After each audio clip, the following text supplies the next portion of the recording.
You're in for a little shock.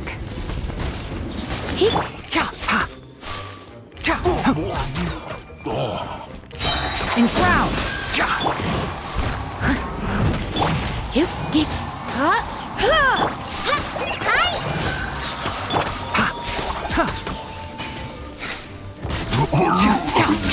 I'll uproot you!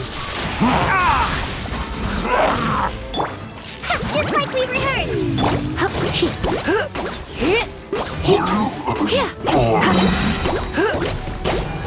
Surrender and be gentle.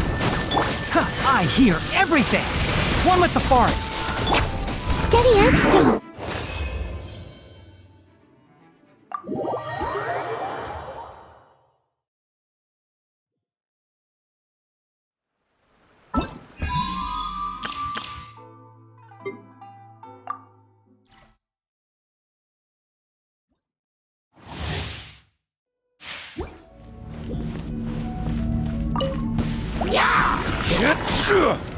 Solidify!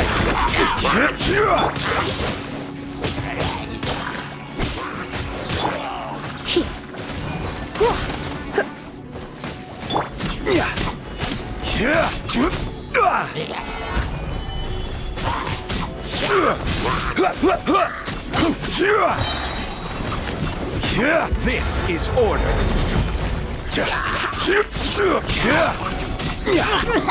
Gather! Freeze! This moment will be frozen in time. Blitz. Order guide you. Rise!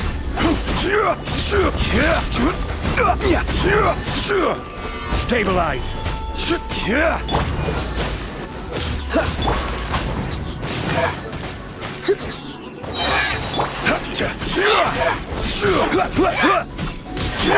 Let's spark things up a little. Cool it! Gather!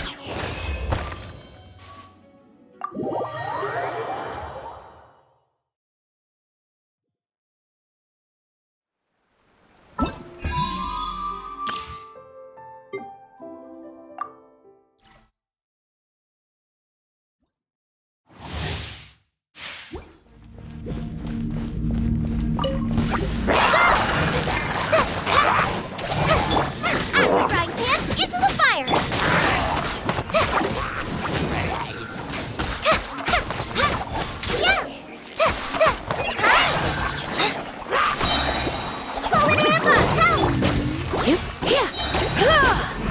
Let the show begin.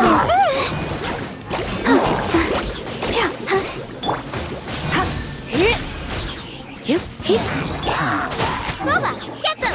You're toast!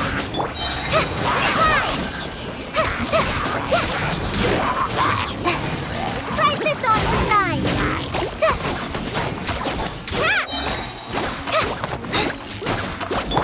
Surrender and be.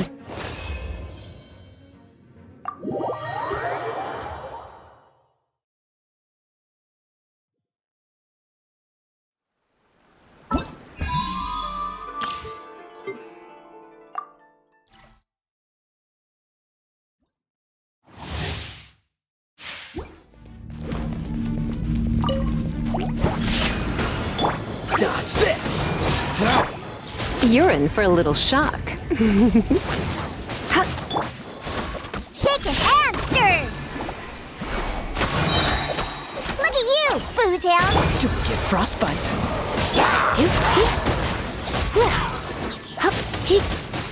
Come a little closer.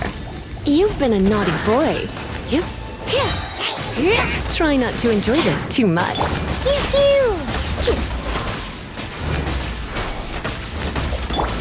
Freeze!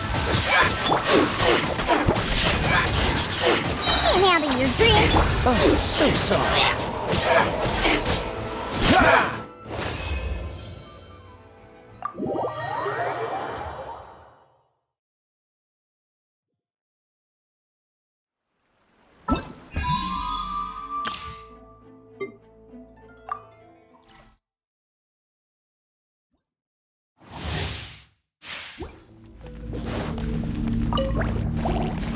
No rest for the wicked.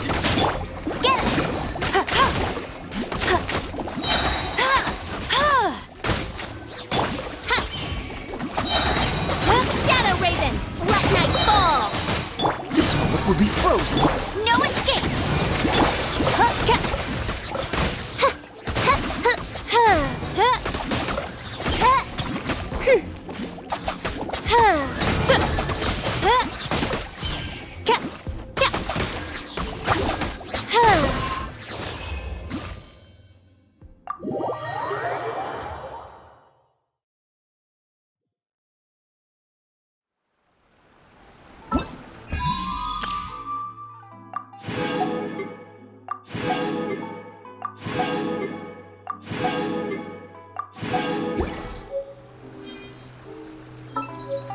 Once, there was a glorious kingdom established among the heavens. From that kingdom came a crowned heir, tasked with seeking out the Genesis Pearl from the kingdom of darkness. The first crowned heir began her journey of seeking the pearl. But she was deceived, and the memory of her noble origins faded. She now believed that she was the queen of the kingdom of darkness. But take heart. A second crowned heir had already taken up the path where the first had stumbled. This is the story of your journey, of your tale to be told.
All the world holds dear is but a backdrop of constant motion.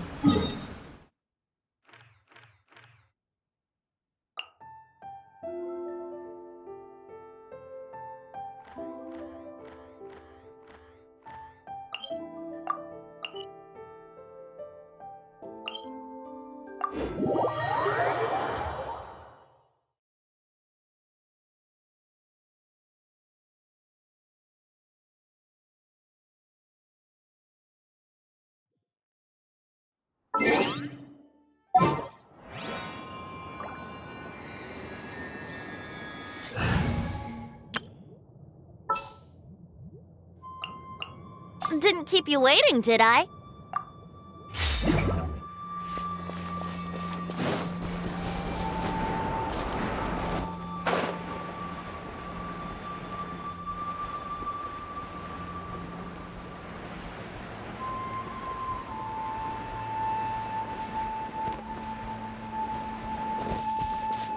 There is no escape!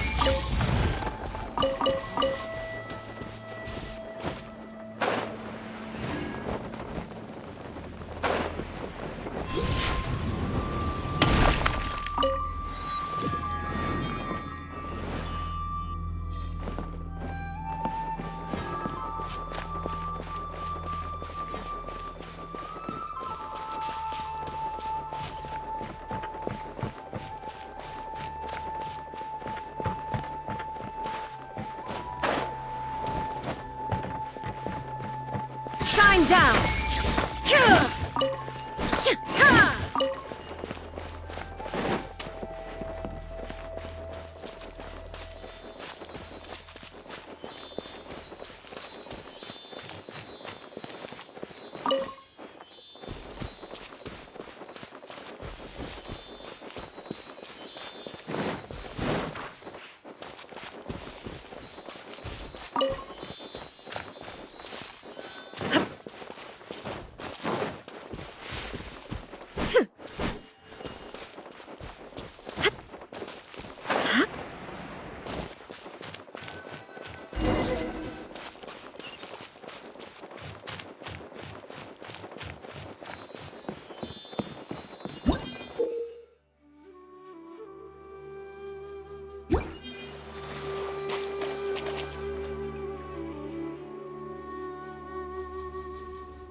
To Sumeru, our next objective should be to head to Sumeru City and find a way to meet with Lesser Lord Kusanali.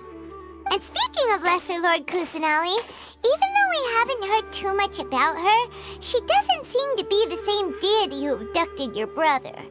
But even so, people call Sumeru the Nation of Wisdom, you know. If we can get a chance to meet the God of Wisdom, maybe she can give us some useful information. But, Paimon doesn't know the way to Sumeru City. Maybe we can climb up to that spot with the statue of the Seven on it. That'll give us a way better view of things. Even if we can't see exactly where the city is, at least we'll be able to check for some smaller settlements nearby. Wait a second. Look! There's someone up ahead! Perfect timing! Now we can just ask for directions rather than wander around like lost adventurers. Hey there! We're not from around here and seem to have gotten a little lost. We'd like to ask for some directions. Huh? Did they not hear Paimon? Hey! You over there! Could you give us some directions? Huh? What's going on here? There's no way she could have missed that. Wait! Could she be ignoring us? How dare she? Well, even so, she might be heading someplace where we could find other people to ask. Let's keep our distance and follow her. When we get the chance, we'll just ask someone else for directions.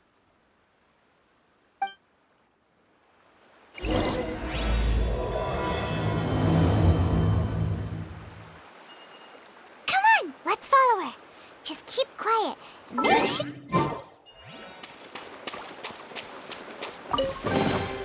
but a momentary distraction.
Just what will we come across this time?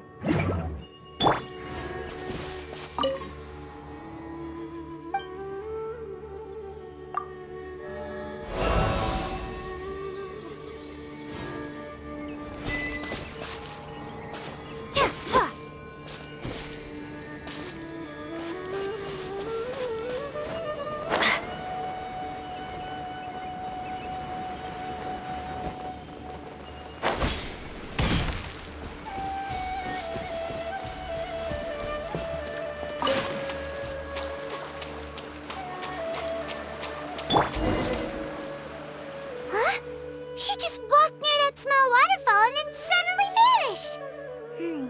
Let's go take a closer look.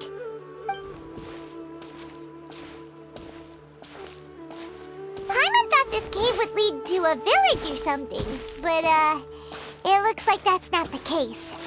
Look, she's sitting over there. Wait, she couldn't possibly be living here, could she? What should we do now? Do we try asking her for directions again? It looks like she's meditating or something. If we bother her now, she probably wouldn't let us off very lightly.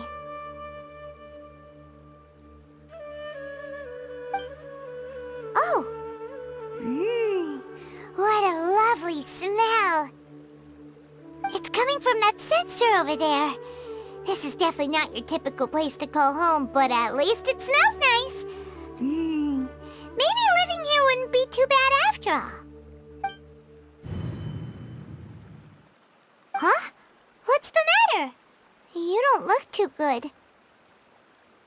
What? Is the smell making you feel sick? Strange. Paimon doesn't feel anything.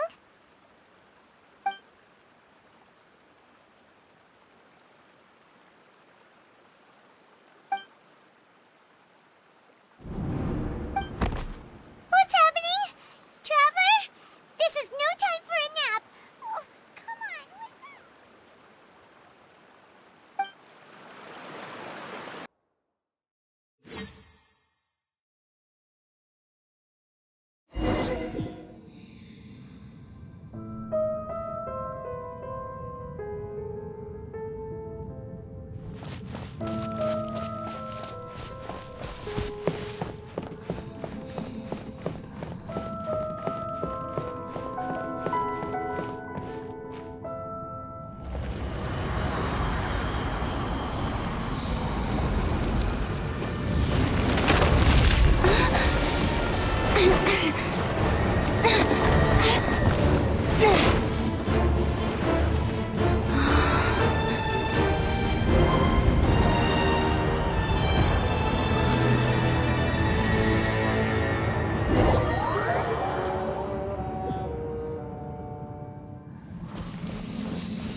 for a long time now.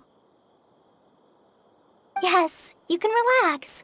Believe me, Master is extremely knowledgeable. If he says that she's going to be alright, then there's absolutely nothing to worry about. Oh, are you awake now? Oh, thank goodness! Traveler, you're finally awake! Well, we're at... Good question. Where are we? Hyman was in such a panic when you passed out that she even forgot to ask what place this is. This is Gandharvaville. It was originally built by scholars from Sumeru as a place to rest in the rainforest. Now it's mainly used by the forest rangers as a base of operations. My name is Kale. I'm a trainee forest ranger. My master and I found you passed out during our patrol, so we brought you here. Oh, no things are necessary.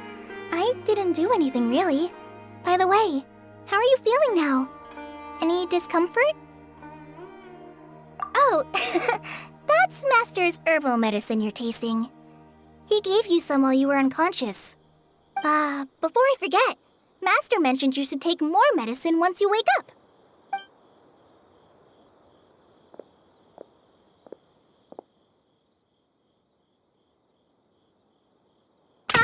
Whoops!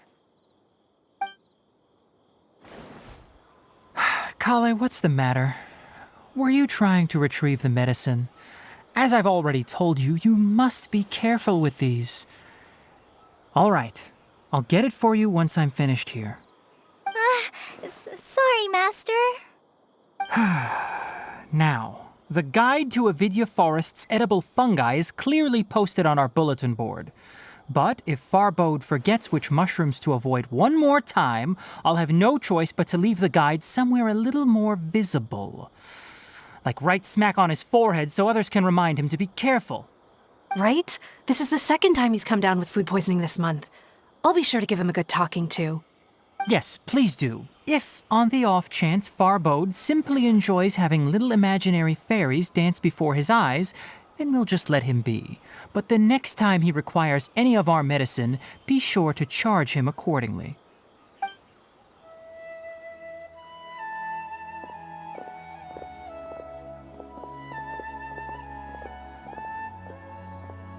So, how are you doing? Feeling better? Oh, this is my master, Forest Watcher Tainari. He's chief officer over all the rangers here in Gandharvaville. I already informed Paimon about the reason you fell unconscious earlier. But now that you're awake, let me explain it for you as well. It is common practice for Sumeru scholars of certain darshans to dedicate themselves to training and meditation in isolated areas, particularly the nearby forests. While meditating, they use a certain incense known as spirit borneol to help calm their minds as they enter a state of deep rumination. In hopes of asking directions, you two followed a scholar named Hypatia into her cave. The incense you smelled inside was the spirit borneol I just mentioned.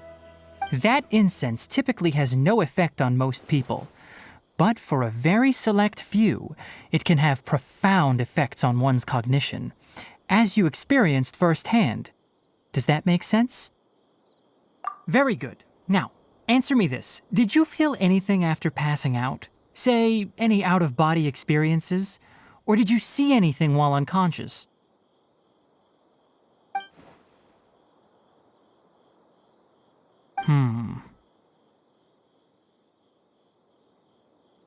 Kale, let the others know to stop bringing their patrol logs here for now. Huh? Why? Because these two will be staying here for the next few days.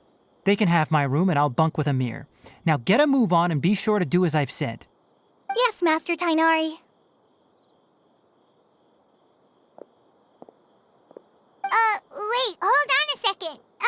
Can you tell us what's going on? Sure, let me fill you in. I originally planned to send you on your way once you finished your medicine. However, it appears now that you should stay a while longer in Gandharvaville for further observation while you recuperate. Further observation?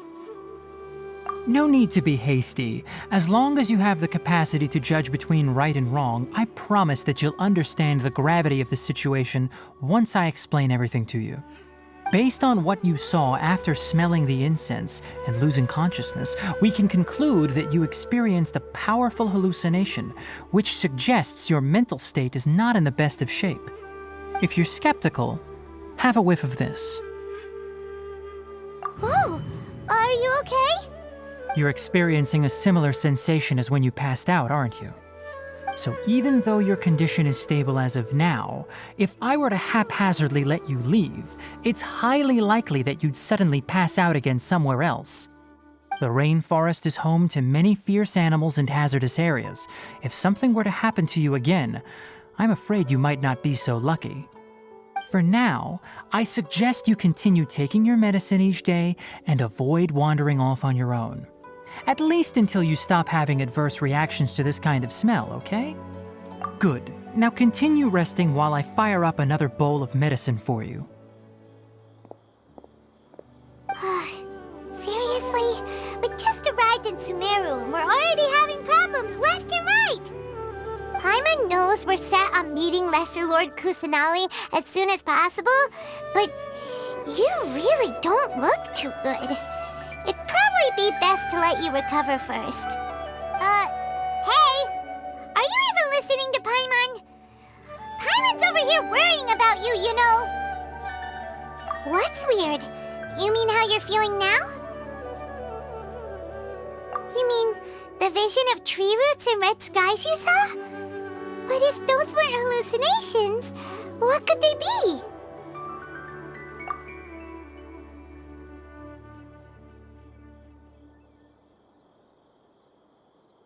Well, considering how unique you are, Paimon trusts your judgment here. But why didn't you say anything about it to Tighnari? If he misjudged your condition, then there's a chance you could get worse, right? Huh? You mean that Tighnari already knows that what you saw weren't hallucinations? But if that's the case, why would he try to hide that from us? Oh, Paimon gets it now. That explains why you were so quiet earlier. Well, that settles it then. We'll stay here to rest up and figure out what's going on with your hallucinations. But it seems like asking Tighnari might not be an option anymore. What do you think we should do? Good idea. Kale's pretty friendly. We can ask her tomorrow about what she knows regarding the Dendro Archon and customs in Sumeru.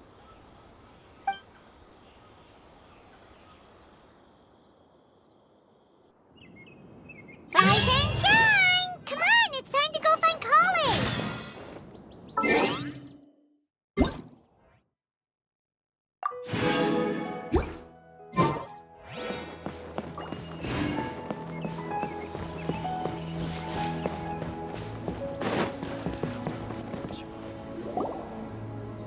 All right, next let's see your right hand.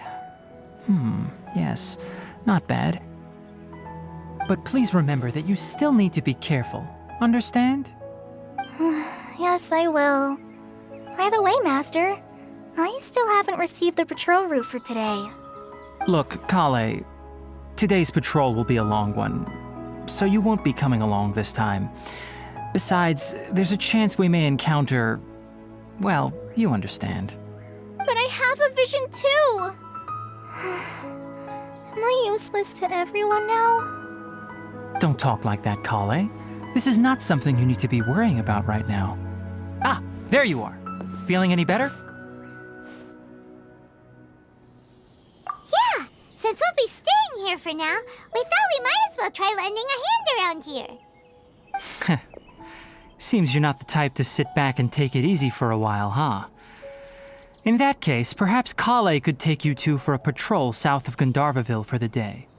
And if you're feeling up to it, you can be responsible for cleaning the Statue of the Seven. Tighnari, we're ready to head out. Roger, I'll be right there. All right, we'll be heading into the forest now. I'll leave any further details to Kale. Yes, you can count on me. So, Kale, what exactly are we going to be doing today? Tainari mentioned cleaning the statue just now, but, that doesn't really sound like the job for a ranger. Well, a forest ranger's responsibilities can be pretty diverse.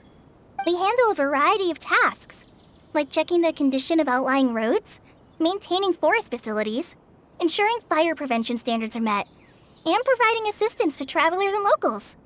As for Master, well, he has to handle more dangerous areas of the rainforest. Today we can perform routine checks on the pathway lamps as we make our way to the Statue of the Seven. Paimon, traveler, this way! You can leave the task of checking the lamps to me. In the meantime, you two can keep an eye out for anything unusual. Our recent catch was great. We definitely have enough for a grand feast this time. How many Bishop mushrooms do I need to sell? Yesterday, a total of 5 dusk birds flew by.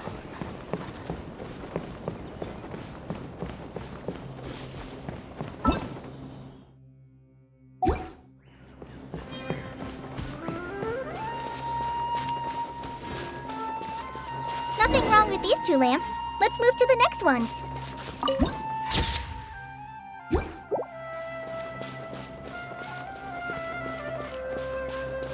Oh, this lamp seems to be getting a little wobbly. Let me make a note of it.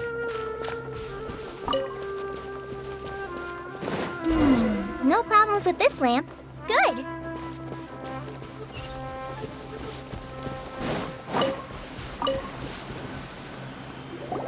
The Statue of the Seven is up on top of that large rock formation. You must have seen it when you came down this road before. It's pretty high up there, isn't it? Don't worry.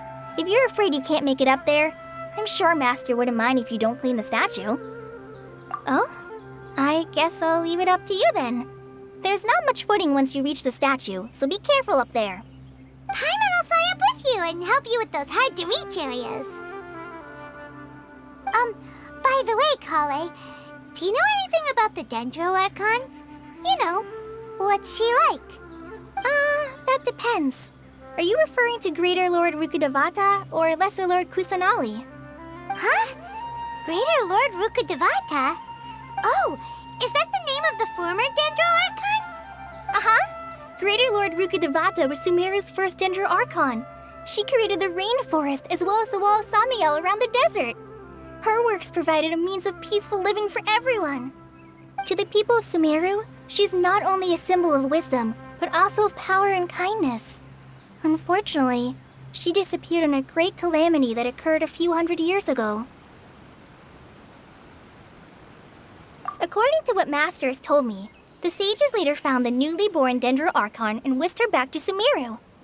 To celebrate the reinstatement of their lost deity, the sages dubbed her Lesser Lord Kusanali and let her reside in the sanctuary of Sarastana. Uh-huh. Then what happened? Well, and then... I'm not too sure what happened, to be honest. Huh? You're not too sure? But aren't you from Sumeru? Yeah, I'm from Sumeru. But... Maybe it's difficult to discuss this topic with strangers. If that's the case, then don't worry, we understand. No, it's not that. I'm not trying to hide something from you. Besides, I don't consider you two strangers. Anyway, you two know Amber, right? Wait, Amber? You mean... Yes, that's her. I once lived in Mondstadt for a while, and she helped me a lot during that time. You could even say that she helped me become a new person.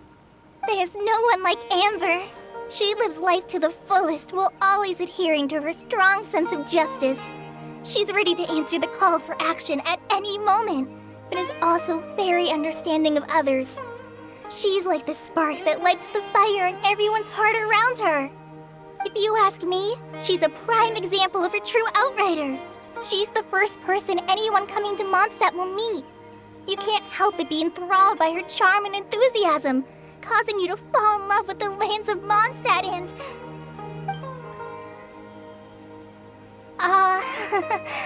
Sorry.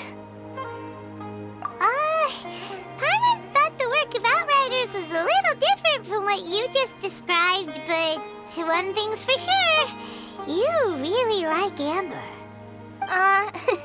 Sorry. I was rambling on just now. It must have sounded kind of weird. It's alright, Kale. Knowing that you're a friend of Amber somehow makes Paimon suddenly feel a lot closer to you. So, how do you know that we've met Amber? Well, after I returned to Sumeru, Amber and I have stayed in touch by writing each other letters.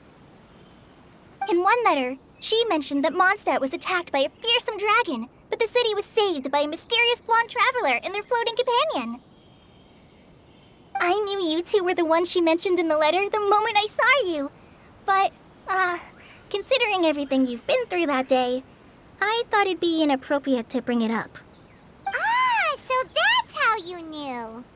Yep, so please know that you two have my complete trust, really. I wish I could tell you more about the Ginger Archon, but I have been away from Sumeru for some time, and I haven't read any books. Sorry. That's alright. You've already helped us a lot. We had never even heard of Greater Lord Rukkhadevata or the Sanctuary of Surasthana until you mentioned them. Oh, I'm happy that was helpful. There is one thing I want to ask, though. Why do you two want to know about the Ginger Archon?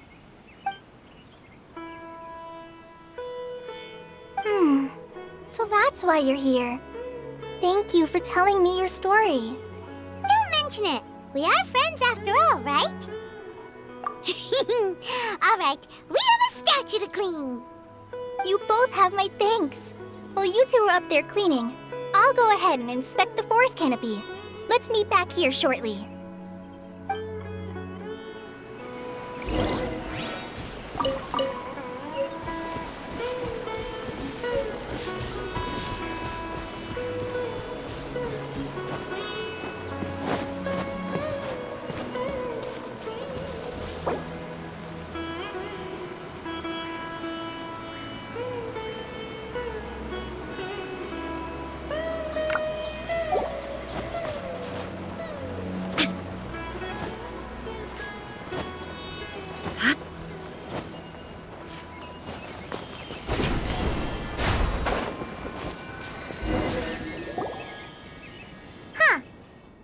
Looks at it, the deity that's carved on the statue is kinda small. Do you think she's supposed to be Greater Lord Rukkhadevata or Lesser Lord Kusanali? You might be right. The statue does look kinda old. Well, anyway, we'll have to figure that out later. Let's get started on cleaning the statue. Paimon will fly up and take care of the top, and you clean everything below.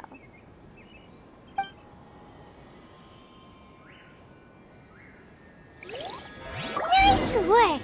That's one clean statue. Let's head down and meet up with Kale.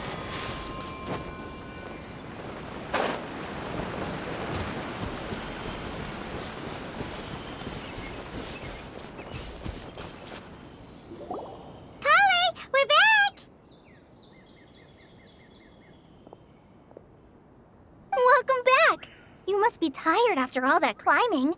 Let's take a little break. I brought some fruit and water for us. Yay, food! What kind of goodies did you bring? Hey, don't be a party pooper. It's not like Kale is a stranger or anything. Besides, the best way to compliment a chef is to show passion for their food. Xiangling taught Paimon that.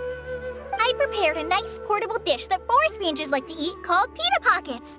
I hope you'll like them. Whoops! No! You dropped it on the ground! Not to worry. I wrapped a few layers of oiled paper around each pita. They should be fine. Oh, whew. Paimon nearly had a heart attack there.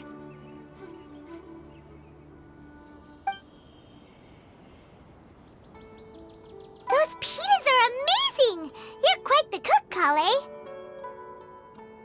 Thank goodness you wrapped them in paper. Paimon wouldn't have been able to sleep at night knowing something so tasty had been wasted. You really know how to compliment the chef, Paimon.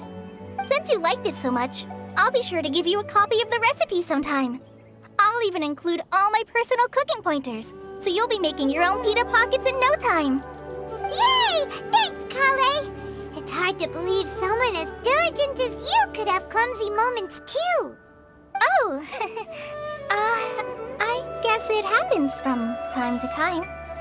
So, Kale, don't you think that Tainari's a little too strict with you? He won't let you touch anything without his permission. Paimon knocks stuff over all the time flying around the Traveler, but she's never said anything. Everyone has their clumsy moments. No, you've got the wrong idea about Master. Sure, he may seem a bit harsh at first, but with some time, you'll see that he's actually very kind-hearted. I've heard the veteran rangers say that Master is from some ancient and mysterious race that is known for their cunning wit and reclusive nature. Oh, by the way, you've heard of the Academia, right? Well, there's a group called,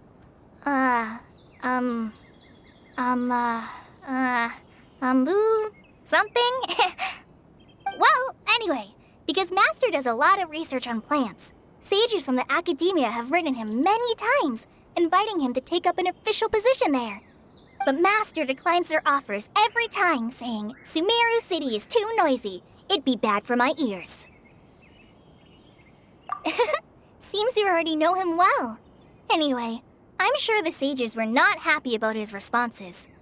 Master could obviously have a bright future in the Academia, but he insists on sticking to the path of a forest watcher.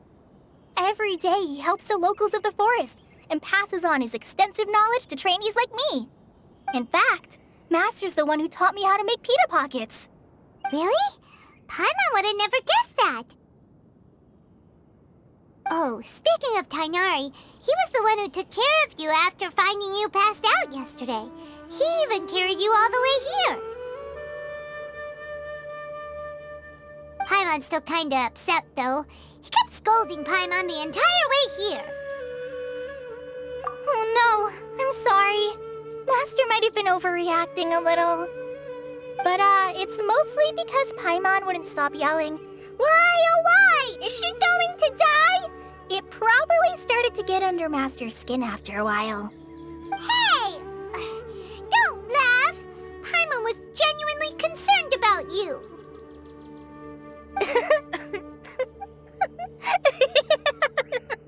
Hey!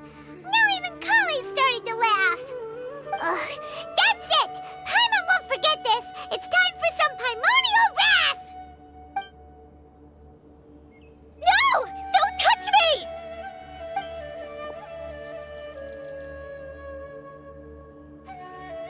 Oh, sorry, Kale. Paimon didn't mean to scare you.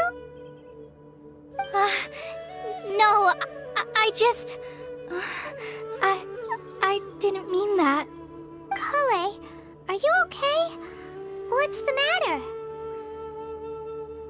No, I'm fine. I'm sorry. I must have startled you both reacting like that. Oh, well, it's getting late now. Let's hurry back to Gandharville. I think Master and the others should be back by now, too.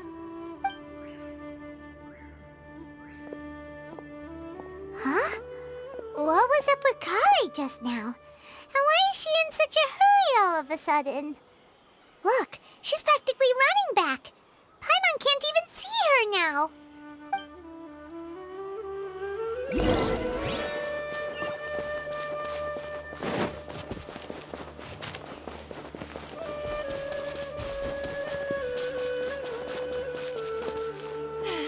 The rainforest climate is far more pleasant than that of the desert. Ah, Traveler, you've returned. Yep, we're back. Have you seen Kale by any chance? Oh, Kale? Yes, I saw her go into her room just a moment ago. Oh, okay. Guess we'll just have to wait and talk to her tomorrow then. The rainforest forest I think I'll stay here a while.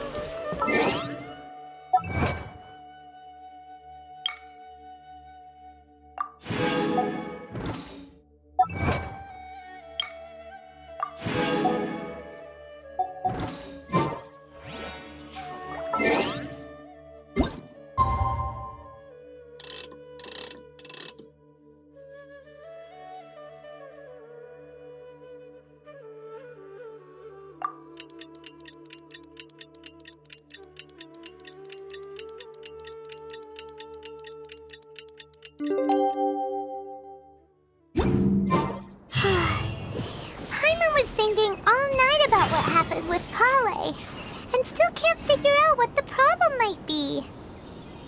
Maybe she's in a better mood now. Let's go check on her.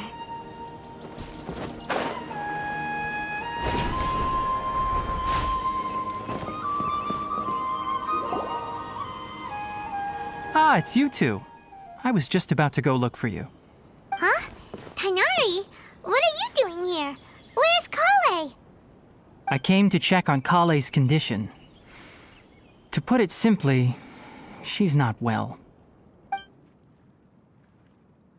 You mean she's sick? How could she be... Oh, wait a minute. Could it be because of what Paimon did yesterday?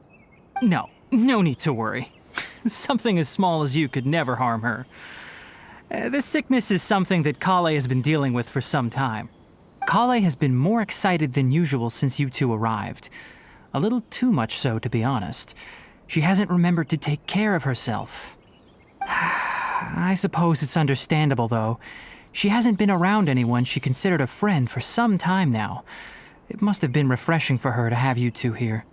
So, Tainari, what's really wrong with Kale? Let's take this conversation elsewhere. Kale just fell asleep after taking her medicine. She needs some peace and quiet.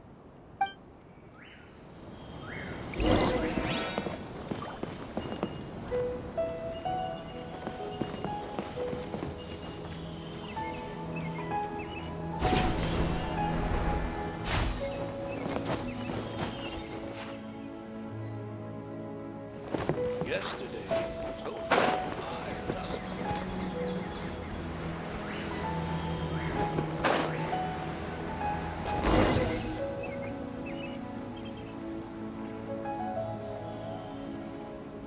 All right, let's continue our conversation here, shall we? To be honest, I hadn't realized that you're that honorary knight from Mondstadt until Kale told me just now. I've also heard all about your deeds in Liyue and Inazuma. So, just to clarify, what I'm about to tell you about Kale is not because of who you are or your past feats. Instead, I am going to tell you because... well, because Kale asked me to. And honestly speaking, I was against Kale revealing her past to you. But she insisted, saying you two treated her with sincerity and as a friend. So now she wishes to reciprocate the gesture. So, Tainari, what exactly is wrong with Kale? You said this is something she's been dealing with for some time. Just how serious is it? Right. Ever since she was a child, she's been afflicted with a disease called Elazar. Elazar? Yes, it's a disease unique to the lands of Sumeru. It is characterized by dark and hardened scales that form on the body. At first, the afflicted may only feel mild numbness on the affected area of the skin. However, as the disease progresses, one may begin feeling fatigued and even experience peripheral paresthesia. In its final stages, the disease strips a person of the ability to control their own body, and they effectively become completely immobile. That sounds terrifying. Wait, hold on. So when Kale seemed to be acting a little clumsy earlier, it was because... Correct. That would be the effects of Elazar, which is precisely why I do not want her carrying or holding anything, lest she ends up hurting herself. With appropriate treatment, the disease can be effectively controlled before it progresses to a more serious stage. However, there is unfortunately still no true cure for Elazar. Nevertheless, Kale's mother still hoped that there was something out there. She handed Kale over to an organization known as the Fatui after one of their members lied and said they had a cure. What? The Fatui? Ah, it appears you are already familiar with them. That'll save me some explanation. Anyway, the person who eventually rescued Kale and brought her to me for care said that she had been given to a harbinger known as the Doctor. I have no idea how this doctor managed to do it, but her case of Elazar was completely stable for all the years that Kale was with them. However, Kale's days with the Fatui were anything but pleasant. Kale is a resilient individual and always tries to appear cheerful, but her experience with the Fatui has left deep scars. Even now, she can still feel deathly afraid of someone touching her. Oh, Paimon had no idea Kale's been through so much suffering. Oh, by the way, Paimon, Kale wanted me to tell you that she's sorry for scaring you yesterday. She also wanted both of you to know that she's sorry for hiding her illness. She doesn't need to apologize. None of this is her fault at all. Well said. I hope you'll get a chance to tell her that in person the next time you see her.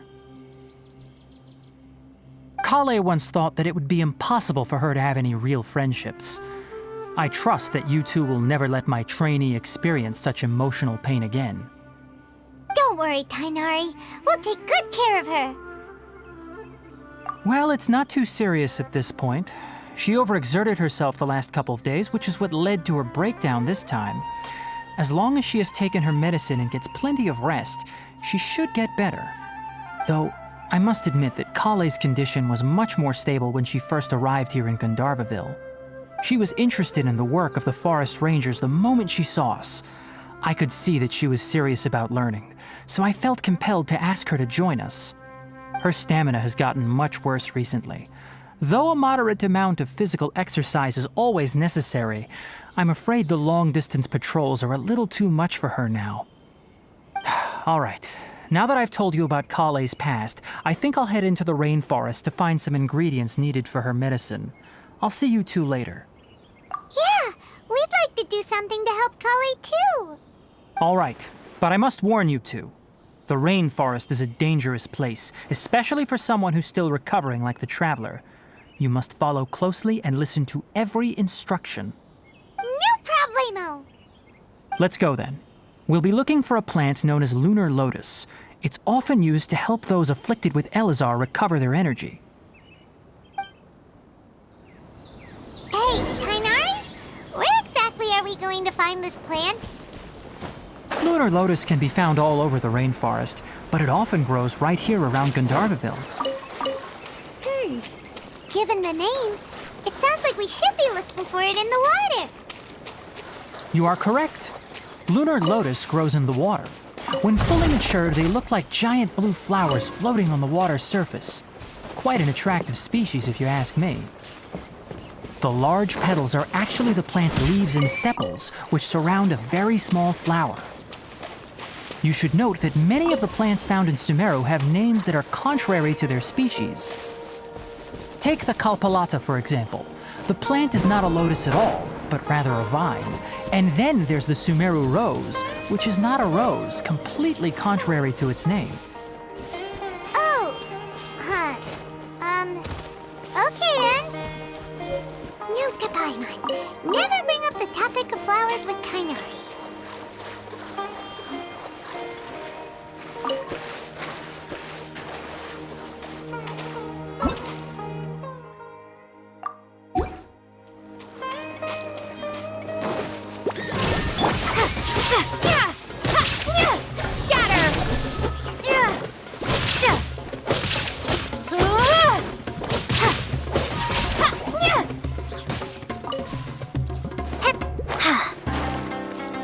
Illusion shattered!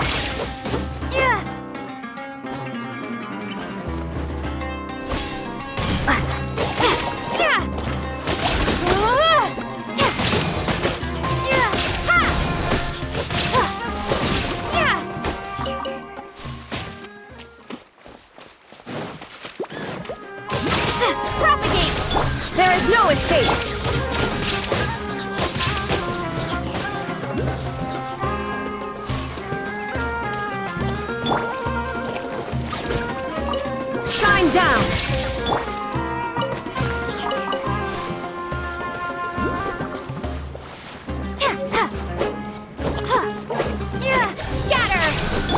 Illusion shattered!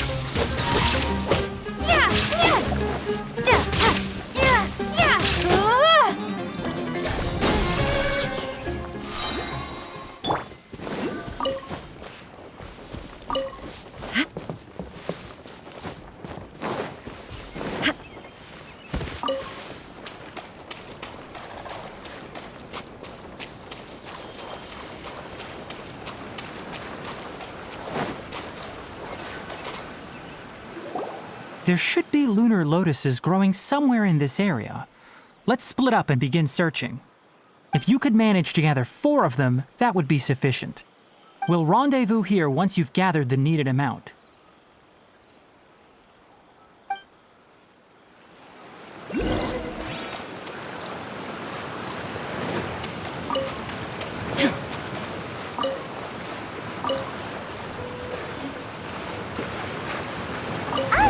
We've gathered enough lunar lotuses. Let's head back to meet Tainari.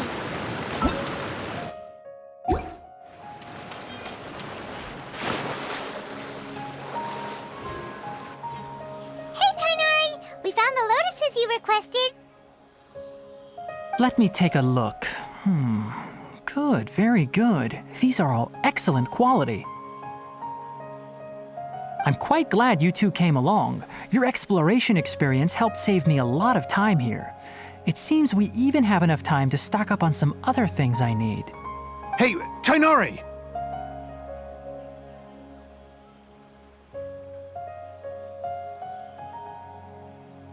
Oh, Tainari! Someone's calling your name! They're dressed like a forest ranger. Ah yes, that's Amir and the others. But didn't they just set off not too long ago? What are they doing back so early? Let's go find out what's going on.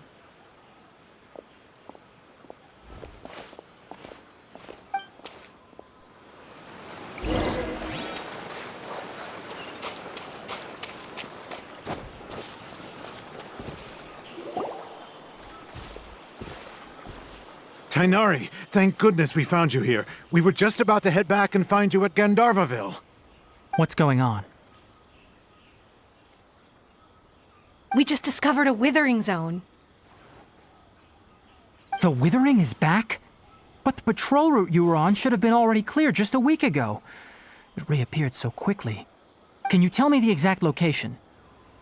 It's up ahead, deep in the river valley. It's appeared in a spot that blocks nearly the entire narrow part of the valley area, so we decided to come find you as quickly as possible. And the radius of the contamination? Sorry, I couldn't get a clear enough view to tell. No one in our patrol team had a vision, and it appeared to still be spreading, so we didn't risk getting any closer. Okay, I understand. You made the right decision. I'll go deal with it right away. In the meantime, please guide these two back to Gandharvaville. Wait, Tainari! Why don't you let us help you? You two have only just arrived in Sumeru. You're still unfamiliar with many things in these lands. There's a unique type of anomaly that occurs in the Sumeru rainforest. It's called the withering. The affected areas not only cause nearby vegetation to wither, but it's also lethal to wildlife and even people. If you don't carry a vision, then you should think twice before approaching such places. Yes, Amir is absolutely right. I wasn't kidding when I said the rainforest is a dangerous place. As Amir said, only someone with a vision, that is, the power to manipulate elements, will be able to resist the withering's corrosive effects for a time. That's right. If any of the forest rangers without a vision come across a withering zone, we first make a record of the location and then have a ranger with the proper abilities deal with it, like Tainari here. Only someone with a vision can venture within a withering zone and find a way to deal with it. But you don't seem to carry a vision. Don't worry, she may not have a vision, but she's a real pro at using the power of the elements. It seems the rumors about you are true. In that case, all right, you two may accompany me.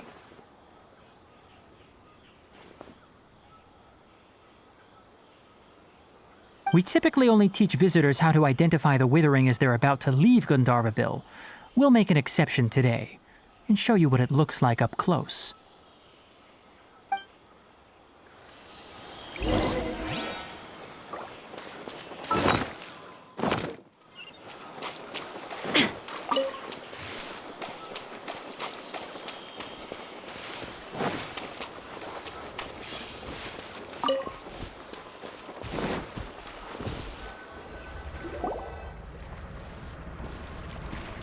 Stop. Don't move any further. Look there in the distance. Huh? Where? Oh, look! Those plants have withered! That whole area is kinda gloomy. Even the air looks like it's filled with ash. Oh, Paimon doesn't like the look of this. That is the withering. All right, traveler. We're going to have to enter that withering zone. Once inside, we'll need to look for what we call tumors of the withering. If we eliminate those, then the area will be saved. Thank you, but I must warn you. Don't push yourself. This is your first time handling this sort of thing, after all. Even with elemental powers, once you step inside the withering zone, you may experience extreme discomfort. If at any point it becomes too much, return outside of the zone and take a breather. It could become a matter of life and death. You ready then? Let's go.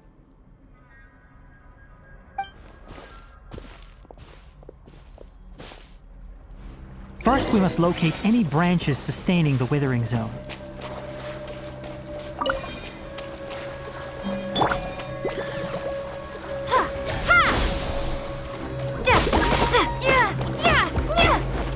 Spring forth! There is no escape!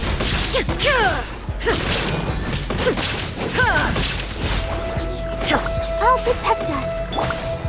Scatter!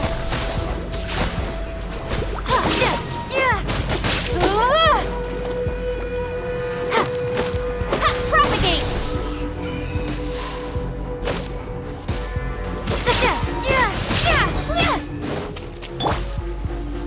Shine down!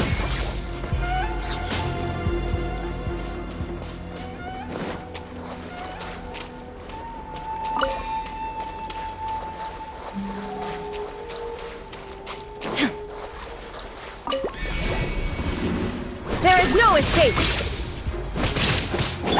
Scatter!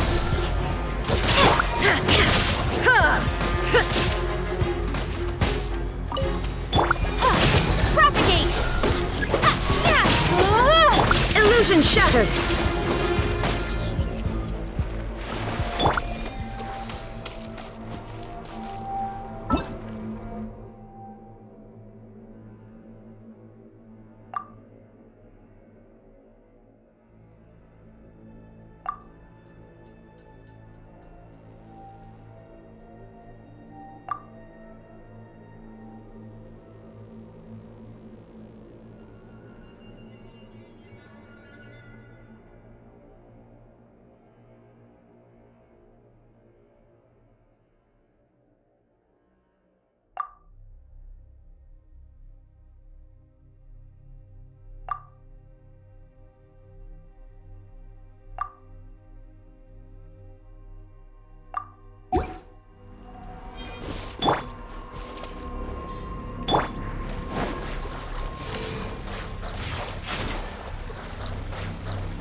Wouldn't gliding be faster?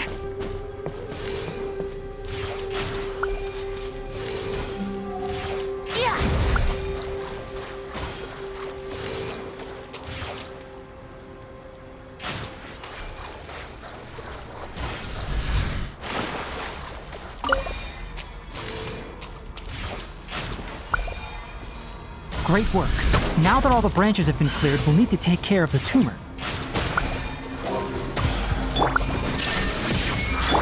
Scatter!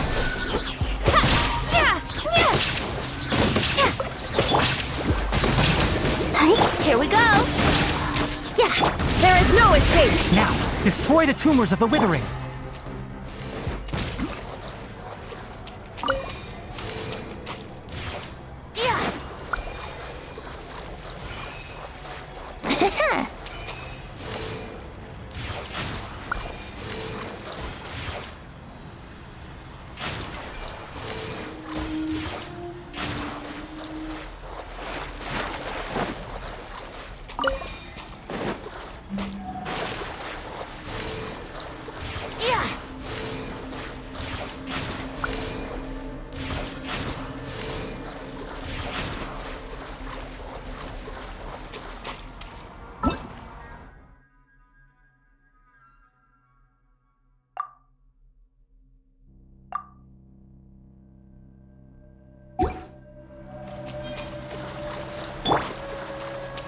Shine down!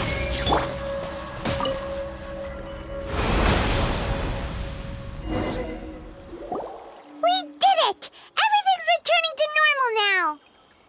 Yes, thanks to you two. We were able to quickly restore this area back to normal. Tainari? You make it sound like we did well, but why does Paimon have the feeling you're worried about something? It's that obvious, huh? Alright, it's like this. Recently, the rate at which the Withering Zone appears has been increasing. Even though we were able to quickly clear that Withering Zone, it won't be long before another one appears. If that simply meant more work for me, then that wouldn't be an issue. But it's far more severe than that. The withering is leaving lasting effects on the rainforest itself. For instance, even though we cleared out the Withering Zone, many of the plants that were affected will not recover. This presents a crisis for the ecosystem itself. Many plants in the rainforest are already in decline, directly impacting the wildlife that depends on those plants. And most disturbingly, as the appearances of withering zones have started to increase, Kale's case of Elazar has also become more serious. Huh? Well, why's that? I'm still not sure of the exact reason. However, I've received word from acquaintances at the academia that similar cases are being reported for patients with other conditions.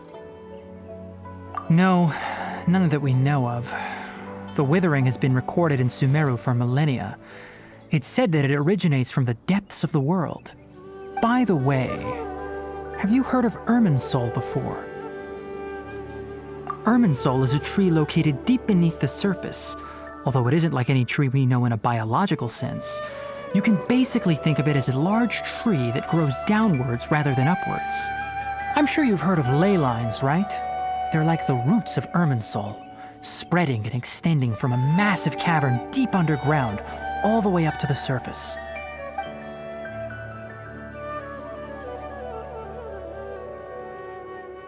Ley lines continually absorb the memories of this world, which are then funneled into Irminsul, allowing it to collect knowledge and wisdom from ancient times to present day. The Dendro Archon is known as the God of Wisdom because her consciousness is directly connected to it. It is also said that the Dendro Archon's power is a manifestation of Irminsul. And as for the Withering, its emergence is related to a disease that's affecting it. That's right. My ancestors learned of this from Greater Lord Rukkhadevata's familiars a long time ago. But even those mysterious creatures did not know of a cure for Irminsul. I'm afraid we Rangers will be battling the Withering Zones here for a long time until a cure is found. Alright, that's enough on this topic for the time being. Now that we've taken care of things here, it's time for us to head back to Gandharvaville.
Another job. Attaboy!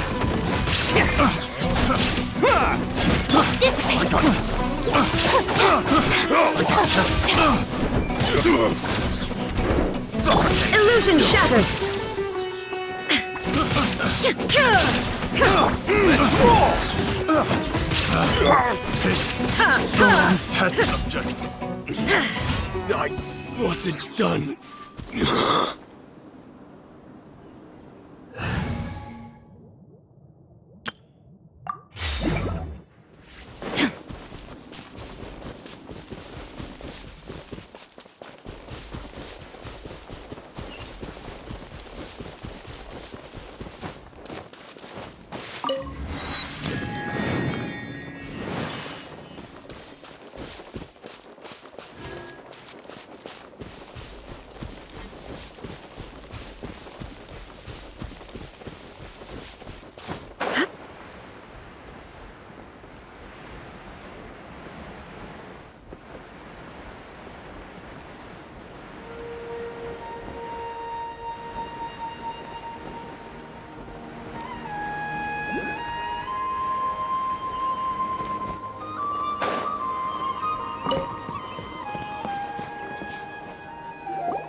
Tainari, you all made it back. How did it go? The withering zone you reported has been taken care of. No need to worry. Huh. Wait, is that? Oh no, Hypatia!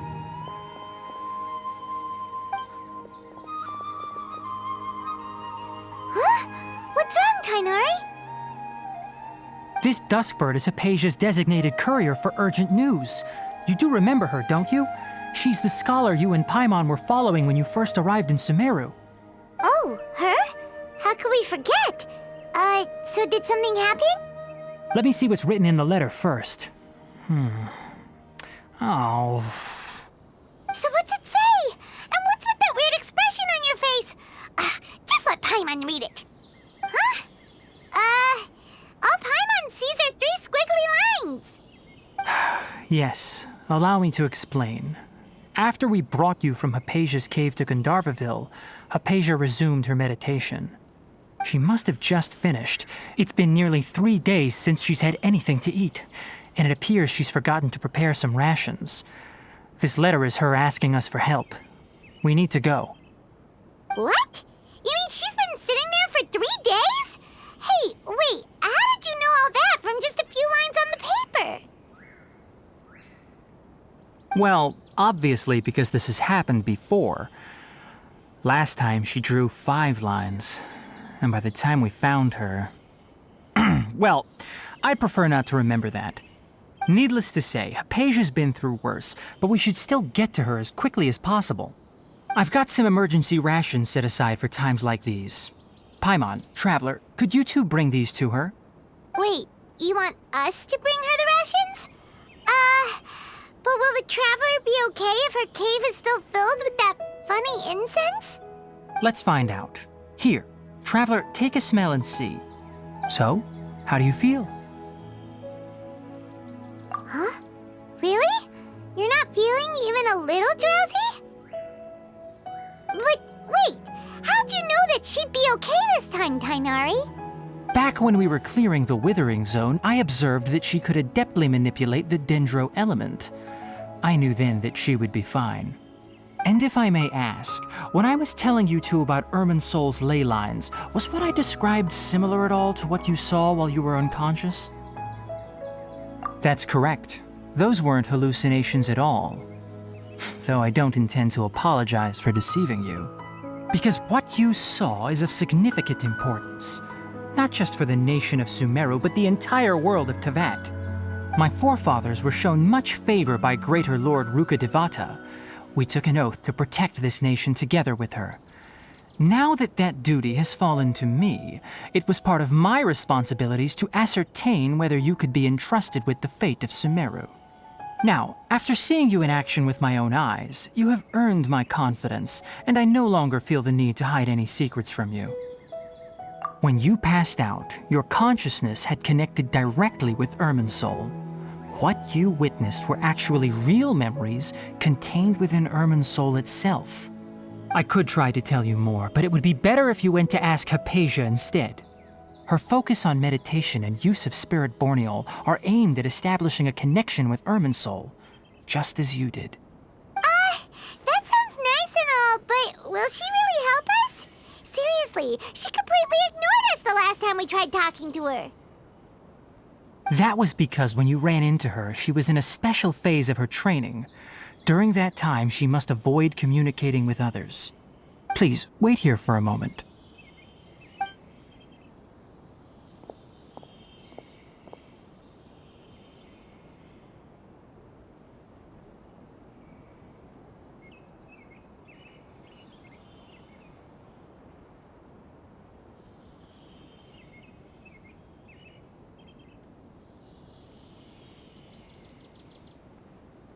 Here, take these. It's a meal I packed for Hypatia, as well as some other ingredients.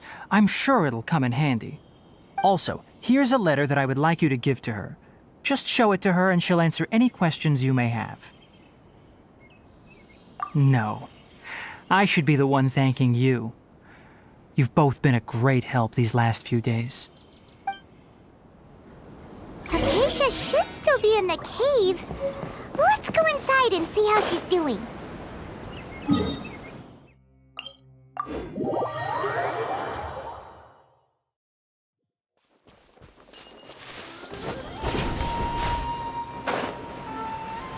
Hypatia should still be in the cave.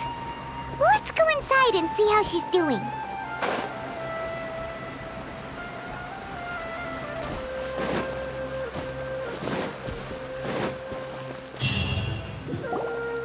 Hello? Hypatia? Hey, there's nobody here. Maybe she went out to look for some food. Let's try looking around the area.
Hypatia, are you alright? So hungry. Need water. There's no way we can get her to eat in her current condition. Let's try finding some water first. Huh? Wait. Why does it look super foggy outside all of a sudden? Anyway, let's go look around.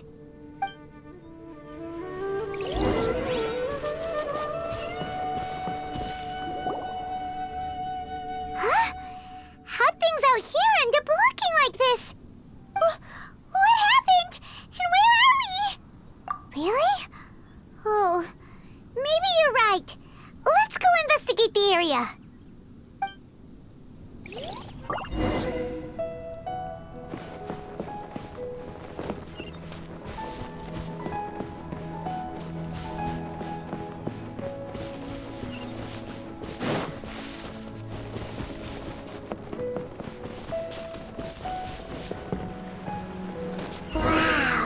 This place is huge! Paimon knew there's something off about that cave. Let's think of a way to get over there and have a closer look. Who knows? Maybe we'll find a lead of some kind. Propagate! Exterminate!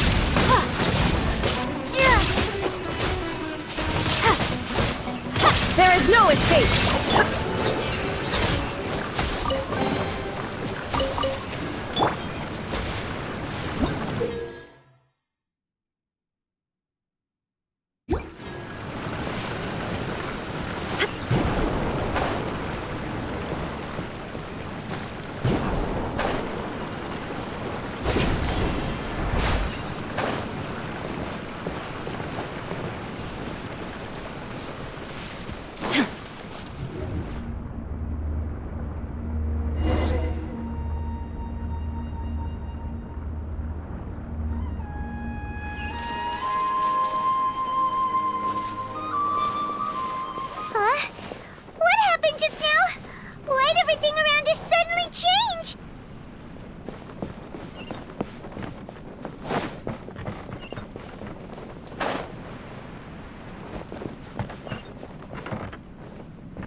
escape. Here we go. Time for takeoff.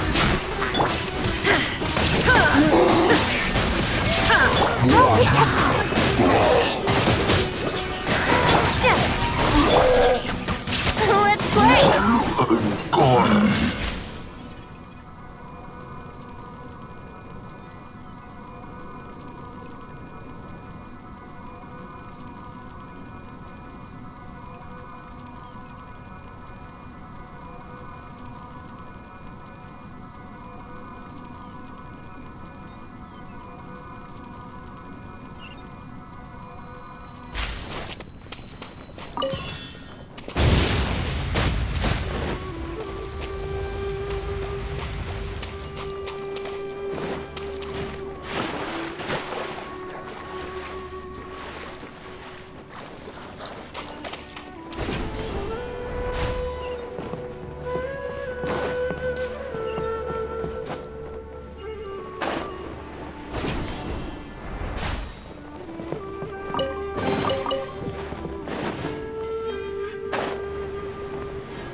In Tibet is going on here?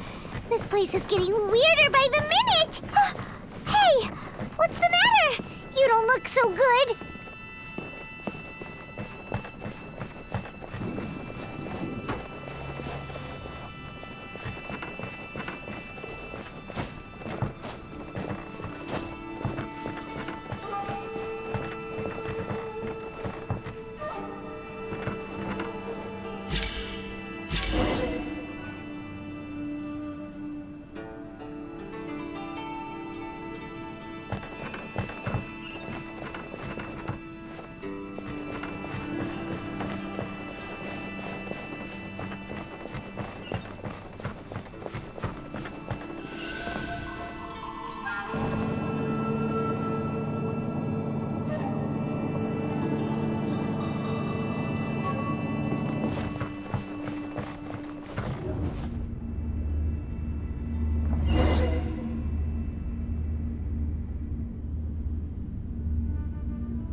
We meet again, traveler. The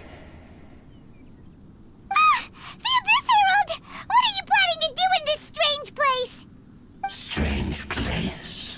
Plotting. You needn't worry about such things. They don't concern you. Bow before the abyss! Spring forth! Yahoo!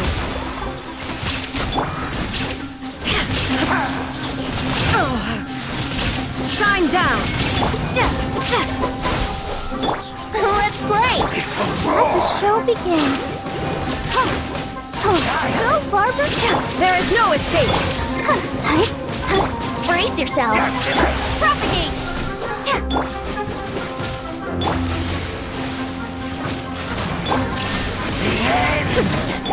Scatter! Let's play! Torn to oblivion!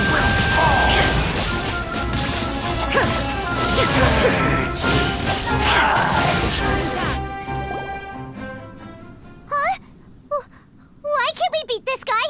Oh, Paimon doesn't get it! We faced others like him before! What's wrong this time?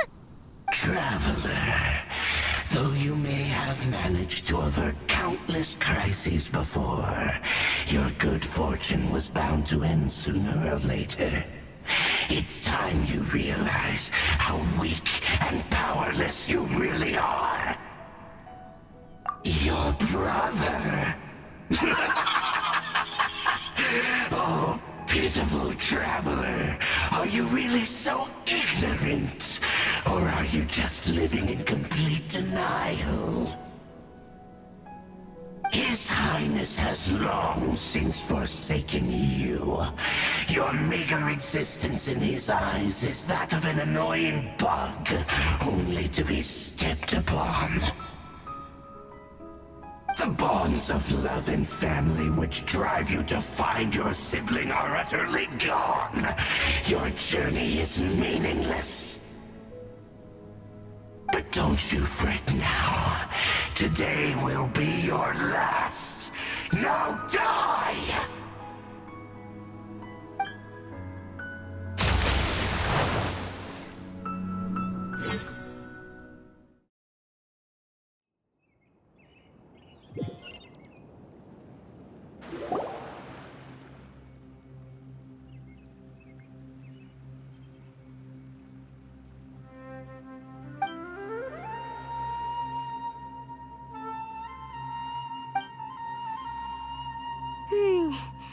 What do we do? We haven't seen Hypatia anywhere out here. Oh, there she is! Quick, let's see how she's doing. So sweet. Well, the good news is that she's still conscious. Hey, why'd you drop her food on the floor like that?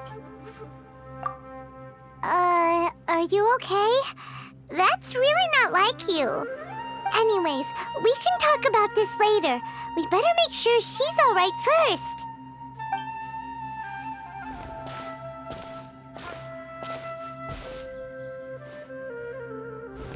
Whoa, wait a sec. Look at all this fruit lying around her. We can put that to good use.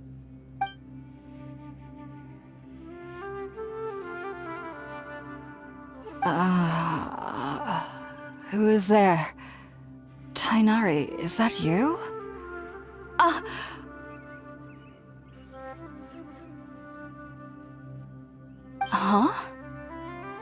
It's okay. You can relax, Hypatia. Tainari sent us here to bring you some food and water. Here, we have a letter that he asked us to give you.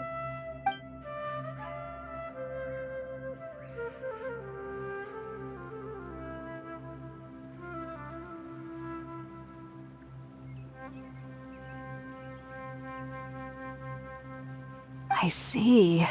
So, you're friends of Tainari. I apologize for all the trouble I've caused you. I'm grateful that you came so quickly to save me. You even brought all this fruit. Well, actually, we didn't bring the fruit. It was already here when we arrived. We were kind of wondering about that, actually. When we found you here, there was all this fruit lying around and even some juice dripping from your lips. How did you end up like this anyway? Oh, really? I seem to understand now. All the fruit was likely from my, neighbor. Must have come by and saw me like this. Your neighbor? You mean there's someone else living nearby? Oh? So you're able to see them too?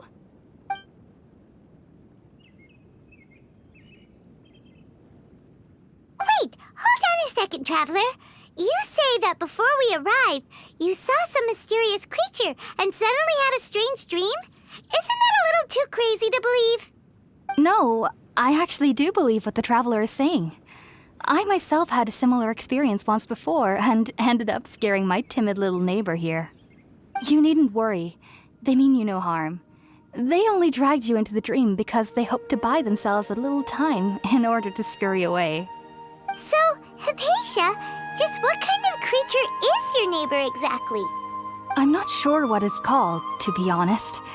But I do know that they have some sort of deeper connection with the Dendroarchon.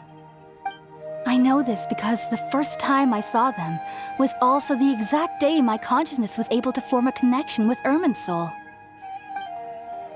Even after I opened my eyes and stopped meditating, my heart was still pounding, and my mind was racing with all the knowledge that I had touched. And at that very moment, I suddenly noticed a small figure at the opening of the cave. In my curiosity, I began to walk over to the creature. They must have already been used to me living in the cave, because they didn't seem to mind me approaching them. They just kept doing whatever they were up to. It wasn't until I crouched down next to them that they suddenly realized that I could see them. Oh! And then? And then I had a dream. By the time I came to, they were nowhere to be seen. I was convinced they'd never show up again.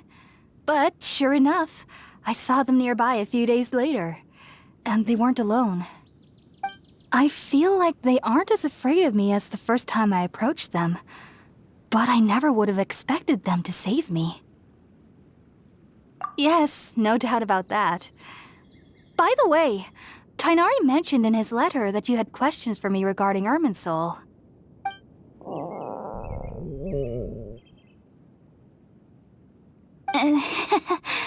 Sorry about that. Sounds like just drinking juice still isn't quite enough for my stomach. Well, if somebody hadn't dropped the food earlier... Anyway, looks like we'll need to prepare something ourselves. Besides, Paimon's getting hungry too. Let's eat first and talk about Irminsul later. All right, we're up, Traveler. Today's menu will feature sweet madame and a radish veggie soup. You'll love them, Hypatia. They're our specialties after all. Sounds good. I've never tried any dishes from other nations before. I certainly look forward to it. It's been so long since I've had a decent meal, too. To be honest, the last time had to be when Tighnari came to visit.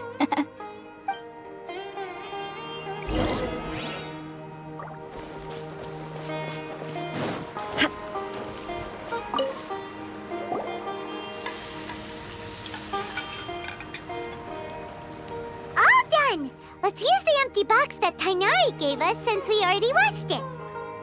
Oh, it smells amazing. And the box is a nice touch, too. Let's go serve this up and start eating with Hypatia.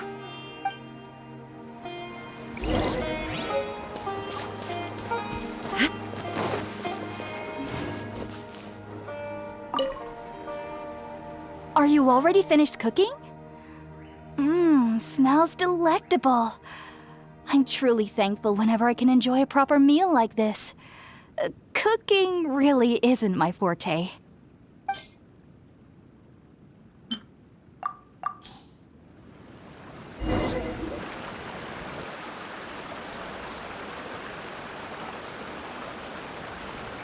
Even though everything you mentioned was in Tighnari's letter, it's still hard to believe you were able to connect with Irminsul immediately after smelling Spiritborn eel for the first time.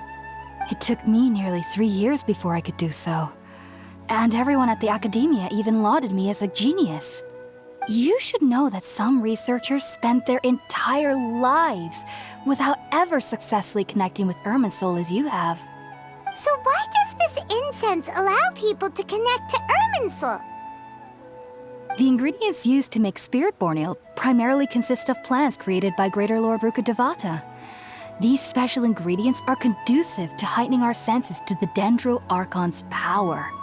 Since the root of the Dendro Archon's power lies within Irminsul, we can occasionally tap into her powers to peer into the depths of the earth.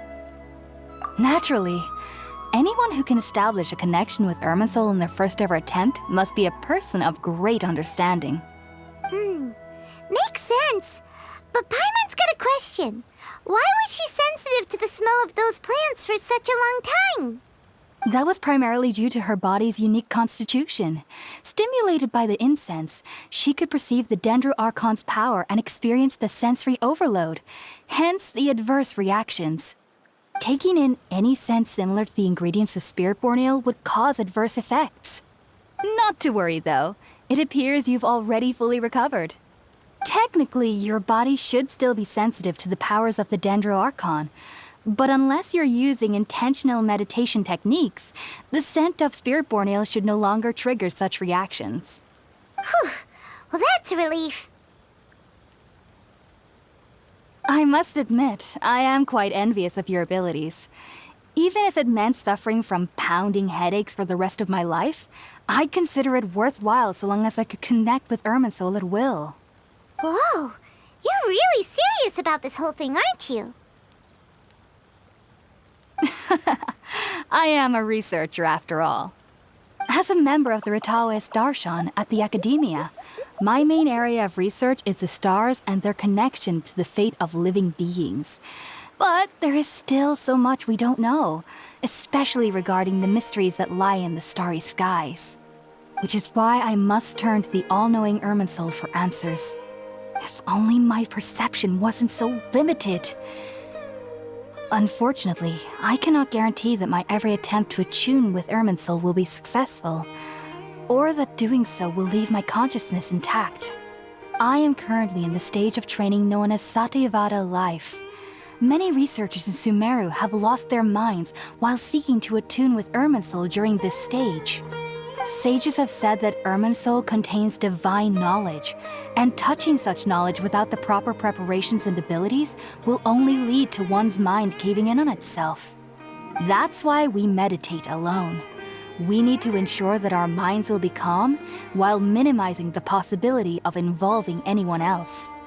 Whoa, so knowledge from Irminsul can be super dangerous. Aren't you afraid of the risks, Hypatia? Of course I do. Especially during nights that are pitch black with no moonlight, and dead silent without even the sound of insects. However, I've been feeling better as of late. I don't get as scared anymore knowing that I have a little neighbor living nearby. I believe that being able to see them is a sort of blessing from the Dendro Archon. But what's strangest of all is that they're clearly an envoy of the God of Wisdom herself. And they have the curious power to make people dream. What's so strange about that? It doesn't sound so out of place for a divine being, does it? Well, it's strange because nearly nobody in Sumeru can ever dream. Huh. Is that true? Yes, well, to an extent. Only children can dream in Sumeru. Adults, however, never do. The sages say that wisdom implies rationality, but that which occurs in dreams is often neither rational nor logical.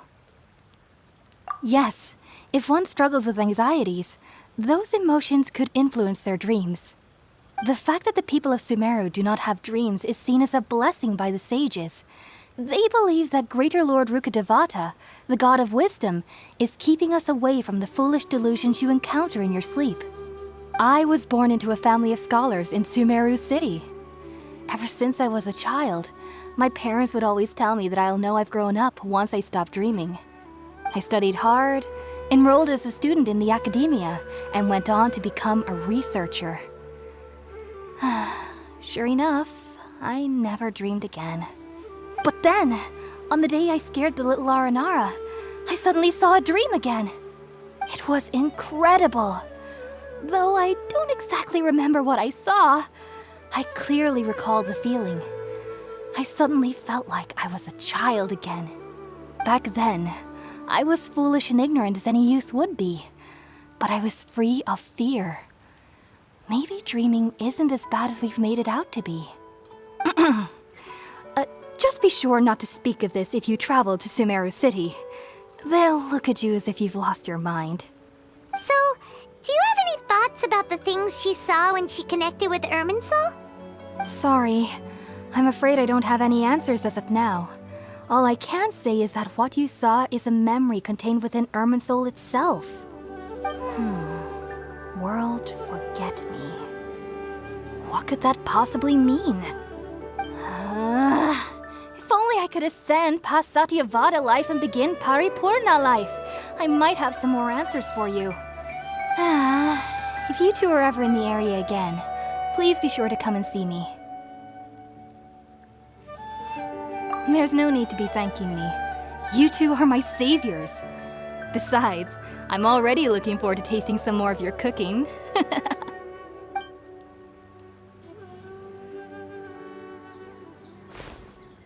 Now that we know Hypatia is alright and had the chance to ask her some questions, Paimon thinks it's about time to head back to Gandharvaville.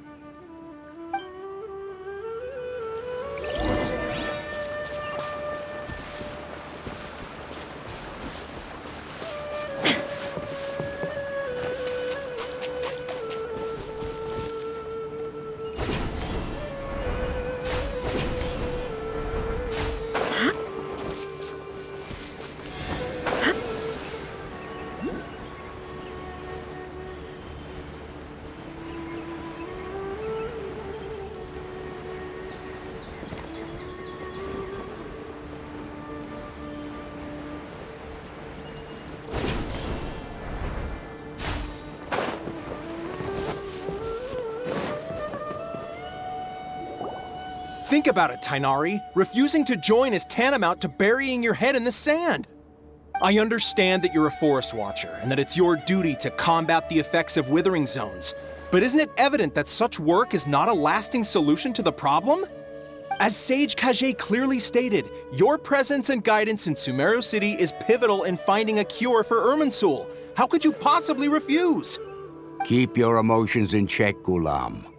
Let's at least listen to Tainari's reason for declining. We're here to invite him to the Academia, not to cause a scene.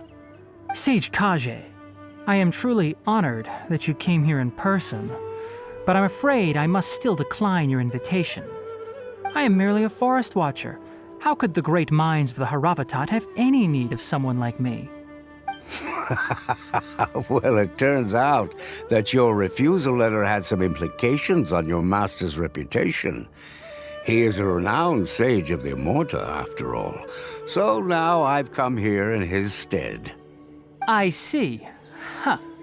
And I figured that given his temper, he would come here and berate me personally.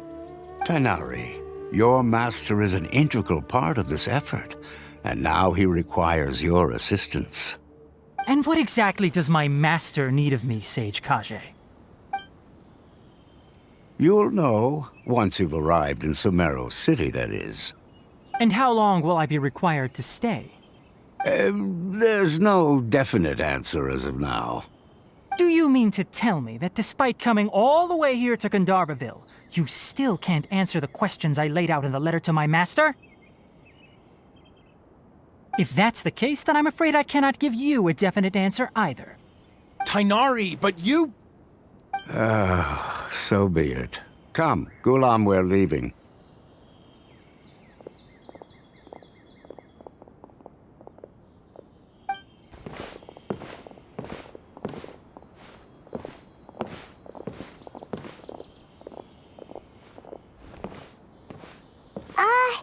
Tainari, what was that all about? It's nothing. Some people from the Academia wanted me to go to Sumeru City to assist them with a project, but I had to refuse on account of all my responsibilities here. But all that can wait. How did things go with Hypatia? It was quite the eventful trip, but the main thing is that she's safe and around. She answered a bunch of questions for us, too. Very good. Now that the traveler has made a full recovery, there shouldn't be any reason for you to tarry here longer. I assume you will be heading to Sumeru City, correct? That's right! We want to meet Lesser Lord Kusanali and ask her for advice. Do you have any idea on how we can find her? Sorry, I'm afraid I don't have any advice for you there. Well, do you at least know anyone we can try asking in Sumeru City? Let me think. My trips to Sumeru City have been fairly short, and most of my acquaintances are researchers. How about this? I'll write you a letter of introduction that you can give to a researcher I know. He's from the Amorta Darshan and is adept at gathering information. Asking him might prove worthwhile. Also, when you enter Sumeru City, you'll probably end up receiving something like this item here. I'm not sure if it will ever come in handy for you, but maybe you can give it a try. Oh? What is it? It's called an Akasha Terminal. It's a tool produced by the Academia that utilizes the legacy of Greater Lord Rukkhadevata. Some say that this very item is the basis of Sumeru's reputation as the City of Wisdom. Needless to say, this device and its usage fall under the Academia's expertise, so I'll leave it to them to show you how to use it. Great! Next up, Sumeru City! But wait, before that... That's right! Tainari, we have something important to say to Kale before we leave. Is she doing better now? Yes, she's doing much better. After being confined to her bed all this time, I thought a little walk would do her some good. Last I saw her, she was taking the path towards the North Crossing. She knew you two would be leaving soon, so she must have wanted to see you off. Thanks, Tainari. All right, let's go! Farewell, and good luck to you both.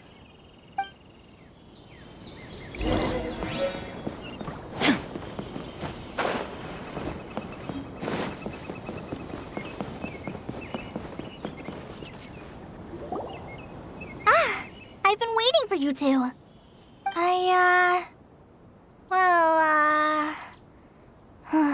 Never mind.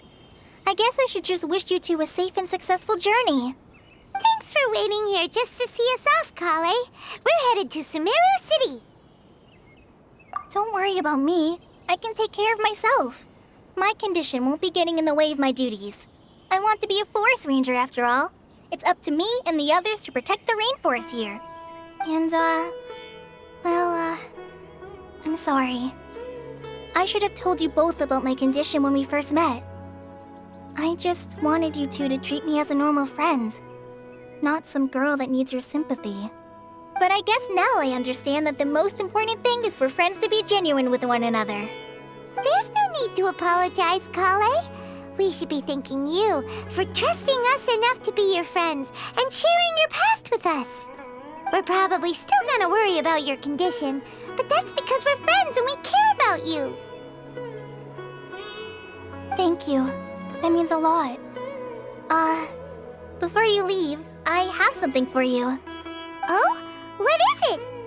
It's my recipe for pita pockets. I told you that I'd give you a copy, remember? My handwriting is a little, messy, so please don't laugh. Yay! Thanks, Kale. Now we can eat those scrumptious little pitas whenever and wherever we like. I hope that whenever you eat them, you'll both remember your time here in Gandharvaville. Well then, I, trainee Forest Ranger Kale, bid you both farewell. Please visit Gandharvaville again. The Rangers will always be ready to assist you here.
people entered the city, something on their heads lit up.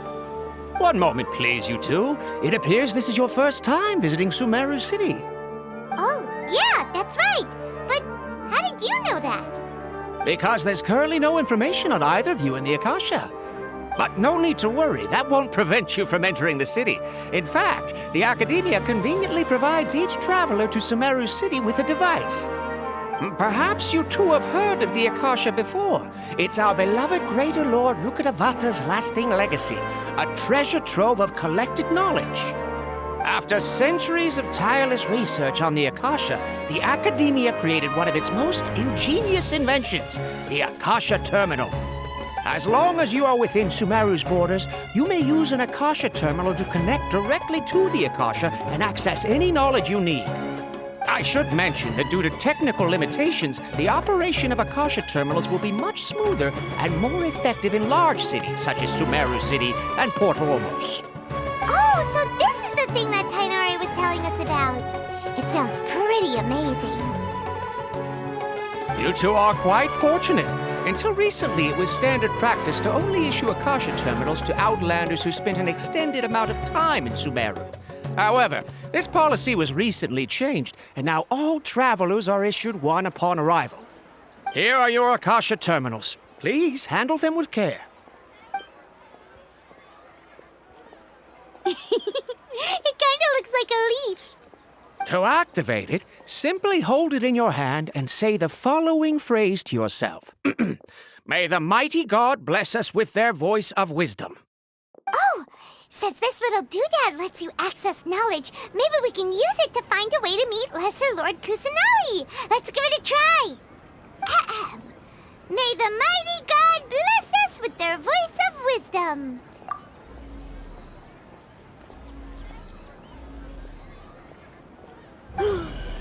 Whoa! Just now, something clicked, and Paimon suddenly knew how to use this thing. It seems all we need to do is concentrate on what we want to know, and bam! You get it! Oh, that'll come in real handy. Exactly. That is the power of the Akasha. And with that, let me officially welcome you both to Sumeru City. May the wisdom of the Dendro Archon always be your guide.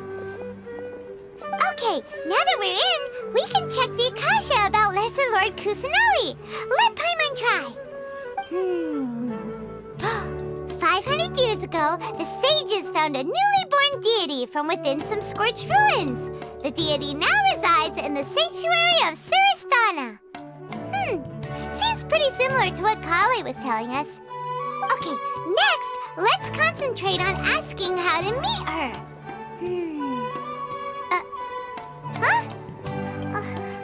Paimon doesn't sense anything. The Akasha didn't respond to Paimon's question. Oh, come on! Ugh. Focusing on this question feels like when you have something you're trying to remember and it's on the tip of your tongue, but you just can't think of it. Ugh, Paimon's brain is exhausted. Oh, smart idea. But what are you going to ask it?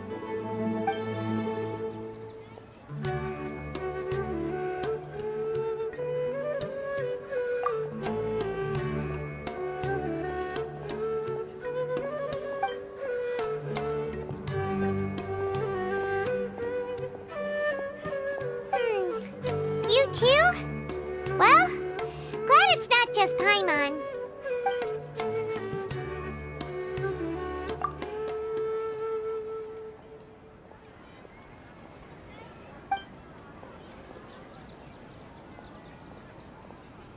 Uh-oh. Paimon's getting all teary-eyed all of a sudden. It feels like the people of Sumeru really miss their Archon.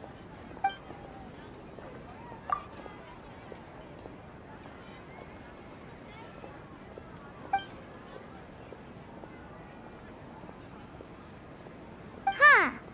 Could it be because we're Outlanders and we've only just arrived in Sumeru? You know, maybe we're not qualified to receive an answer to this sort of question or something. Well, seems no matter which way we try, we can't find anything that'll lead us to Lesser Lord Kusanali. Guess our only choice now is to try meeting with the researcher that Tainari recommended. He's from Sumeru and even has a position in the Academia. Maybe he'll be able to access more info from the Akasha. Let's see. Tainari wrote an address on the letter's envelope. Oh, it's not far from the city's gate. Let's head over and have a look. Hopefully he's at home. Hello, are you Rohawi? Yes, that's me. Can I help you? Great! You see, Tainari sent us here and... What? Tainari? Please, there's no need to say anything, really. Sure, I admit that the article I published last month wasn't my best work, and maybe the data didn't produce the most convincing results, but... Here! This is a letter from Tainari! Oh, let me see. Oh! Ooh, what a relief. You two nearly scared the life out of me. So you two just have some questions for me? Seems even Tainari acknowledges my innate ability for procuring information. So, what is it you two would like to know? We want to meet with Lesser Lord Kusanali. Do you know a way we can do that? You mean you want to meet the Dendro Archon herself? This isn't exactly my area of expertise, but let me see what I can find in the Akasha.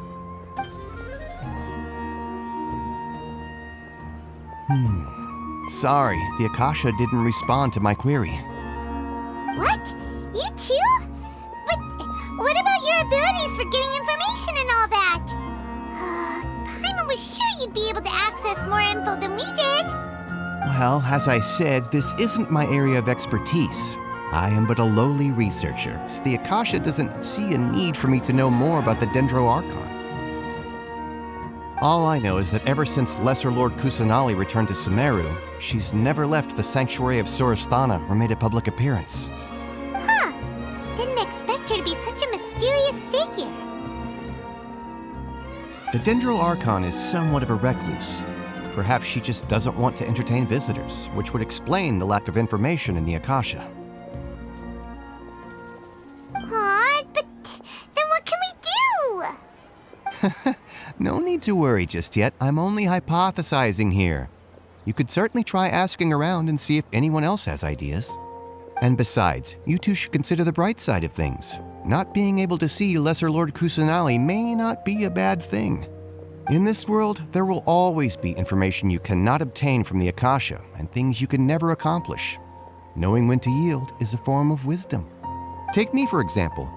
It's a miracle if my brain cells can spit out one paper every 3 years. But Tainari? That guy can publish 3 papers in just a single year.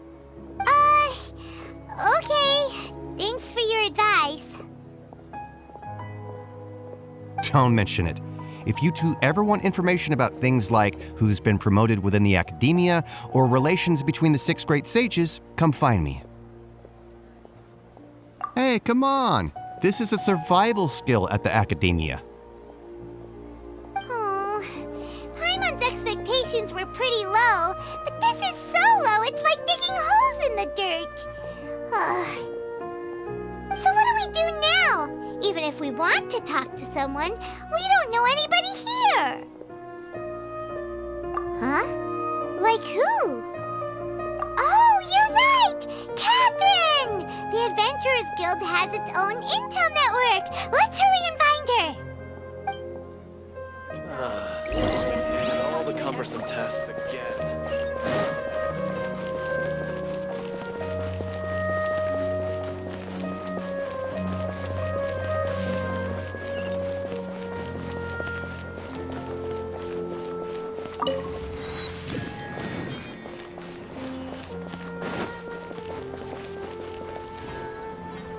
Ad Astra Abyssosk.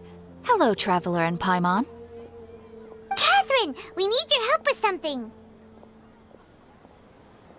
Understood. The Adventurers Guild is always ready to serve you. With what do you require assistance? We want to meet with Lesser Lord Kusanali. Do you know a way we can do that?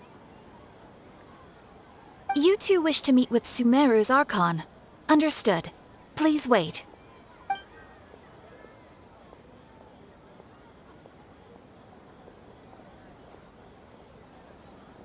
I apologize, but I am unable to call up any relevant information in the Akasha. I'm also unable to locate any pertinent information in my personal memory. Aww, another dead end. Well, if Catherine can't help us, then we really don't know anyone else to ask now. Please do not worry. I may know of someone who can help you two. In Sumeru, the Adventurers Guild does not serve as the vanguard of information. Rather, there are numerous active mercenary groups collectively known as the Eremites.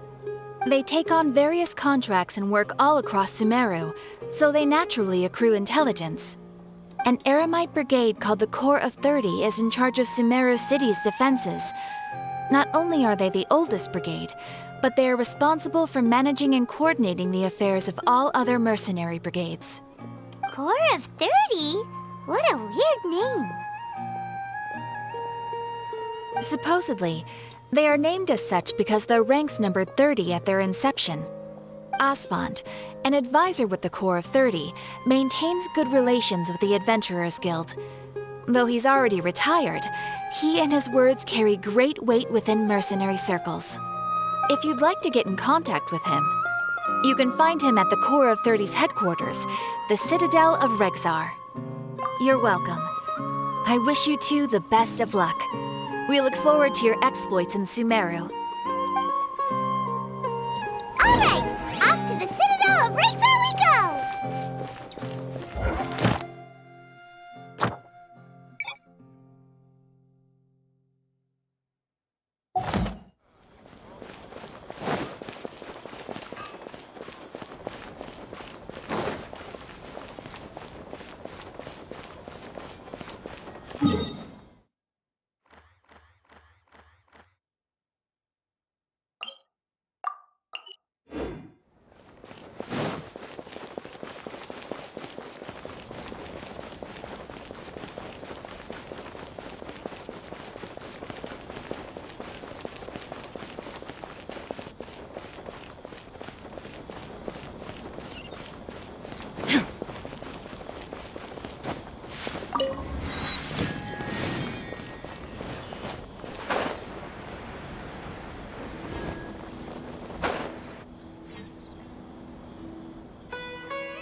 Welcome.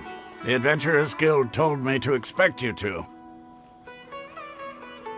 It's nice to meet you, Asfand. We'd like to ask you about something.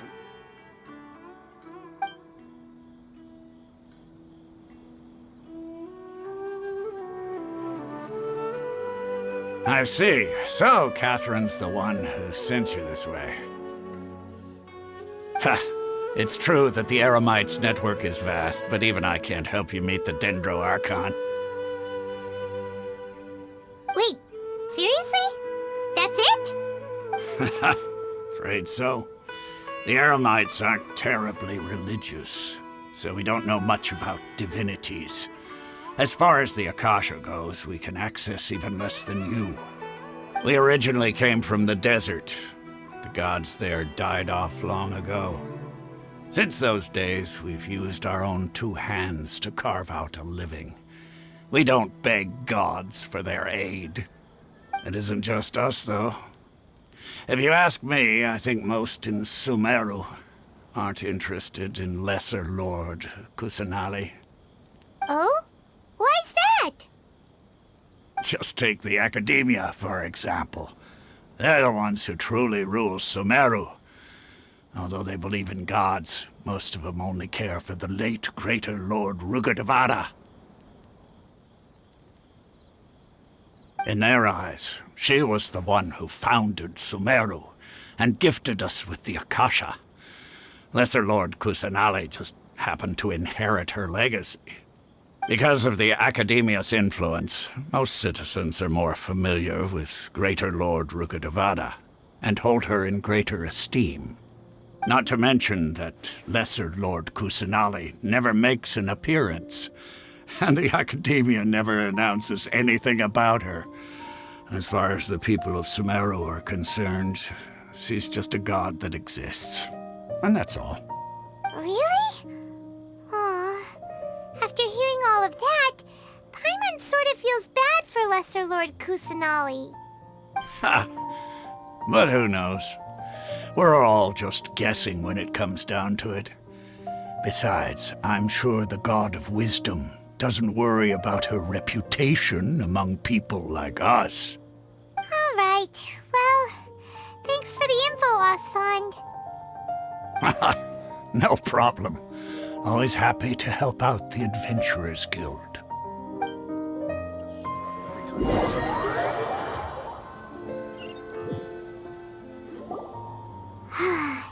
Seems Osfond was right about most people's attitudes here. Not only are they not interested in the Dendro Archon, they even say stuff like, if the Akasha doesn't think I should know, then I don't need to know about it. We've been asking for information non-stop ever since we got to Sumeru. But the harder we try, the more helpless everything seems.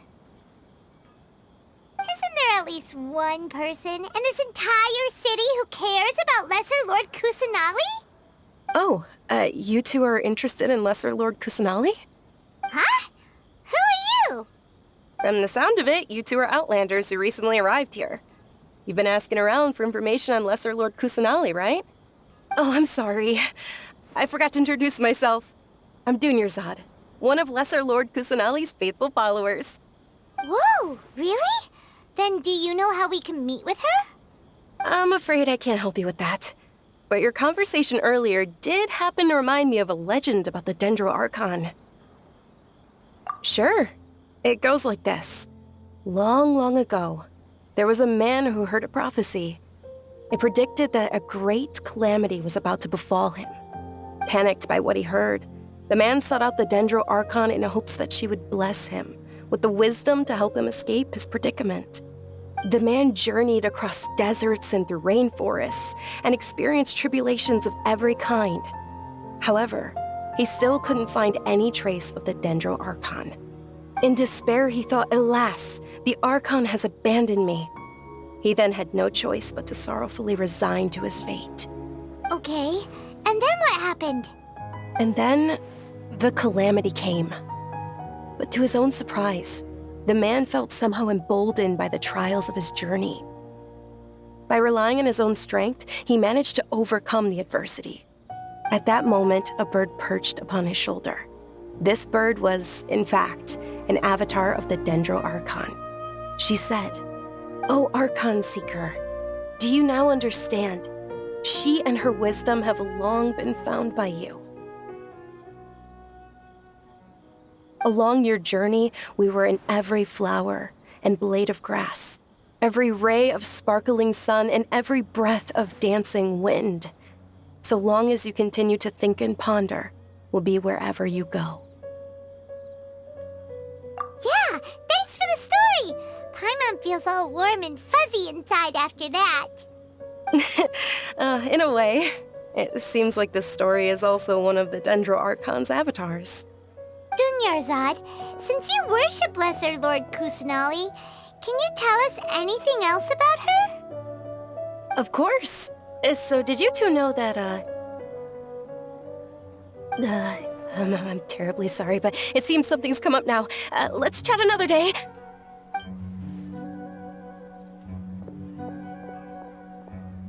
Hey, wait! What the heck just happened? It looks like they're searching for someone. Dunyarzad was acting super nervous just now. You think they're looking for her? This stinks! We finally managed to find a lead about Lesser Lord Kusanali! We can't let them get in the way now! Let's see if we can get rid of them. Then we can catch up with Dunyarzad! Hey, have you two seen a brown-haired girl wearing a purple top and a long blue dress? We're looking for her. Did she have bandages wrapped around her wrists? Yes, that's her. Did you see which direction she went? Yeah, she went that way. Quick, after her!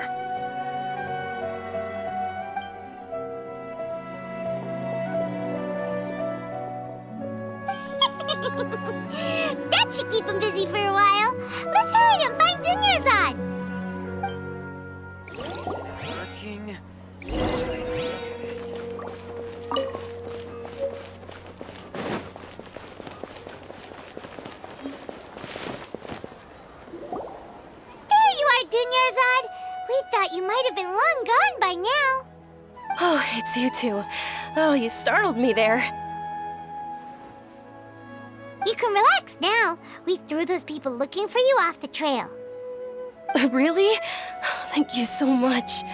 Unfortunately, I believe there's still more of them out there looking for me.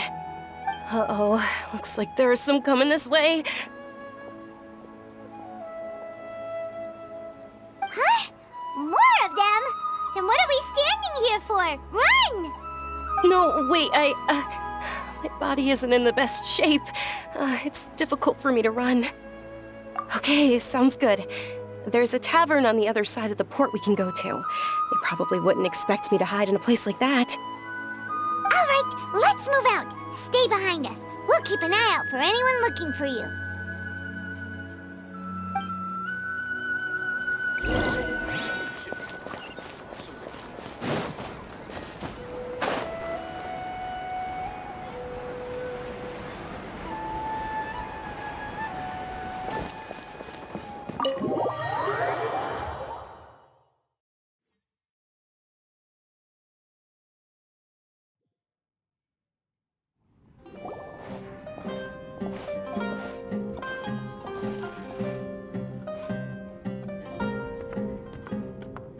We made it.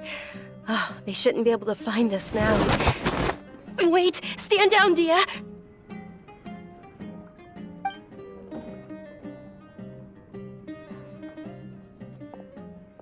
My lady, who are these two? They're travelers that I met on the street just a moment ago. They happened to notice that you were all searching for me, so they helped me hide. I see. In that case, you two should scram. There's nothing here for you. Wait a sec! Who the heck are you? And why are you shooing us away? I'm Miss Dunyarzad's bodyguard, here to see that she returns home safe and sound.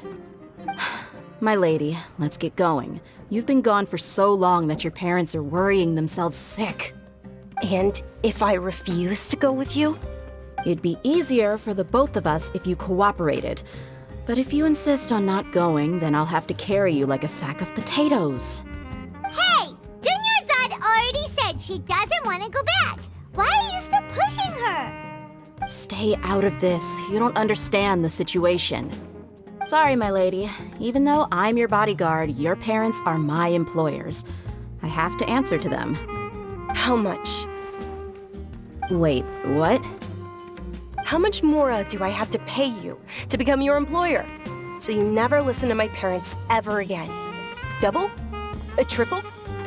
Give me some time and I'll get that much. My lady, this isn't about Mora. I don't know what you think of us Eremites, but let me say this. I like Mora, but I'll never go against my principles. That's why I'm here looking for you. Sure, it's an order from my employer, but my conscience was also telling me it's the right thing to do. And knowing your health, carelessly running around like this is gonna hurt ya. For the sake of those who love you, don't be stubborn. No, you're wrong. I'm aware of my limits and I know what I'm doing. Honestly, the only people being stubborn right now are my parents. And they know perfectly well that it makes no difference if I'm at home or not. They still won't accept reality. And every time I bring this up, they just change the subject. Dia, you've been living with us a long time already. This should be old news to you. Dia, I know it hasn't been easy for Mother and Father, and I'm grateful for everything they've done for me. But there's someone else in this world I'm also grateful to. Because she saved me. The love I have for her is the same I have for my parents. This is my life and my last chance. So I want to do something meaningful.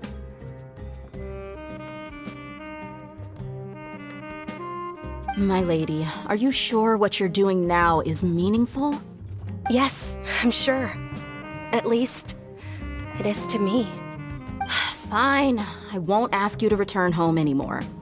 But let me make something very clear. I'm only doing this because I respect your determination, not because I agree with you. Thank you, Dia. Sorry for being so rude just now. My nerves were acting up. And I even brought up your payment in such an offensive way. Don't worry about it, my lady. I did say that I like Mora. Besides, that's our next topic of conversation. Today's little excursion caused such a ruckus that every single bodyguard at the estate was deployed. It wouldn't be easy to hide things from your old man. Since this definitely won't be your last escapade, here's a little tip. You should at least make it look like your room and things are still in order when you leave. Also, you'll need someone to cover you for when you're out and about. So, I'll let you hire me, my lady. This way, everyone wins. As for the pay, let's say half of what your father pays me. We can settle the bill when we return to the estate. Okay, deal. Yay! Looks like they've reached an understanding.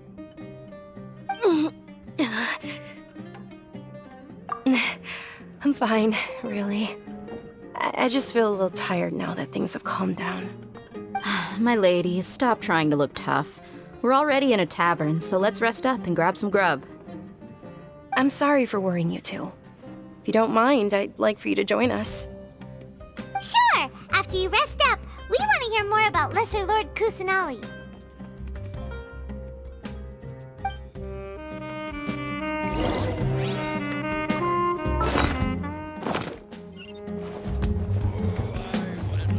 Fair share of crazy adventures back in the day. Ha! Well, if it isn't Dia. Haven't seen you in nearly half a year. Word on the street is that you're a bodyguard for the Homayani family now. Ha! Don't you find that kind of work boring? Nah, you get used to it. How about a menu over here? You got it. Huh? Isn't this little Miss Homayani herself? We don't get to serve personages like you very often. We'll be sure to prepare our very best. Thank you, sir, but there's no need. I don't have a lot of Mora on me, and I really ought to save as much as I can. But please bring these two the best food you have. They're my new friends, so I want to be a good host for them. Yeah, we're already super grateful for everything you told us about Lesser Lord Kusanali. How about our coconut charcoal cakes? They're our signature snack, and they run cheap. Look, other customers over there are eating some now. They look kind of burnt and dry. Paimon will pass. Hey, come on! Paimon has personal preferences too, you know. Dunyarzad, we asked a lot of people when we first arrived, and almost nobody was interested in Lesser Lord Kusanali. So, what made you want to follow her? Well, remember when you asked me if I knew how to meet the Dendro Archon? Even though I don't know how, I think I've actually seen her before. Huh? Really? Yes, it was when I was a child. At the time, my illness had kept me bedridden for the better part of a year. I was stuck inside and couldn't make any friends, and my parents did their best to find treatments for me. But even then, the Akasha didn't have any helpful information. My younger self no longer had any hopes or dreams. One flare-up was so bad that I was in a semi-conscious state for several days. Then one night, I woke up alone in my room. I was terrified. My body was paralyzed. Even if I cried, there was no sound. At that moment, an ethereal voice spoke in my mind. Dunyarzad, don't be scared. You don't have to cry. Dunyarzad, don't be scared. You don't have to cry. Who are you? How do you know my name? How do I explain this? You might not be able to understand, but actually, I know everything about you. Really? Of course. I know that you're scared of thunder, that you hate taking medicine every morning, and that you love counting the petals on your mom's skirt. Wow, you really do know everything. Dunyarzad, is there anything you want? Want? really. I can't go anywhere or do anything. Huh? But aren't you a child? All children have wishes. Tell me what you want, and maybe I can make it happen. But can you make my illness go away? Oh. I'm sorry. But I'm not powerful enough to do that right now. Then, can you be my friend? After that, the voice said, "Okay, I'll be your friend." Although my body was suffering during those days, that voice encouraged me and told me many wondrous things. Beyond my window was the flourishing Sumeru city. Beyond the city was a lush rainforest. And beyond that was the wall of Samiel, deserts, and all of Tevat. Once I finally made it through that bout of illness, I couldn't hear that voice anymore. I told my mother about it, but she said that I must have been dreaming. But I know that that voice wasn't a figment of my imagination. Before that, I had never heard of Tevat.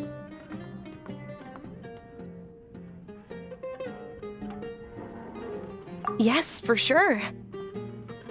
If it weren't for that voice, I would have never grown curious about the outside world, nor would I have learned how to read and enjoy so many books. That voice sparked a desire for wisdom. It had to have been the Dendro Archon. I've been hoping for a chance to repay her kindness.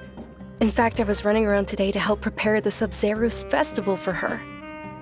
What's the Sub-Zerus festival? It's Lesser Lord Kusanali's birthday, which was the day that she was found by the sages. It's actually an old holiday that originally celebrated Greater Lord Rukkhadevata's birthday. When she passed away, the holiday eventually became a celebration of the Lesser Lord's birthday. I heard everyone was overjoyed when they welcomed her back to Sumeru. In those days, the festival was a huge deal. But because of the Academia's influence, people have gradually lost interest in the festival. The Academia actively participates in Sumeru's many holidays dedicated to Greater Lord Rukkhadevata. But when it comes to the Sub-Zerus festival, forget any funding. They practically act like it doesn't exist.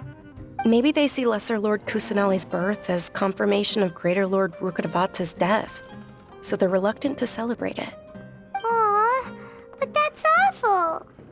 It is. It's absolutely terrible.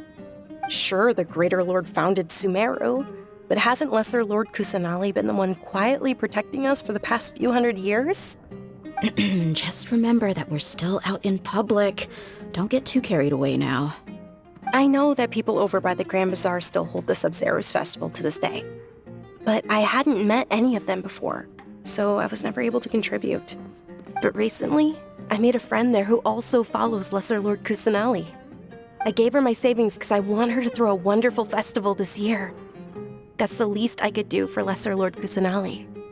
Hold on, my lady, does this friend happen to be Nilu, the one who sends flowers to the estate? Yes, that's her. I saw her leaving the other day with a nervous look on her face. It seemed like she was hiding something in her arms. Did you give her something? Yes. Initially, I didn't have much Mora prepared, so I had Nilu sell one of my skirts. I've agreed with Nilu to meet up at the Grand Bazaar today and see how things are coming along. Dia, would you accompany me? Sure. That's quite the trip, though. I'll carry you. No, that would be too much, even for you. You might as well just accept the lift. If I let you walk, who knows how long it'll take us.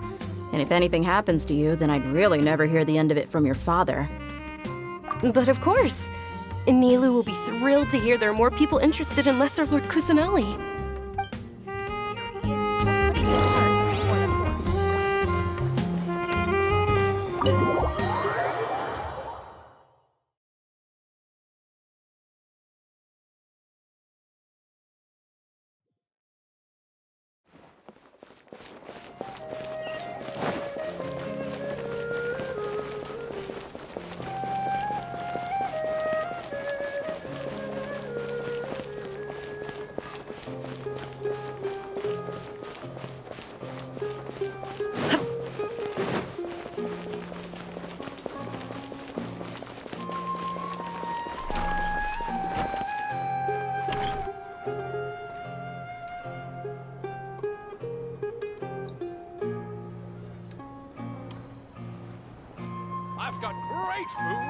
Sorry I'm late, Nilu.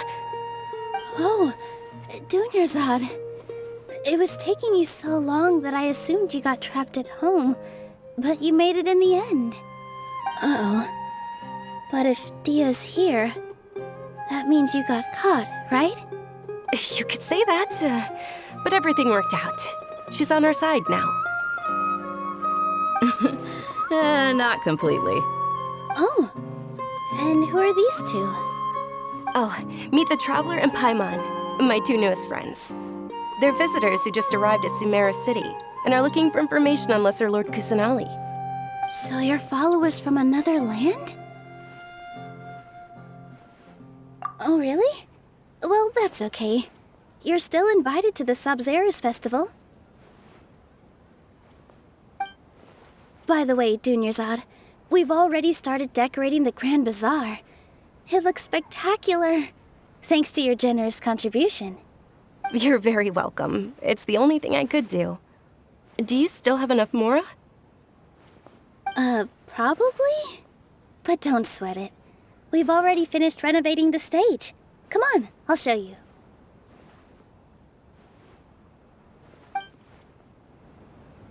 Food and great drinks that everyone can enjoy.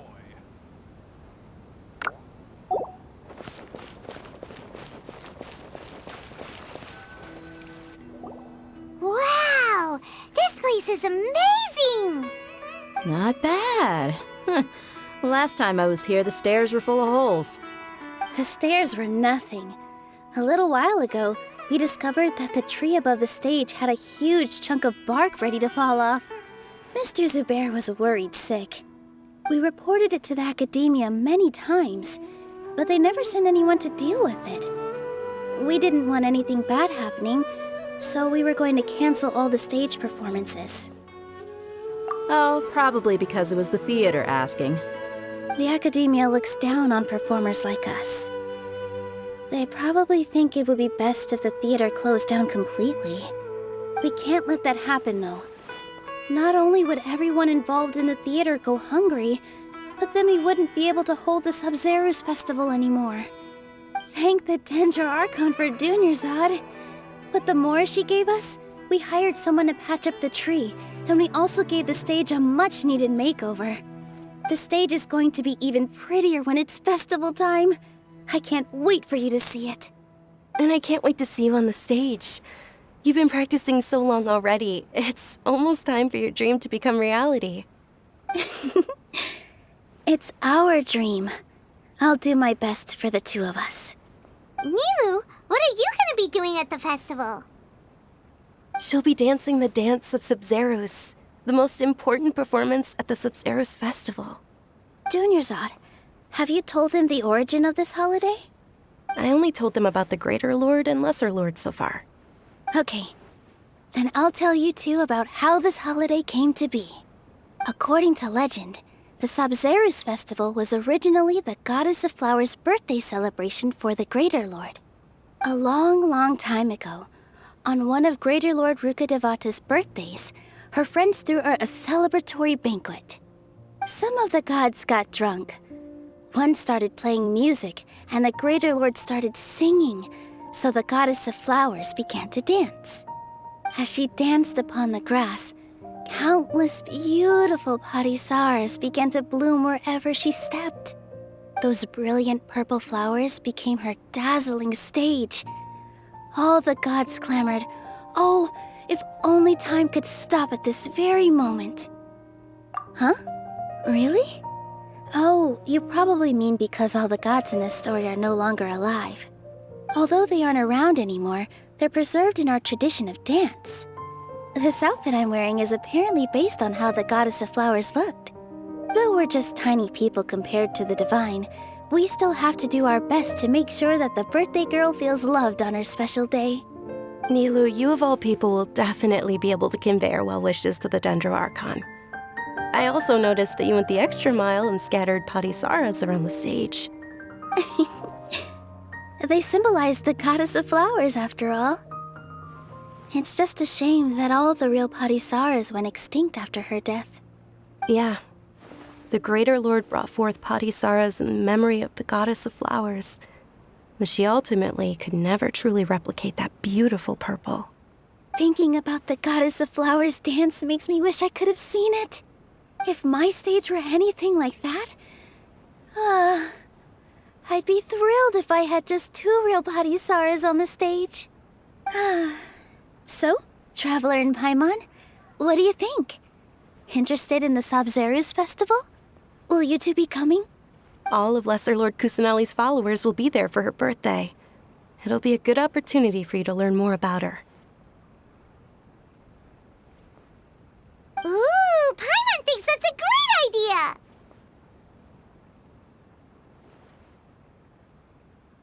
Hey, come on! There's nothing wrong with enjoying a festival. Besides, it's Lesser Lord Kusanali's birthday. She'll be happy to have more people who are celebrating it. So how about we all attend the Sabzeruz festival together? Dunyarzad, let me show you which stage decorations we've picked out so far. Traveler in Paimon, if that doesn't sound interesting to you, then feel free to explore the area. Everyone at the Grand Bazaar loves Lesser Lord Kusanali, and we're all looking forward to the Sabzeruz festival. In that case, we'll take a look around.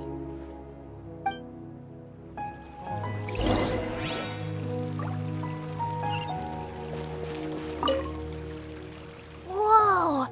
What's with your yellow hair? And why do your clothes look so funny? Are you an Outlander? Did you know that the Sabzeruz festival is about to happen? There'll be loads of fun things to do at the festival. But the best part is when Ferris, the Knight of Flowers, passes out candy to everyone.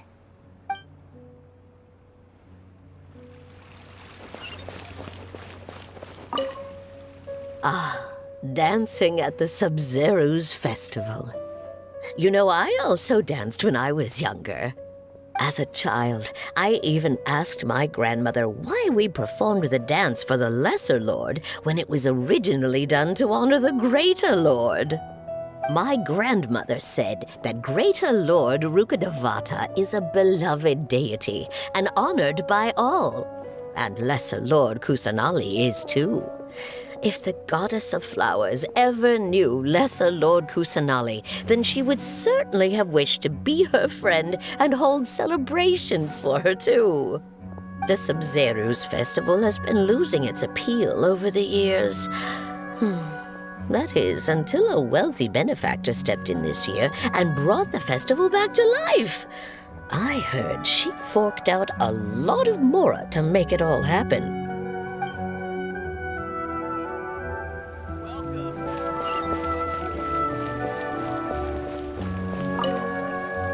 Things are really shaping up, and there's a buzz around the festival this year. We're expecting people from all over to come by this year and buy things during the festivities. Don't be fooled into thinking that Sumeru City has the best of everything. Some festival snacks are only offered here in the Grand Bazaar.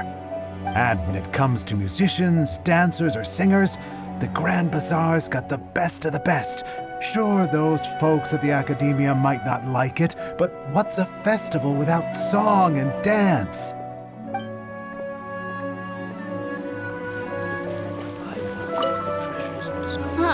Revamping the stage for the festival couldn't have been easy, that's for sure. I bet this year's festival will be one to remember. I don't know much about the Grand Bazaar, but I do know that the residents here have a penchant for song and dance.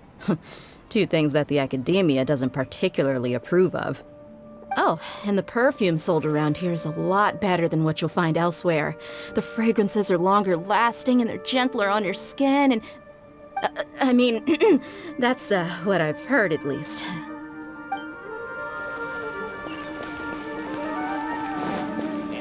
As on the stage, one must act with gumption. Nilu, your outfit looks amazing. There's also something different about you from when we first met up. I thought I'd add a little extra pizzazz to my dress for the festival. See? Wow, did you sew all that yourself? Uh-huh. Sewing is a fundamental skill for everyone in the theater company because we make all our own costumes. Did you know that Mr. Zubair not only can make costumes, but props too? I've noticed that you can't keep your eyes off that crown over there. Would you like to try it on? May I? Of course. The legends say that the goddess of flowers had beautiful horns on her head, so this crown was made to reflect that. Dunyarzad, you look absolutely stunning with it on. It's like I'm looking at the goddess of flowers herself.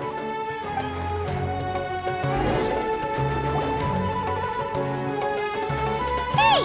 Is that who Paimon thinks it is? It looks like Catherine.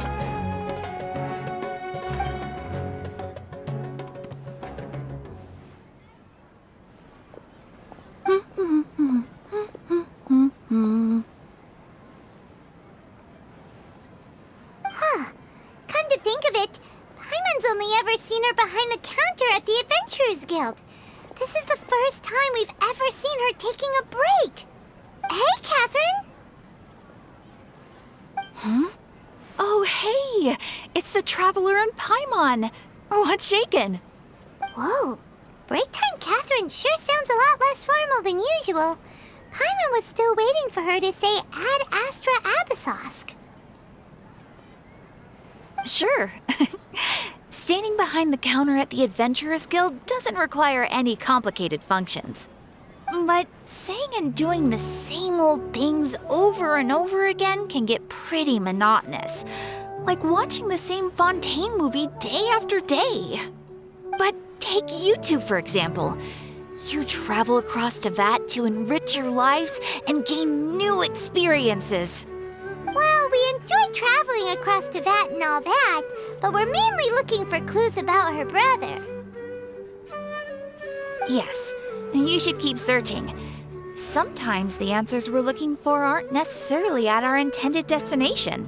Instead, they're found along the way. Huh. Haven't we heard someone say something pretty similar recently? Anyways, what brings you out here, Catherine? No, not particularly. I guess you could say that I'm loving the recent atmosphere here. If festivals bring happiness to everyone, then that's where their true value lies. Oh, it looks like it's about time for me to be heading back now. Alright, we'll see you next time at the Adventurers Guild. Oh, by the way, thanks for connecting us with the Eremites. We've already made some great friends in Sumeru City thanks to you. I'm sure you two will get along well with the people here. You've already been blessed by the element of Dendro after all. See you around.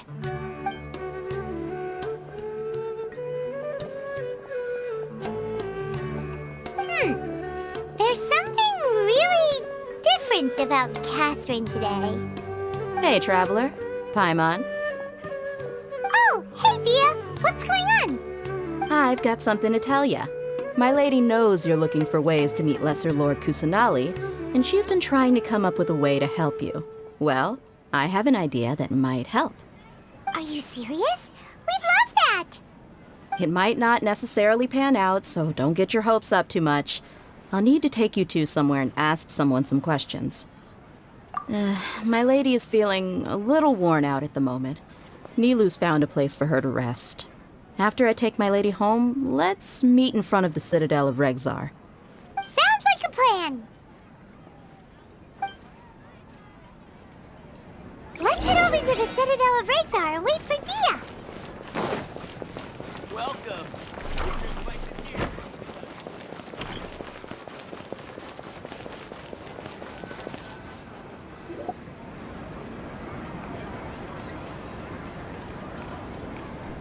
Sorry, I'm late. It took some convincing for the master and mistress to believe that Miss Dunyarzad was only sitting in the port for a while because she was in a bad mood. Anyway, I guess I should be thanking you. I haven't seen Miss Dunyarzad that happy in a long time. If it wasn't for you two, she probably would have been caught and dragged back much earlier.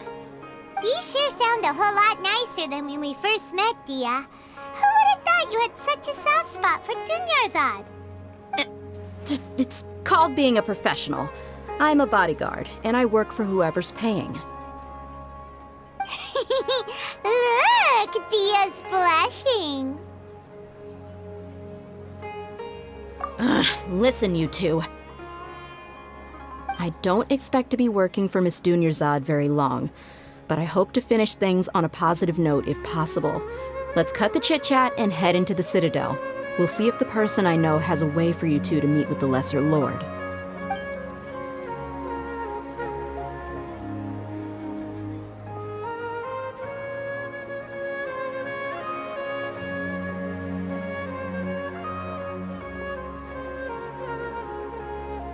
Oh, hey, Chief.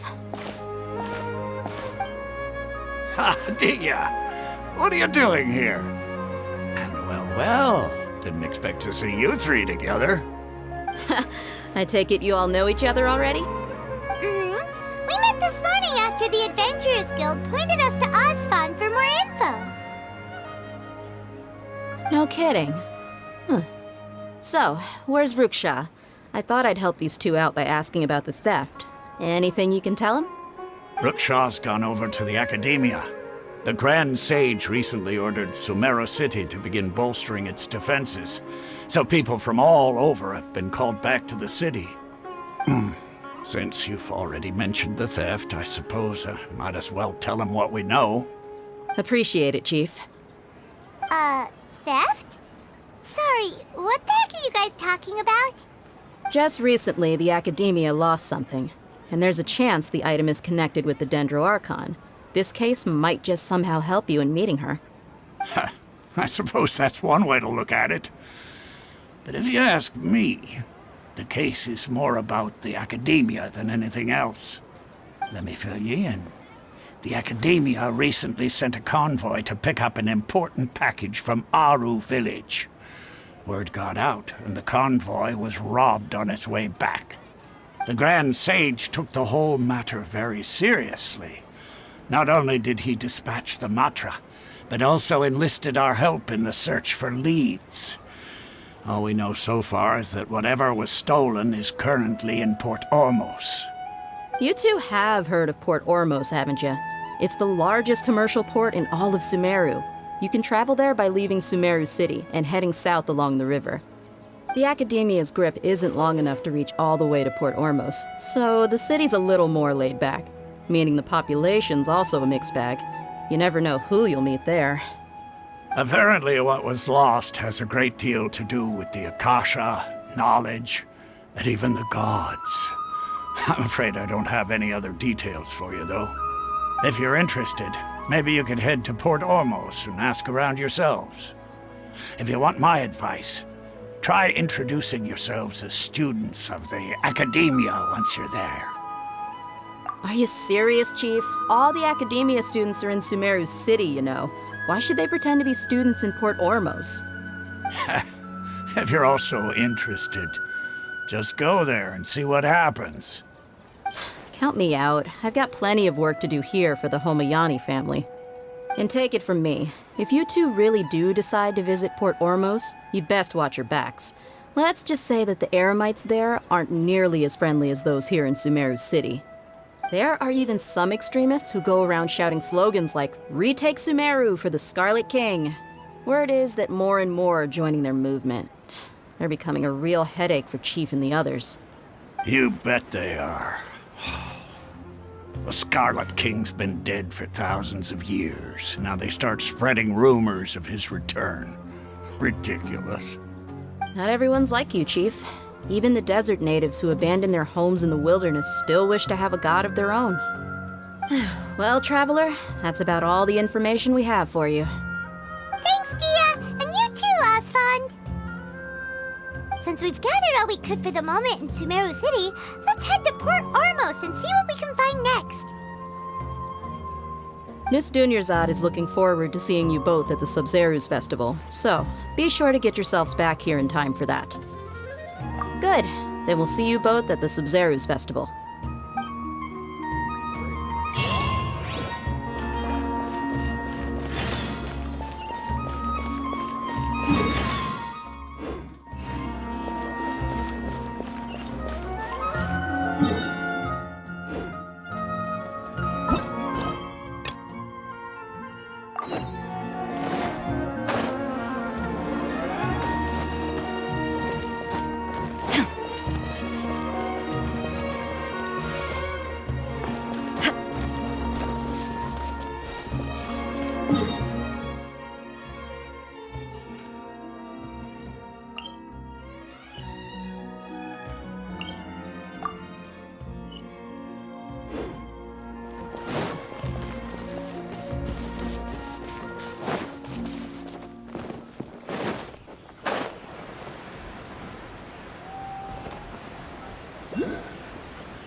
like a lamb to the slaughter.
No escape! Don't be a killjoy! We've only just begun! New punches. Can't catch me. Coming through! Shine down! One with my blade. From whence you came. There is no escape! Bam! A touch of frost. Shine down! You need to hurry up! This one's well done! Illusion shattered! I'll get back! You need to hurry up! One with my blade. Spirit blade. Let's roll! Shine down! An unfortunate fall!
Come and have a good look yourself. Traditional spices of the highest quality, made with pride and experience. You've got a deal. I can't thank you enough for always looking after my business. Believe me, I'm not making this up. Several Eremite mercenary groups are nearly in open conflict, but does the core of 30 care? And that's not all. Did you know that... Wow! Talk about hurly-burly! This place is busy! Guess that's only to be expected for the largest port in Sumeru. Maybe it's because of what Dia told us earlier, but Paimon can't seem to shake the feeling that there's also danger lurking in these crowds. Ooh. Let's get our bearings so we can start looking for leads. We know that whatever the Academia lost is related to the gods. But other than that, we don't have much else to go on. Osfun told us to try posing as Academia students while asking around. Paimon checked the Akasha on the way here, and the Academia doesn't seem to have any research facilities in Port Ormos. Paimon doesn't get it. Won't we look even more suspicious going around saying we're Academia students and asking about the stolen item?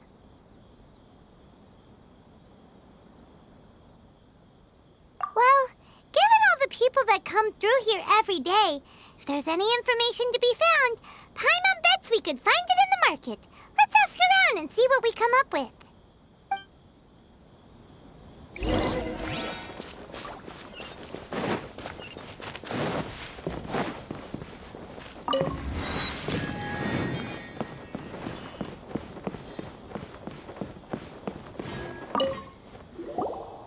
Welcome. Welcome. How can I help you two? Hi there. We would like to ask you a question. Do students from the Academia ever come to Port Ormos? Of course. Especially around this time of year. Students from Sumeru City that are about to graduate often come to Port Ormos to cut loose a little. Many people often talk about how hard it is to get accepted into the Academia, let alone graduate. But those who finish their studies and go on to become full-time researchers at the Academia have it even harder. Sure, we may not be Sumeru City, but Port Ormos offers beautiful scenery and a stress-free environment. Some even say it's good luck to come to Port Ormos, so students and researchers come flocking here when things get to be too much at the Academia. Ah, you see over there? Those are students from the academia. They've been looking worried and miserable ever since they got here a few days ago. If you ask me, the life of a merchant is better. So long as the Akasha teaches us what we need, then life is good. Those students seem to be discussing something. Let's see if we can listen in.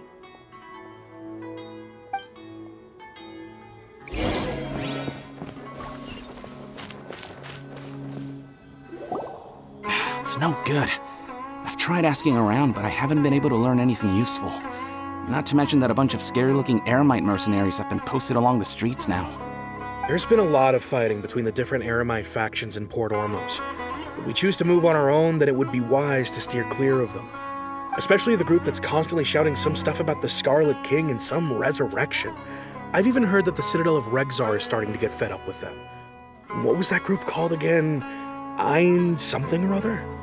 They're called Ein El Ahmar. Today, I heard that the thing we're after might be in their possession at the moment. Wait, come again? Don't you see? Many of the Eremites in Port Ormos deal with trading this kind of thing. They're usually pretty wary of outsiders, but not so with students of the academia. It's because the kind of goods that students are looking for aren't the kind of goods that Eremites are after. As long as they know you're a student, then deals can be made. I've heard that Ein El Hakmar likes to set up shop at the Jafar Tavern. Supposedly, if you're willing to part with 500,000 Mora, they'll give you info on anything. Wait, did you say 500,000? If information alone costs that much, then how could we ever afford to buy what we're looking for? I guess we might as well give up on trying to graduate this way. I wouldn't worry too much. Our field of research is very niche. Who else could possibly be after that kind of shady knowledge? I bet it's practically worthless to anyone aside from us. Oh, I guess that makes sense. Then the only thing left for us now is to find a way in. Why don't we all just pool our money together and pay for the information? Whoa! Did you hear that? A niche field of research and shady knowledge? It all sounds pretty suspicious to Paimon. Is knowledge something people just buy and sell like that? So, what's our plan? Wait, didn't you hear what they just said? Buying information is going to cost us 500,000 Mora! Have you lost your mind? Oh, all right. Paimon never thought she'd agree to parting with that kind of Mora. But if you know what you're doing, then we should give it a shot.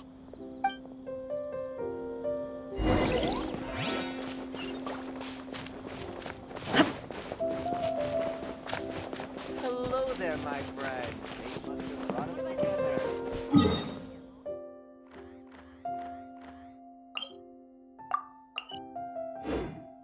Got any commissions?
This is the place we heard those students talking about. Let's find a seat somewhere and see if we can spot the group they mentioned. Should I adjust the shipping schedule? What's going on? Welcome. How can there be Kairagi here? Oh, you've arrived. Please, take a seat. So, they think that they can go toe-to-toe with the boss? Ha! Once we reclaim the power of the Scarlet King, they'll be the first that the boss punishes. They're nothing to be afraid of. Our main rival now is the Caracal Battalion. They've also amassed a significant amount of Mora this time, so we mustn't underestimate them. How can the Caracal Battalion compete with the boss when they're nothing but a bunch of money-grubbing opportunists out for a quick Mora? Yeah, with Boss's fervent devotion, he'll be able to use this power to bring our god back this time. All these guys talk about is the Scarlet King, so they're probably the ones we're looking for. Greater Lord Ruka Devata. That traitor and her followers must not be spared. The day will come when the Scarlet King exacts vengeance on Sumeru, and all of them shall be punished. Yeah, Paimon was wondering what they meant too. We should ask about that if we get the chance later.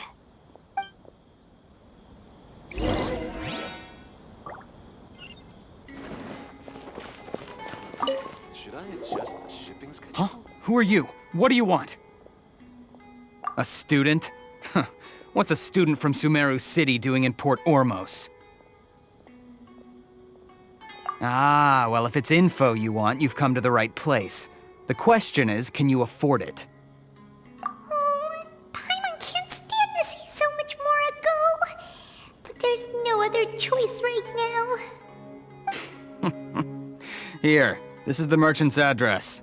Whatever you're looking for, you'll find it there. Hmm? Well, what are you waiting for? Oh, that's right! We heard you mention the Scarlet King just now. We're actually interested to know more because we're, archaeology students! Fine. Since you've already handed over the Mora, I guess I can throw in a little extra info. As you can see, members of Ain al-Ahmar are devout believers of the Scarlet King. Years ago, the Scarlet King founded the great desert nation that was our homeland. It was an advanced civilization, far beyond anything you'll see in present-day Sumeru. The Scarlet King was the rightful god of wisdom, but he was betrayed by a companion he trusted. She even stripped him of his title, God of Wisdom. So, you mean the traitor was... Greater Lord Ruka Devata, yes! That shameless wretch destroyed the Scarlet King's civilization, and our ancestors were forced to flee to this land where we were made to suffer the tyranny of our enemies. Furthermore, she conspired with the Academia to cover up the truth of her actions, and create the merciful and benevolent facade for which she is now known. Ugh, just thinking about it sickens me. But the story doesn't end there, oh no. The Scarlet King isn't truly dead. The voice of the Oracle has been heard in the desert, prophesying his resurrection. Mark my words, our god shall return. And when that day comes, all followers of the traitor and all the desert dwellers who have forgotten their true god will suffer retribution together. If what I'm saying makes you shiver with fear, it might not be too late for you to become a believer of the Scarlet King.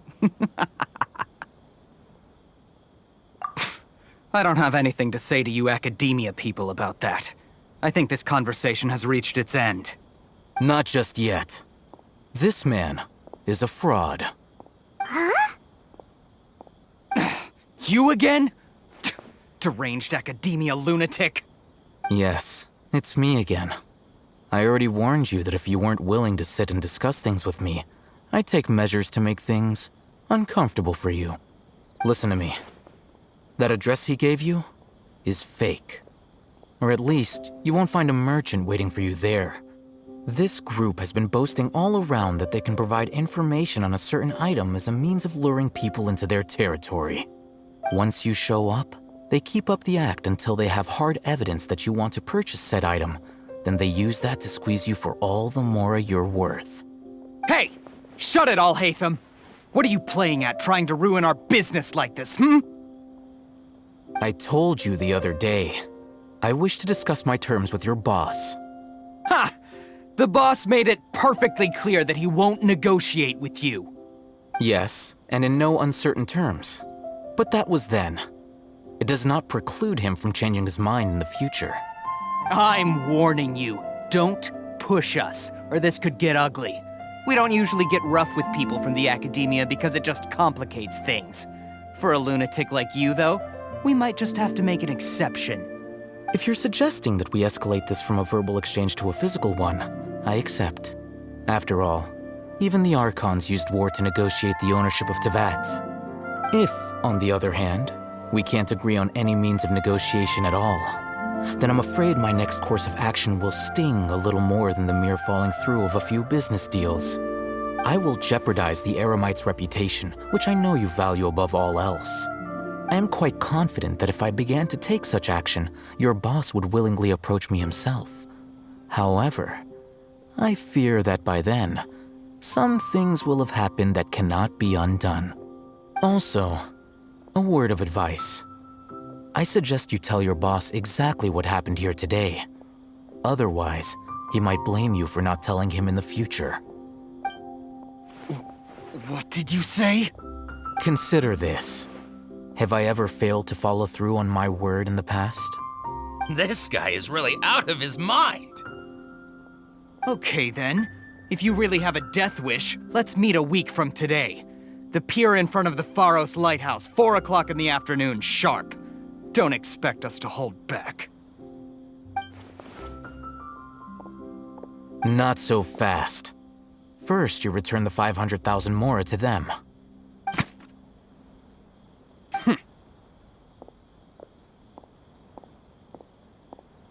Please, I beg you, don't provoke them. We can't afford any trouble with this crowd. They haven't even paid for their food yet. Ah, Mr. Iman. There appears to be fewer staff in the restaurant recently.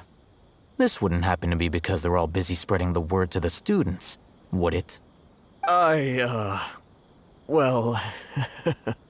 Someone who chooses to do business with a group like that really can't afford to get so flustered the instant someone confronts them about it. Consider the meal compensation for our silence. I'd say you're getting an excellent deal. Whoa, did you see that? He not only got us our Mora back, but sent the Emirites running too! Plus, he seems to know a lot about what's going on around here. Let's catch up with him and ask some questions. He went that way! After him!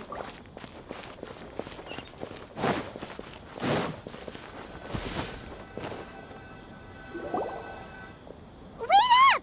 It's Al-Haytham, right? What do you want? No need for thanks. My goal was to get to them, and you two gave me just the opportunity I needed. We're even. Oh, I advise you to keep your distance from them. Since they weren't able to make off with your Mora in the end, they might harass you again in the future. All right. Goodbye. Hold your horses! We still have something to ask you about! Since you tore through their scam right in front of them, you must know the real story about certain something, no? Who exactly are you two? And why are you inquiring about that? A student. Right. Look, you should know that those thugs conducting business with you had nothing to do with your lie. Huh? Oh, yeah! She's really strong! Weren't you saying something about a physical exchange? We can help with that. She doesn't even have a vision. Forget it. Maybe not, but she can still use elemental energy. Otherwise, there's no way we'd go asking for info from from guys like that. Those high-headed thugs are definitely gonna bring a lot of backup for your next meeting. Even if you don't go alone, you won't regret taking us with you.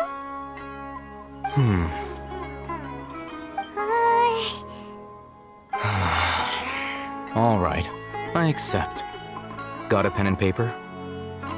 If you're searching for someone who sells that kind of merchandise, I'll give you one of their addresses, and you can try your luck. We'll reconvene at the appointed time by the pier. It doesn't matter if you show up or not.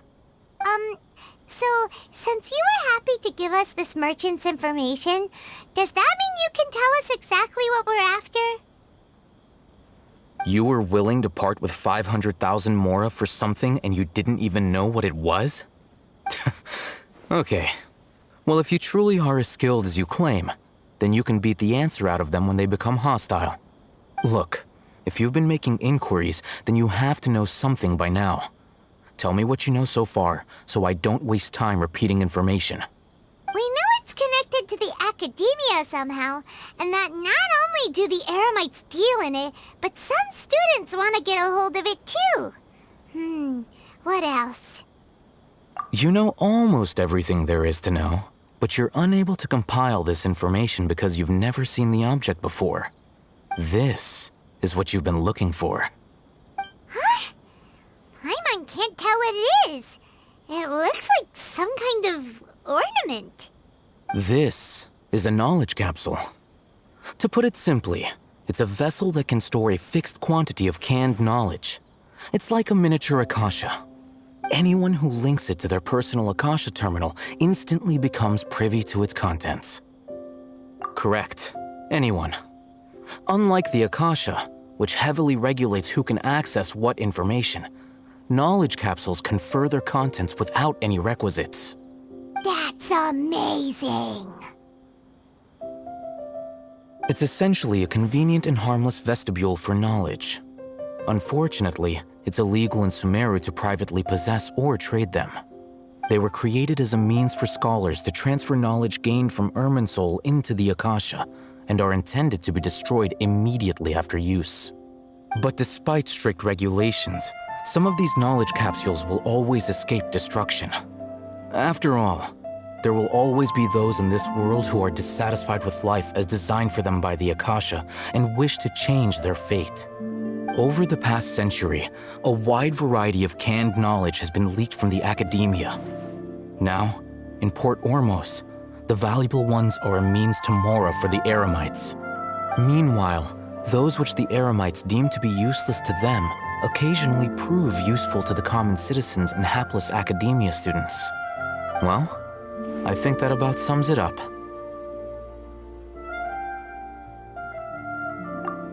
Oh, so that's your true objective. With our current arrangement, I don't believe I can offer an answer. You're still resolved. Fine. Let's talk somewhere with fewer people.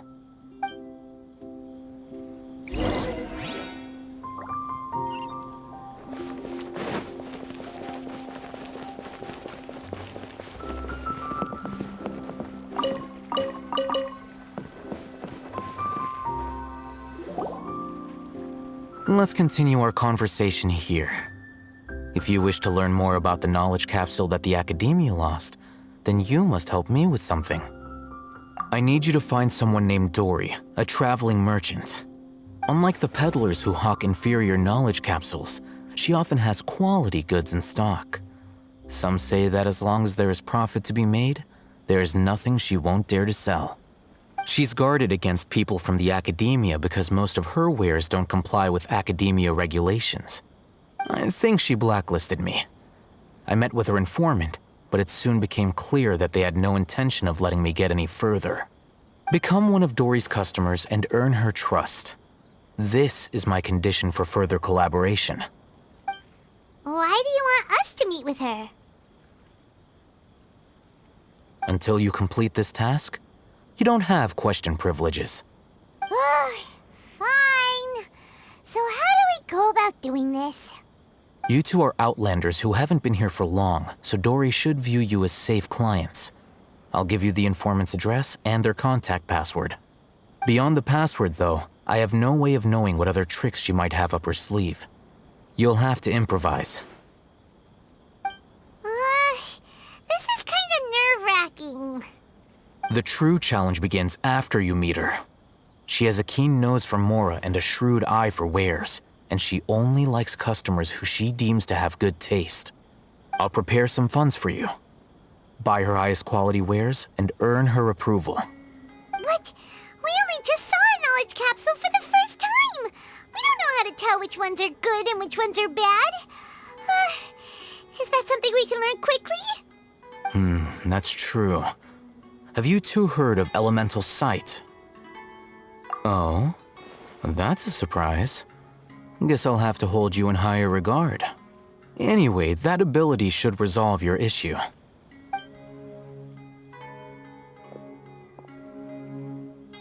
Here are 2 knowledge capsules. Tell me, can you detect any difference in their quality?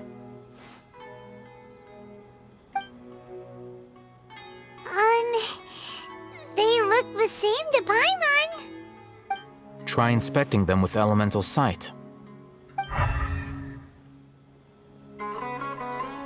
How'd it go? Did you see anything? Rumor has it that higher quality knowledge capsules generally appear brighter when viewed through elemental sight. That's because knowledge originates from Irminsul, the root of Dendro power itself. The more powerful the knowledge, the richer it is in Dendro energy. However, some canned knowledge with a high concentration of elemental energy is of little use in contemporary times, so those capsules are of little value. Using elemental sight is merely a stopgap measure, but it should suffice for earning Dory's trust. That sounds pretty impressive. Here's a sheet with the informant's location and contact password, and here's the Mora for purchasing canned knowledge. Don't be cheap. You'll need to spend to catch Dory's eye. If there's any Mora left over, just keep it. Oh, and be sure to exercise some caution. There have been Matra present in Port Ormos lately. Your efforts will be for naught if they catch you. Matra?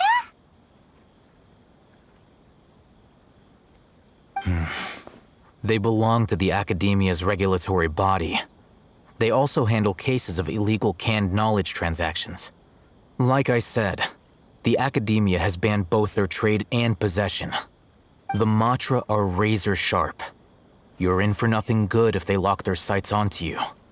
If you two want to back out, now's the time. Okay, then we have a deal. If you succeed in your dealings with Dory, come find me at the Wikela Funduk. We'll have an open discussion then.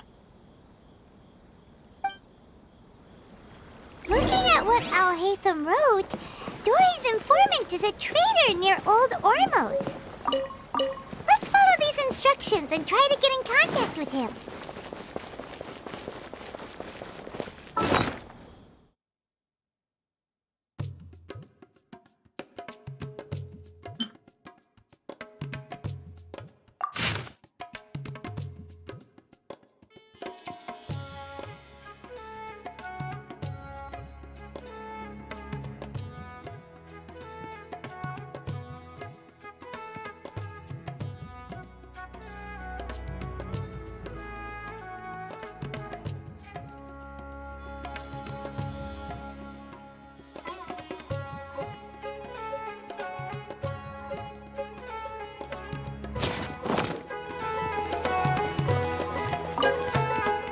Hello.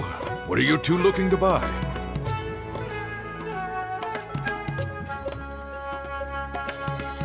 Wait, are you sure you're remembering that right? Paimon doesn't think it was that on the paper.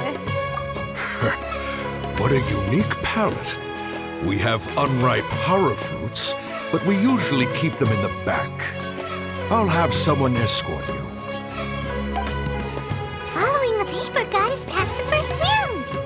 Ronak, these two want to buy unripe horror fruits. Show them to the warehouse. Got it. You two, please follow me.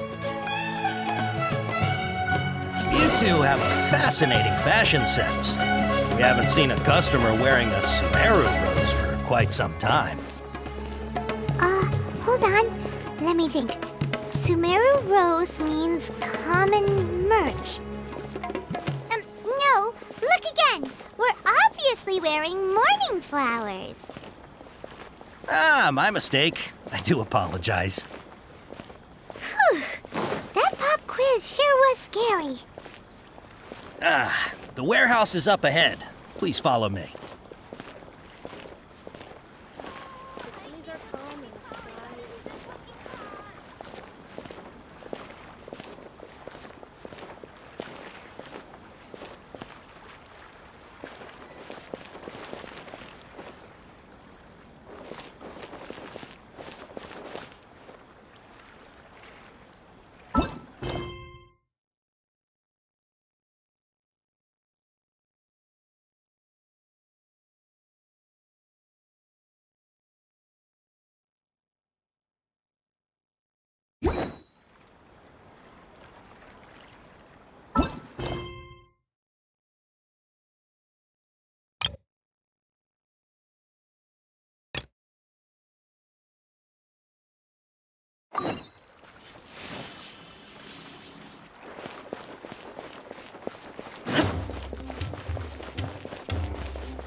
Port Ormos is pretty great.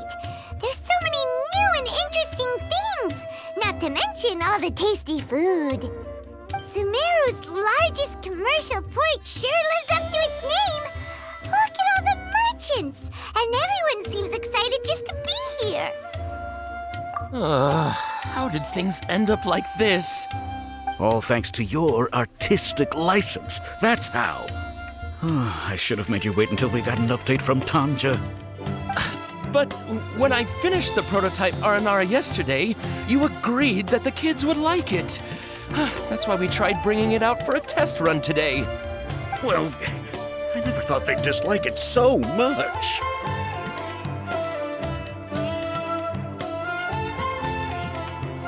Oh, what should we do? Whoa. Yeah. Compared to everyone else, they seem really down in the dumps. Let's go find out what's going on. Hey there! Paimon's name is Paimon, and she's a traveler who was just passing by. Is there something bothering you? Oh, I noticed you two a moment ago. Welcome to Akara Crafts, the best toy store in Port Ormos. At least for now. What's bothering us is this prototype Aranara. To start with, could I get your opinion on it? Prototype Aranara? You mean this wood carving here? It looks like a mushroom monster to Paimon. Oh, there we have it. The verdict is in. What a headache. Not the first negative feedback we've had. So, what exactly is a prototype Aranara? So for context, Aranara are magical creatures in Sumeru fairy tales that live in the forest. For the store's 20th anniversary, we plan to release a series of hand-carved toys based on the Aranara stories that kids know and love. This is a prototype we made to get an idea of how they would react. But when we put it out there, the reaction was not quite what we'd anticipated. They thought it looked like a mushroom too, huh? No, worse than that, actually. I can't quite describe it, though. And I'm also not very good with kids. Maybe you could ask them for yourselves.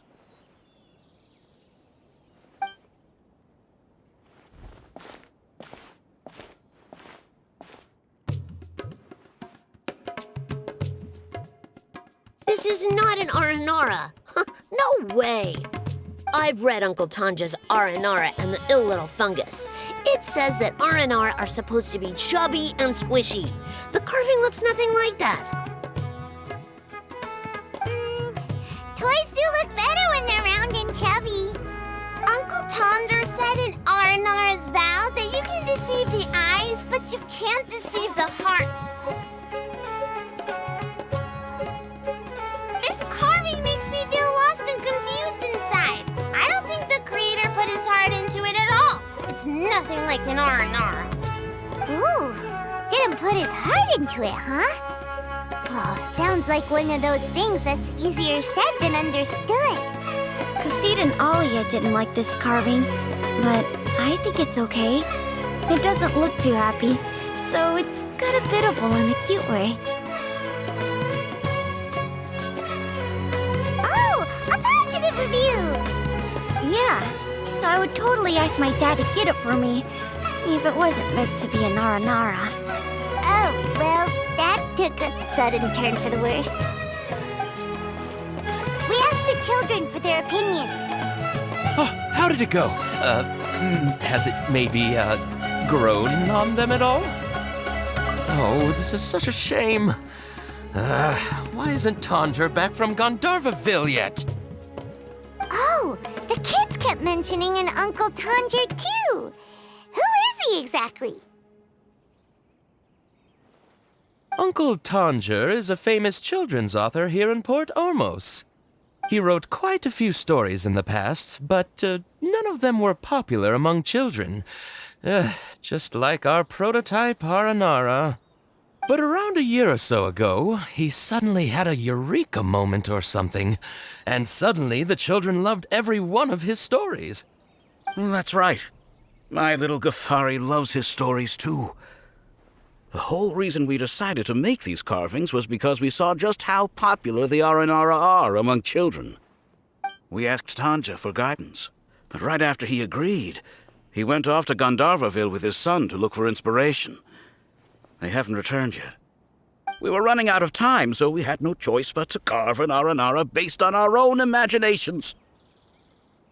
As you can see, this was the result. Oh, we have to do something. Hey, since you're the famous traveler, could you do us a favor and look for Tanger in Gandharvaville, He doesn't have to come in person if he's too busy. Just ask him to write down his suggestions and bring his notes back to us, if you could. Please, if only to put a smile on the children's faces. And, of course, you'll be well compensated for doing us the favor. They seem pretty desperate. Let's help them out. To see the kids smile. And Yep, let's do it!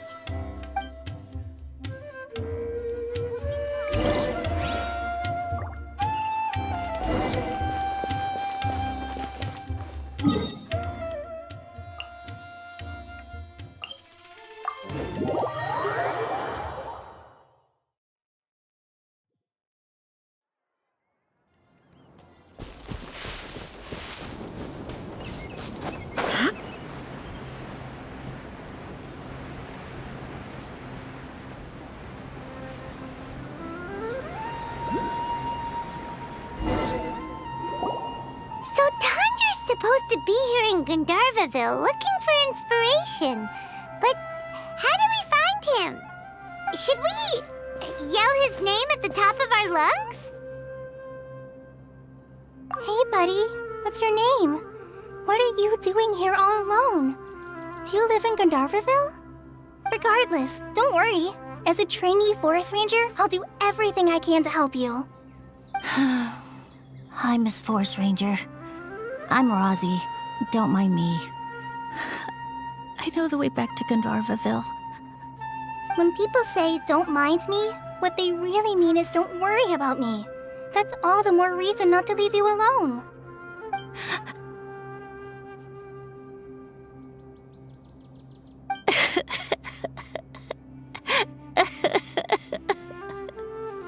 Hey, don't cry. What's wrong? Take your time. You can tell me all about it. Huh, that voice sounds familiar. I once heard it somewhere before. Oh, it's Kale! And a child who seems to be upset. Oh, let's go say hi.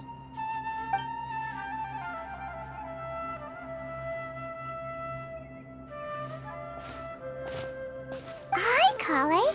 How have you been? I'm on a traveler. I've been doing pretty well. Thanks for asking. I'm helping Master Tainari patrol the forest. What brings you here? We're here on an errand. We heard your voice, so we thought we'd come ask you for help. You seem kinda busy, though. I'll be fine. You go help them first, Miss Forest Ranger. I'm okay, really. The sand got into my eyes, that's all. What a well-mannered child. Sand? There is not a lot of sand in a forest. You keep saying you're okay because you don't want us to know what you're upset about, right? Maybe. That's exactly why you have to get it off your chest. Here's a trick. If you're keeping a secret that bothers you, you can try telling it all to a tree hollow. A tree hollow? Yeah, a tree hollow. Do you know Tanja's stories? The Aranara living in the forest will patiently listen to every word children say. Maybe there really are Aranara living in the tree hollows that will listen to you. You like the Aranara stories too? Of course. I love them. Oh, people who like Aranara are the best. Okay, I'll try telling my secrets to a tree hollow. Thanks, Miss Force Ranger. You know everything. Aw, you're just exaggerating. Anyway, I'm trying to be like my friend, who always does her best to cheer people up when they seem sad. So, how are you doing? Feeling any better now? The forest is very dangerous, so how about we stick together? Sure.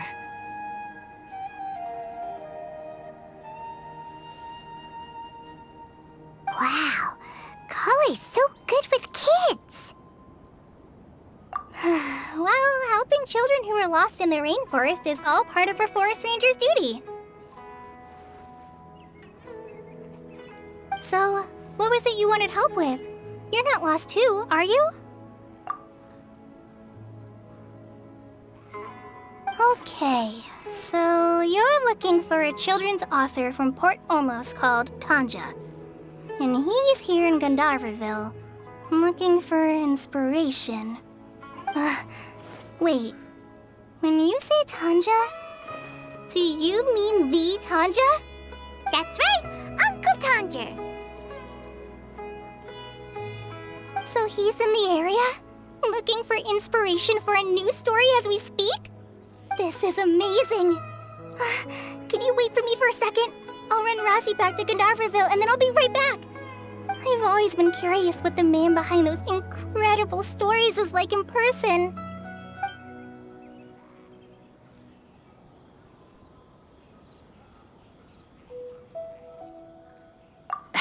Tanja's just a normal guy.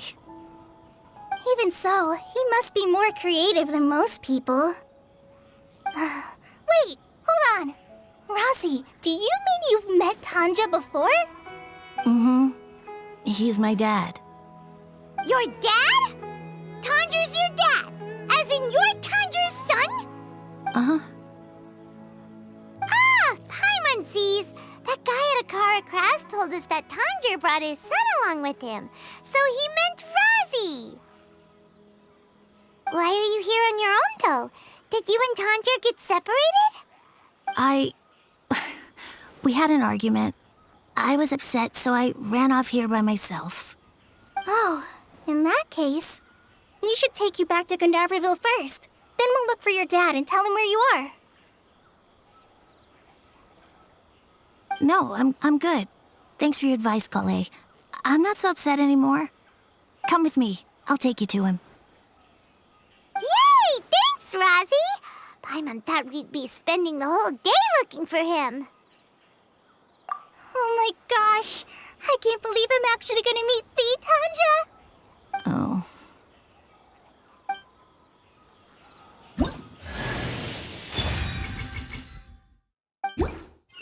So Tanja headed this way. I know this place pretty well. Follow me.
Rossi! Where are you, Rossi? over there.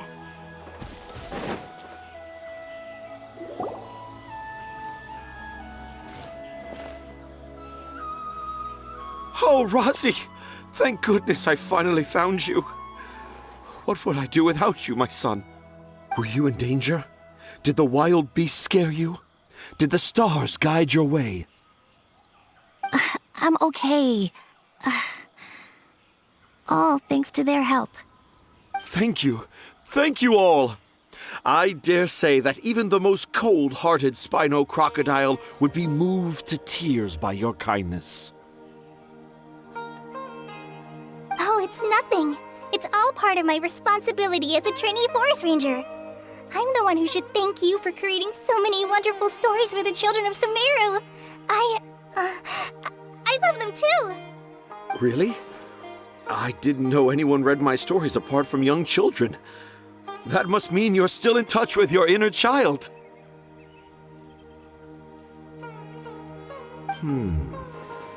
Okay then. I have the inspiration for my next story. It shall be about an Aranara granny who's a child at heart. Huh? It's an honor to become the source of your inspiration. Whoa, Kale looks like she's about to pass out. Hey Kale, are you okay? I'm okay. Sorry, I just got a little too excited. Are you two story lovers as well? Yes. The moment I saw you, the image of an Aura giant and an Aura finch traveling together popped into my mind. Oh? Who asked for my help? My sincerest apologies, but I have fans all over Sumeru. Trying to remember every last one is like trying to identify each grain of sand in the desert. Seems like Tanja has a slightly exaggerated view of what it means to be a children's author. Also, Paimon's not a finch. That's nothing to get excited about.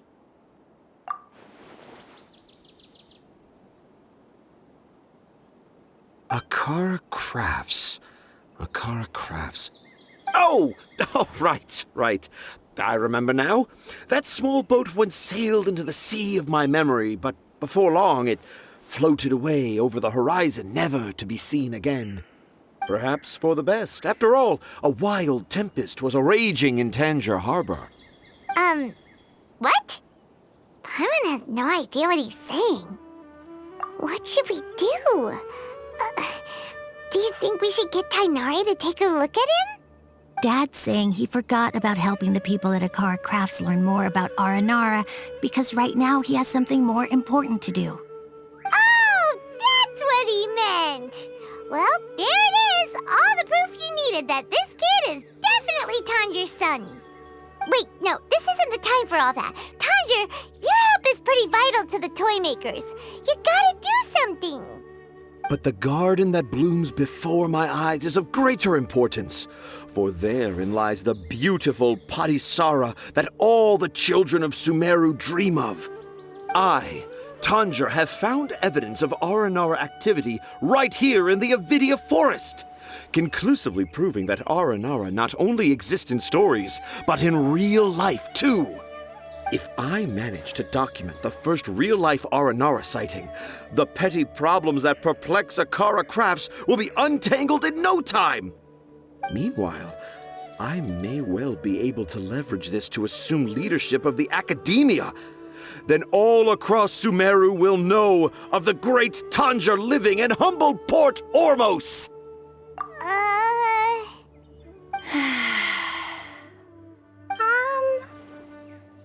I haven't written any papers myself, but I think you need to have a bunch of them approved by the review board before entering the academia. You also need a detailed and objective experiment record. Anyway, Tanja, what did you mean by evidence of Aranara activity? The hook's what's important in a story. The great storyteller Tanger never gives his audience the bait right away. Come with me. Wait, not that way. Kale, what's wrong? Nothing, but that way leads us deeper into the Avidia Forest. I'm just concerned for Tanja's safety. And I think I'm starting to understand why Razi and Tanja were fighting.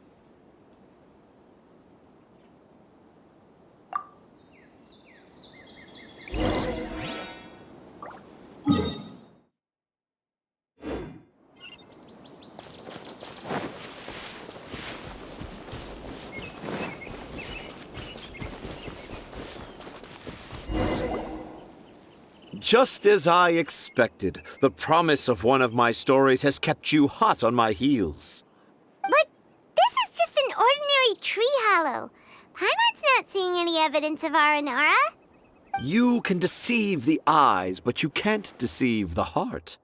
Look with your heart and you too will understand. Paimon's not sure what look with your heart means, but anyway, let's start by investigating the area around this tree hollow.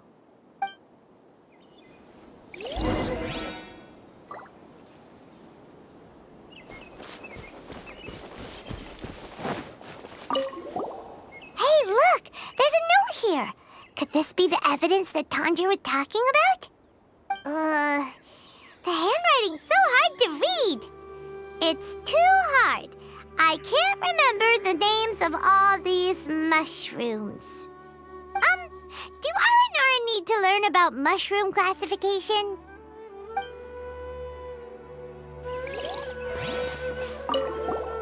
Here's another note that says, "This tree hollow is my castle." That sounds more like something an Aranara from the stories would say.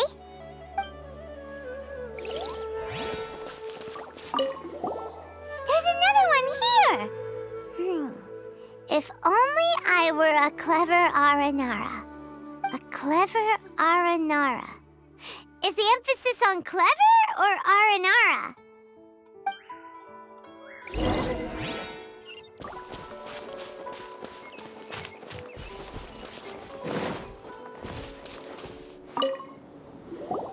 How does it feel to bear witness to a groundbreaking discovery? Exciting, isn't it? The crude handwriting may look like a child's, but don't forget, we're in the middle of a rainforest. I doubt that a child would be able to reach this deep into the forest, and I doubt even more that they would think of this lowly tree hollow as some sort of impenetrable castle. I boldly hypothesize that this tree hollow is in fact the Aranara's academia. The notes we saw were written by the Aranara themselves. There is no doubt in my mind about that. An Aranara that wasn't so bright left a note here wishing to become a clever Aranara. Oh, I shall craft a new story for them and call it The Aranara in the Tree Hollow. How's that?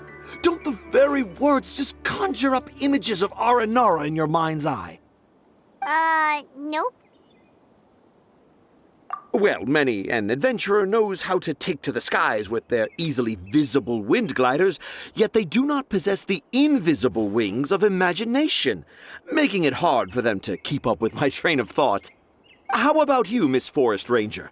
Do you soar into the atmosphere on the wings of imagination? Huh? Me? I don't know. Maybe I do, but maybe not. Anyway, it has nothing to do with me, so... Yeah, I'm fine. It's just that witnessing Tanja's creative process is a little... Overwhelming. Oh, yes. Yes. Overwhelming. For now, I've decided to stay here with Razi until we witness the legendary moment when the Aranara appear in this hollow. Don't worry, I won't let the Akara Crafts toymakers down. When a real Aranara appears, their little troubles will be resolved in an instant. He seems pretty stubborn. Looks like we'll have to stay here and wait a little longer. No, I think we should return to our camp first. Tanja, in Aranara and the Three Little Fungus, it says that Aranara are very sensitive creatures. I don't think they'll show up if we stay here. Oh? Was that in the story? Ah, yes, I remember now. Miss Forest Ranger, you sure know your stuff. In that case, let's go back to camp and call it a day. We'll continue our search for evidence first thing in the morning.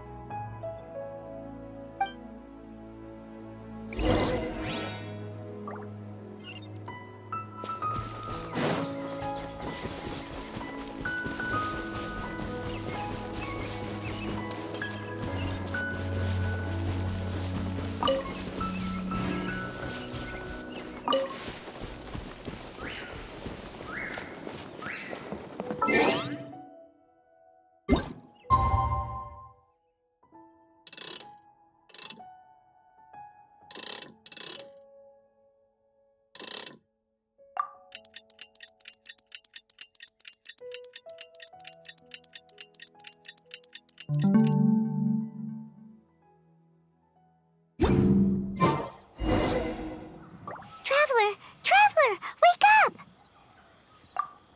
It's not the Aranara, it's Kale! She's gone! Oh, Paimon's been worried about Kale since last night. Even though she kept telling us she was okay after we saw the evidence of Aranara activity, she's been acting kinda strange. Anyway, let's go find her. Hey, look! Aren't these Kale's footprints? But why are they headed towards the tree hollow?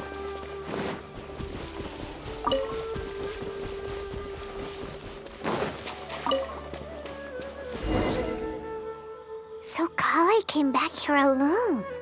Is she waiting for the Aranara to show up? And I thought this was a place nobody knew about. I never thought Tanja would find it, or that I would run into the Traveler and Paimon. If I'd known, I would have just told the tree hollow instead of writing it down. There must be another way to practice my handwriting. Now I've created a whole new problem for myself. What do I do now? Dress up as an Aranara? Oh, no, that won't work. I should be writing something that an Aranara would never say, so that Tanja won't mistake me for one of them. But what should I write? What should I write? Oh, I've got it! There's no way Tanja could see this as the work of an Aranara. So the evidence of Aranara activity we saw during the day was actually evidence of Kale's activity. But why didn't she just tell Tanja? Oh, right! Kale told Razi that he could tell any secret to a tree hollow. Must be because that's what she does, and now she even writes it down. Yeah, you're right. We'll keep her secret for her. Oh, looks like she's almost done writing. Let's head back.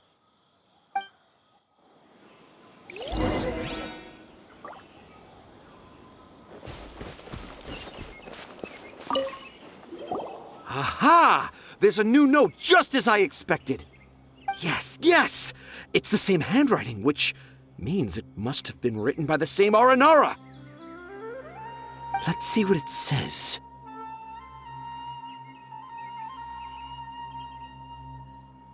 Ooh, what could it be?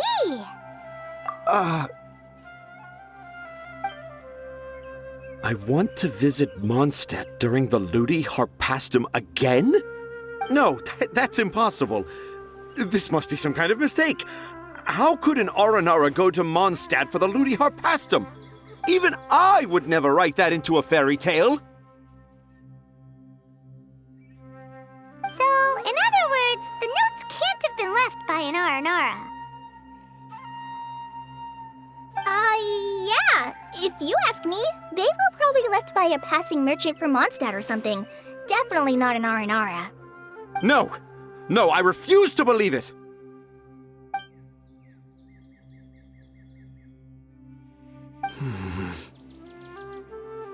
I can't. What do you mean you can't? It's not like it'll take you a huge amount of effort.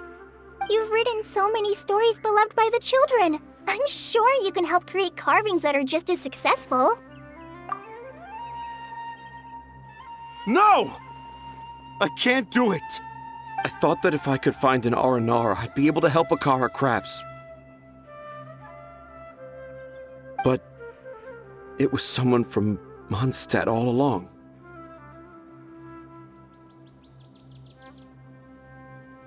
But you've managed to write all those stories without ever having seen a real R&R, right? What makes this so different?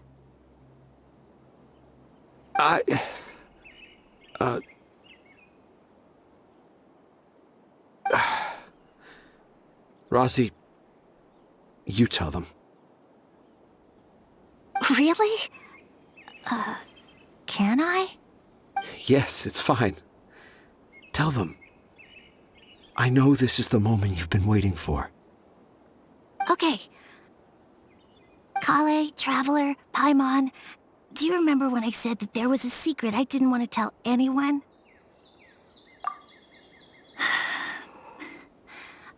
I didn't want to tell anyone the secret, but it made me feel very sad and also turned Dad into a completely different person. So, I think I should tell you. Dad isn't the one who came up with all those Aranara stories. What? Hold on. So if Uncle Tanja wasn't the author, then who was it? Wait. You don't mean... It was me. Dad's been telling stories in Port Ormos for as long as I can remember. I always got to listen to all his new stories. Every night, Dad would give me a Zaytun peach for dinner, and I'd eat it while he told his stories.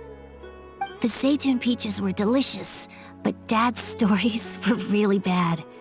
He always uses sentences that are really hard to understand and strange, metaphors, I think they're called. But Dad kept on going, telling his stories again and again. One time, he even borrowed a camera from Lord Sangema Bey's shop and got me to take pictures of him in action. Dad showed me the picture and said that it shall become the precious record of Sumeru's best storyteller early in his career. Even though I only had Zaytun peaches to eat and not so great stories to listen to, I was happy. Then one day, I tried telling Dad a story I came up with. Dad seemed really excited from the very beginning. He looked really happy. He lifted me up high into the air and told me to continue. He lifted me up so high that I was looking down at him. As I continued with my story, I saw his expression gradually change. And when I got to my favorite part, Dad started crying. I guess he must have been moved by my story. When Dad put me back down, I looked up at him again, but now he had a scary look in his eyes. You remember it so vividly. It's not only Rosie. I, too, remember every detail of what happened that day. After that, I gradually grew in fame and started making money. I became Sumeru's best storyteller, just as I always dreamed. Finally, we could afford more than just Zaytun peaches for dinner. I thought it would make Rosie happy. I was really happy at first, but then everyone started calling me Tanja's son instead of Rosie. I kinda guessed why, but I also didn't want to believe it. Dad got busier with things that had nothing to do with storytelling, like that request from Akara Crafts. So I made up my mind that this time, I just want to be good old Rosie so that Dad will become good old Dad again. Instead of Dad the way he is now, starting every story with, "Dedicated to my dearest Rosie." I prefer my dad how he used to be, stumbling over words and not knowing how to end the story. That's why I decided to keep how I imagine Aranara to look like a secret. Wait, Paimon gets it now. To sum up, all of Uncle Tanja's fairy tales were actually stories written by Rosie. And because Rosie didn't want Tanja to keep living a lie, he refused to help him with Akara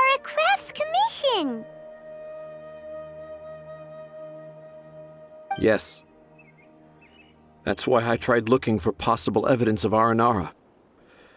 But it turned out that I was just being a clown, as always. And not even a funny one. I'm a terrible father. I'm sorry, Razzie. I'm so sorry. And I owe you all an apology, too, for wasting your time. Razi's the only one who can help Akara Crafts. If you can manage to persuade him, that is. Right now, I think I just want to find a tree hollow and be quiet for a while. Are we gonna let this happen? You want me to help Akara Crafts with their carving?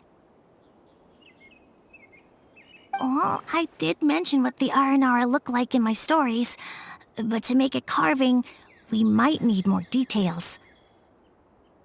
Kale, Traveler, and Paimon, I might need your help on this one.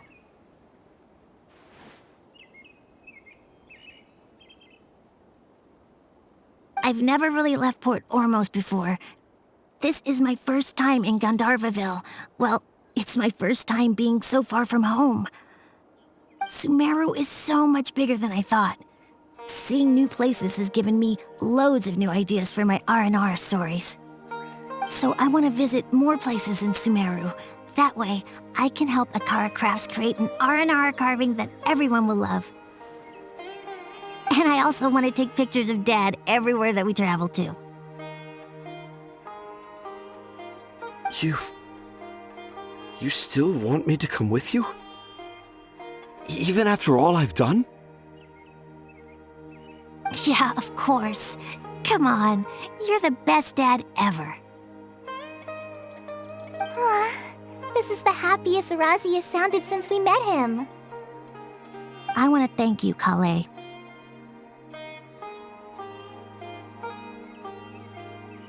Huh? Me? I didn't do anything to help. You told me about telling my secrets to a tree hollow. Even though I didn't have the time to find a tree hollow, telling everyone my secret made me feel so much better. Yeah, it's hard to keep too many secrets. And there's no need to hide our mistakes from others all the time.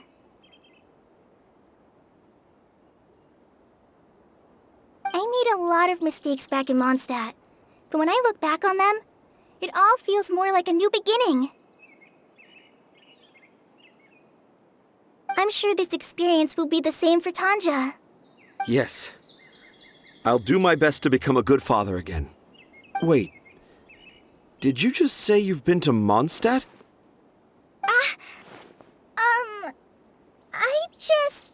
I just passed by once. Never mind that. Come on now. Akara Crafts is waiting for us. Let's go, Razi. Grab that camera and see what hidden inspiration you can discover along the way. Okay, let's go. Come on, Dad. Razi, slow down and watch your step. Yeah!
Before I retrieve your products, I need to confirm a few things. Please forgive me, but we may not have sufficient stock for you today. Earlier, many of our hara fruits were taken by mice. Hold on. That's not right. Taken by mice means they sold out. I'm sorry. But as things currently stand, we won't be able to fulfill your order. Why don't you two think things over? He's cautious of us. Let's take a closer look at the paper that Al-Haytham gave us.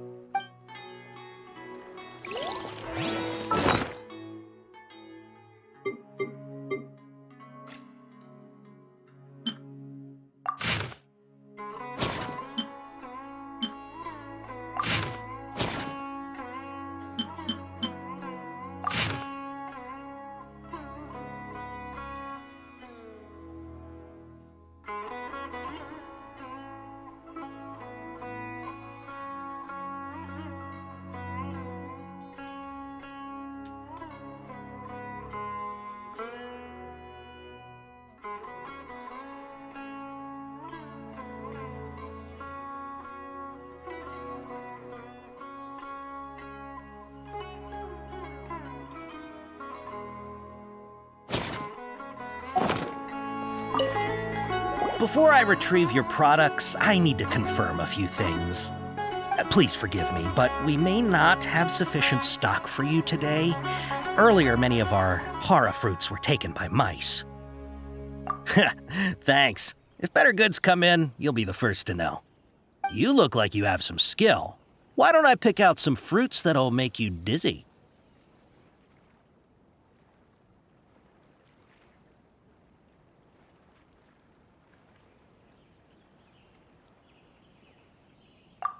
Yep, that's the right answer. But eating hara fruit that makes your head and ears ring sounds like a bad life decision. Would you like your hara fruits to be packaged in the Sumeru City or Port Ormos style?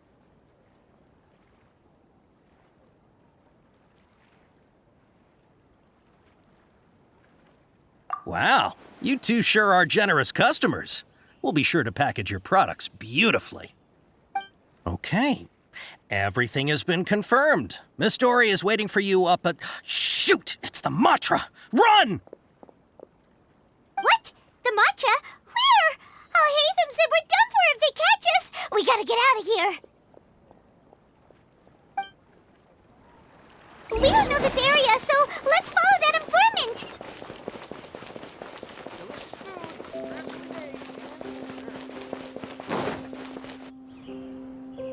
He ran that way!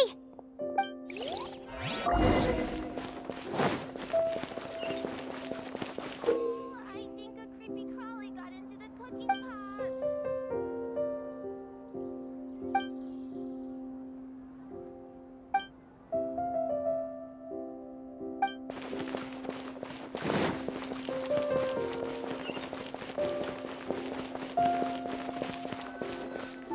Look, he's over there!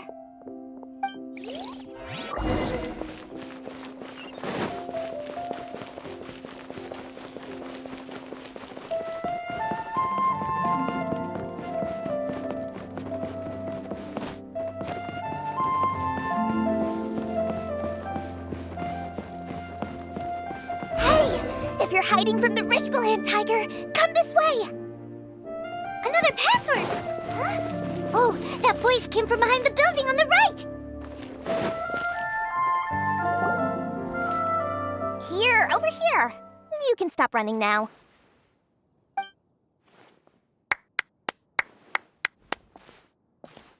So you were the one who was calling out to us just now. But, are we definitely gonna be safe here? These two good customers wish to buy some hara fruit, Miss Dory. And if there's nothing else, I'll just excuse myself. Oh, very good. Thank you. Huh? Wait, you're Dory? Paimon sure thought you'd look a whole lot scarier. Hey, what are you trying to say, Princess Pea-Brain? I can be scary enough when I need to be, believe you me. If you don't watch what you say, then you can forget about doing any business. But it seems you two have actually done pretty well so far. Not only did you manage to find the informant, your reactions were also pretty sharp. You don't really look like criminals or anything, but I bet my Mora that you've been involved in some shady dealings, haven't you? Paimon's not sure if that's supposed to be a compliment, but we'll take it. I can't risk doing business with people who start huffing and puffing after just a few paces. No matter how much Mora they might have. Not only will they get caught by the Matra, but they'll also get us into trouble. As decent folks trying to run an honest business, we don't need any of that. Wouldn't you agree? So that's why I prefer to have customers like you. It's your first time here, but don't worry, I won't ask too many questions. Even if you wish to buy enough knowledge capsules to decorate your house with, please, knock yourself out. As long as you have lots of round, shiny Mora, then we're all good. Ah, yes, of course, of course. Go ahead, help yourselves. Voila! Wow, she has a trove of canned knowledge. Whew. She'd probably be in serious trouble if the Matra caught her with all this. What kind of products do you seek, my dear customers? Don't worry, I'm not interested in your reasons for buying. I can, however, offer some suggestions. Take this one, for example. An analysis of the sociological ideology and dialectics of the Hilichurls. Only 3 people in all of Tevat have ever studied it, making it extremely rare. It's on sale now for 350,000 Mora. Yeesh, who would want to be an expert in that topic? Or how about the architectural styles and construction methods of Tevat in the early Archon War period? With this one, you can become an expert in historic architecture preservation and find an excellent, well-paying job in nearly any nation. Ooh, now this sounds like it could be useful. 2 million Mora, and it's yours. No discounts. Whoa! That's a lot of Mora! Of course, you are free to pick whatever your heart's desire. The contents and price of each knowledge capsule are indicated in small text on the body of each one, down at the bottom. All right, let's try the method that Al-Haytham mentioned.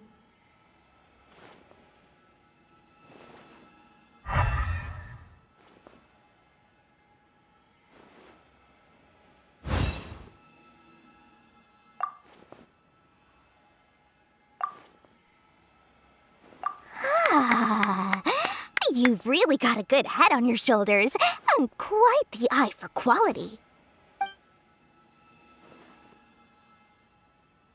We'll take these, please and thank you. My oh my, you are blessed with a taste for both the exquisite and the extravagant. Customers like you are a rare breed. 1 in 100. No, 1 in 1,000 even. Listen, I have a special offer for you two. If you spend just 100,000 more, you can pick any knowledge capsule of your choice up to a value of 1 million Mora. Say what now? Hey, did you hear that? Spend another 100K and we get a capsule worth a whole million! But all the canned knowledge we just bought is easily worth 500,000 Mora. If we spend just a little more, we can get something worth 1 million Mora. Isn't that a fantastic deal? Think about it. We've gone to all this trouble to get this canned knowledge. And so far, everything we bought belongs to Al-Haytham.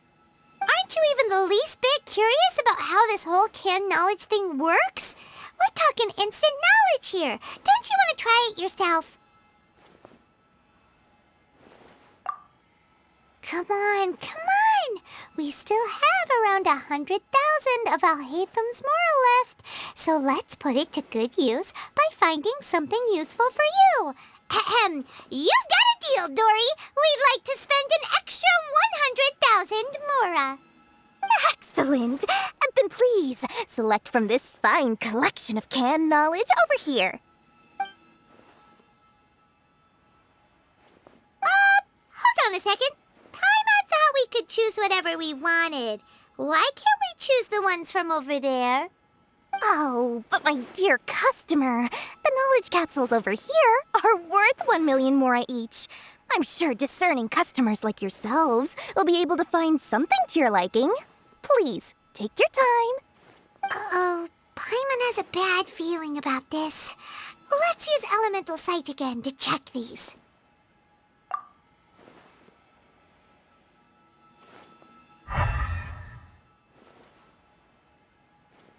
So, what did you see? So, they're all worth about the same amount? Well, anyway, the mora's already been spent, so let's at least try to find something useful. Let Paimon take a look here. An introduction to traditional Sumeru brewing techniques, the art of growing spices, an overview of ancient runes. Oh, how about this one? Sword Fighting Techniques 8. Not sure we'd ever find volumes 1 through 7, but at least this knowledge should be useful, right? Let's go with this one. Dory, we'll take this one. All right, very good. I'm expecting some new goods in the next couple days, so be sure to check back again soon. Whether it's canned knowledge or anything else you need, bring your mora to Dory and doors will open. Our dealings with Dory went smoothly enough. Let's head to Wakala Funduk and meet up with Alhaitham. Hopefully now he'll finally tell us about what the Academia lost.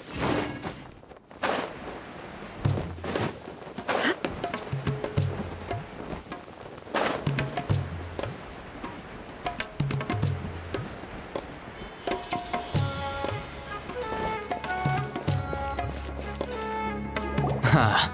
You two made it. And from the looks on your faces, you were successful. Whoa, there's so many people from the Academia here. Why would you pick this place as our meetup spot?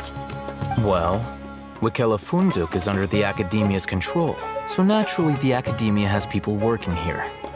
I came to Port Ormos under the pretense of conducting official business. You're a pretty daring guy. Relax. No one here is interested in anything we say, and the Matcher won't come here. Okay now, tell me how your encounter with Dory went. Okay, we did what you asked. So, can you tell us about the knowledge capsule that the Academia lost now? Before that, I have to ask, why are you two so intent on tracking it down? You don't have to answer, of course. Yeah, she just wants to meet the God of Wisdom and ask her about something important.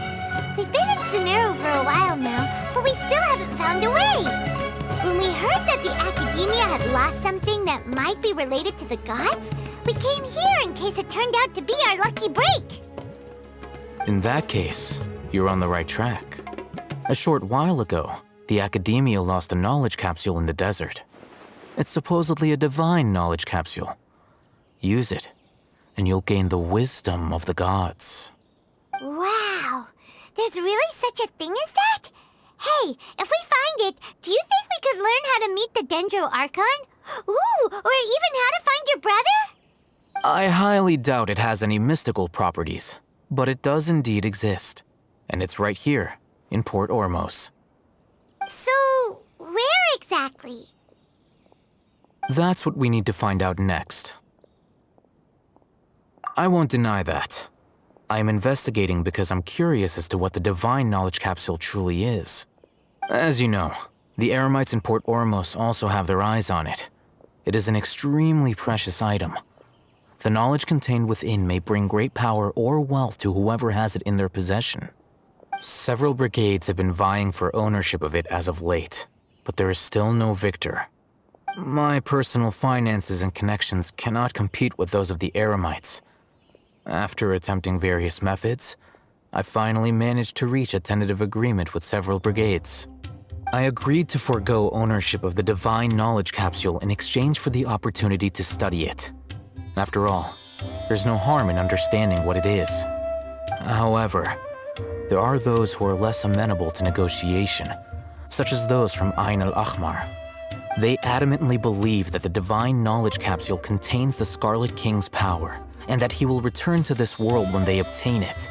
They refuse to let anyone from the Academia tarnish their deity's soul. So you kept hounding them because they refused to cooperate with you? Yes. Ain al-Ahmar isn't exactly wealthy, but its members are determined to get that capsule by any means necessary.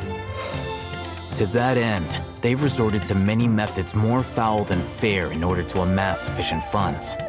So, I've been sabotaging their business to force them into negotiating with me. The Divine Knowledge Capsule should be up for a secret auction within the next few days. Each brigade will place their own bid, and the prize will be covertly given to the winner. To ensure the capsule's security and to evade the Matra's notice, the winning brigade will not publicly disclose their victory.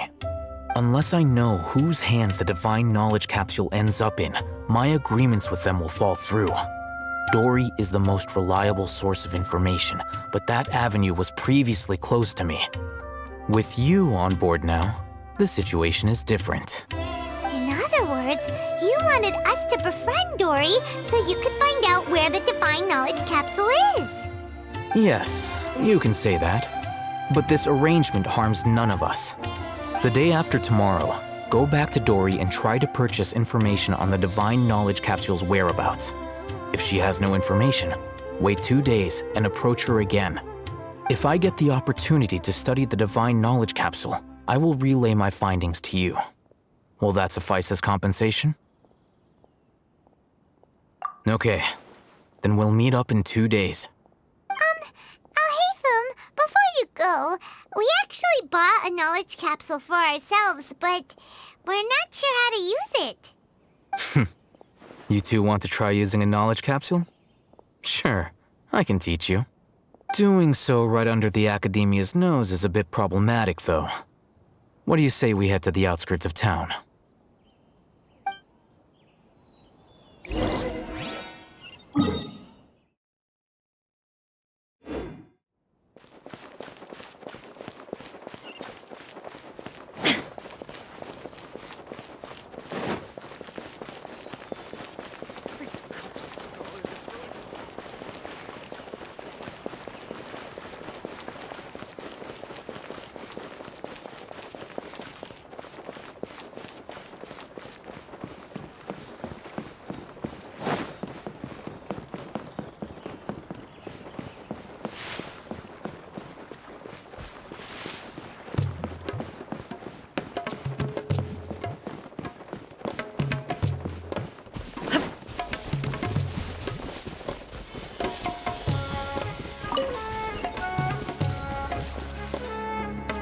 All right, this place works. Show me the capsule you purchased. Here. Sword Fighting Techniques 8. Huh. A combat class knowledge capsule. This class is something of a rare find these days, since most have been taken by the Eremites to augment their battle capabilities. Really? Aw, yeah, what a great buy! If you want to determine the efficacy of this capsule, I can evaluate your combat ability. However, effects will likely be minimal if you already possess a high amount of strength. We can conduct a controlled experiment where you fight 2 battles, one before using this knowledge capsule and one after. While you fight, we can use an Akasha terminal to monitor your various physical parameters. There may be variances in your physical strength between the 2 tests, as well as a disparity in your opponent's abilities. But don't worry, I'll run statistical analyses afterward to mitigate any confounding effects. Wow!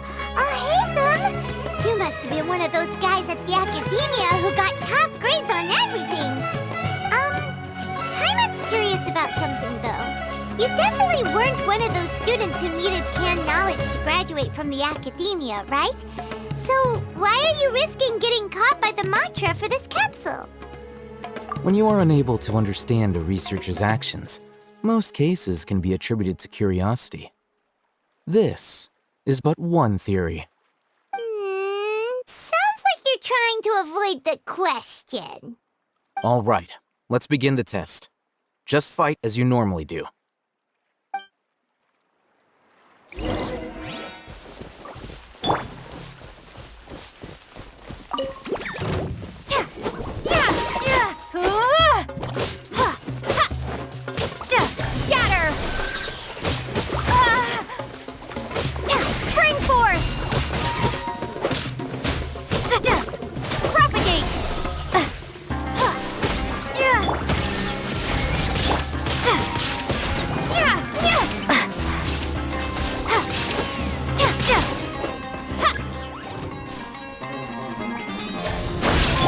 Illusion shattered!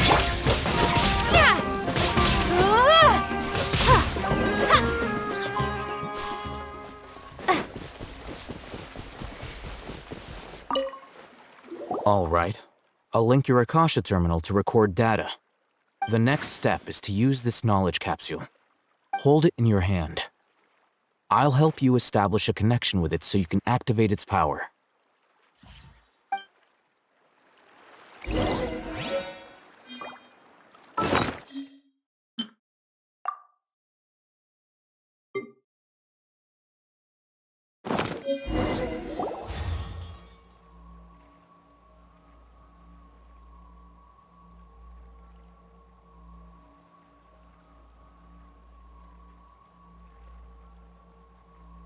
Hey, how are you feeling? You mean that it worked? All right. Time for round 2. Fight with the same composure as before.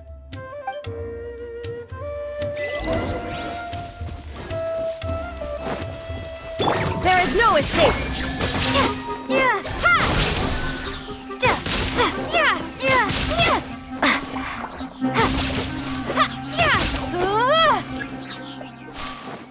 Propagate! Illusion shattered!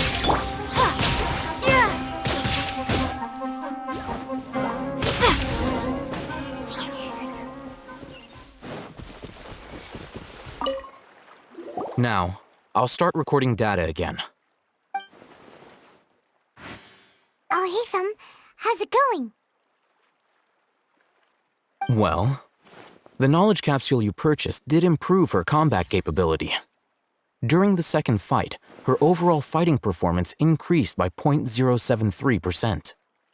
Wait, how much?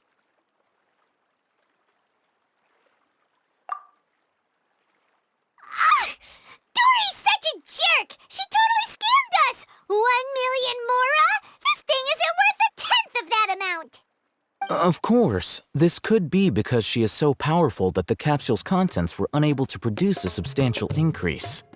At the very least, this test allowed me to gain more insight into you two. Our deal seems increasingly worth my investment. I'm heading back to Akela Funduk. I await your response in 2 days' time. This is Mora for when you ask Dory for information. Pay her as much as she requests.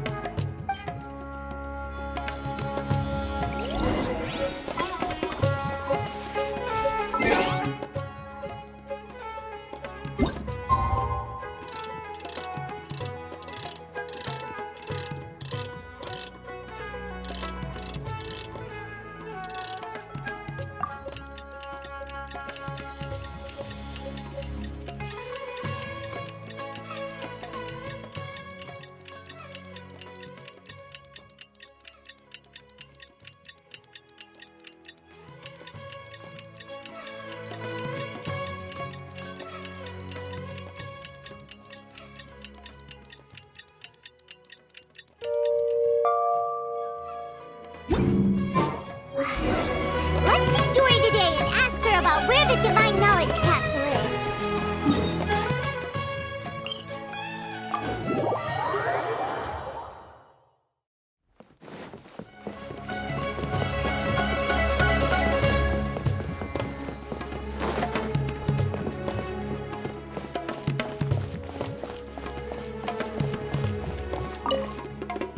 Here, over here! Oh, welcome back, my loyal patrons. What can I do for you this time? You name it. Canned knowledge, supplies, or anything else you need. I'll find a way to get it. Where there's a waterfall of Mora, there's a way. Can you really get us anything we want? Anything at all? Aha! So it appears that canned knowledge alone is no longer sufficient for your opulent appetite. Then please oblige me. Tell me what you have in mind. Oh! I knew customers with pockets as deep as yours would undoubtedly crave something more profound than ordinary canned knowledge. But you know, that kind of information isn't going to be cheap. After all, I had to work really hard to weasel my way into the auction site. Not to mention that if anyone found out that I was the leaker, I would be in big, big trouble. But how can we be sure your information is accurate? Paimon's curious how you just happen to have this kind of info the moment we need it. Because to me, anything of value is what I consider to be my supply. Therefore, I must always be aware of what's hot on the market in order to secure more sales. As for the information's authenticity, well, you've no need to worry about that. I used a camera to take a picture of the transaction. That way, no one can dispute it. It's always a pleasure doing business with such sterling patrons. Now that you've paid in full, here's the scoop. The Divine Knowledge Capsule was purchased yesterday by a certain Misery, the leader of Ain el-Ahmar. Ain el-Ahmar?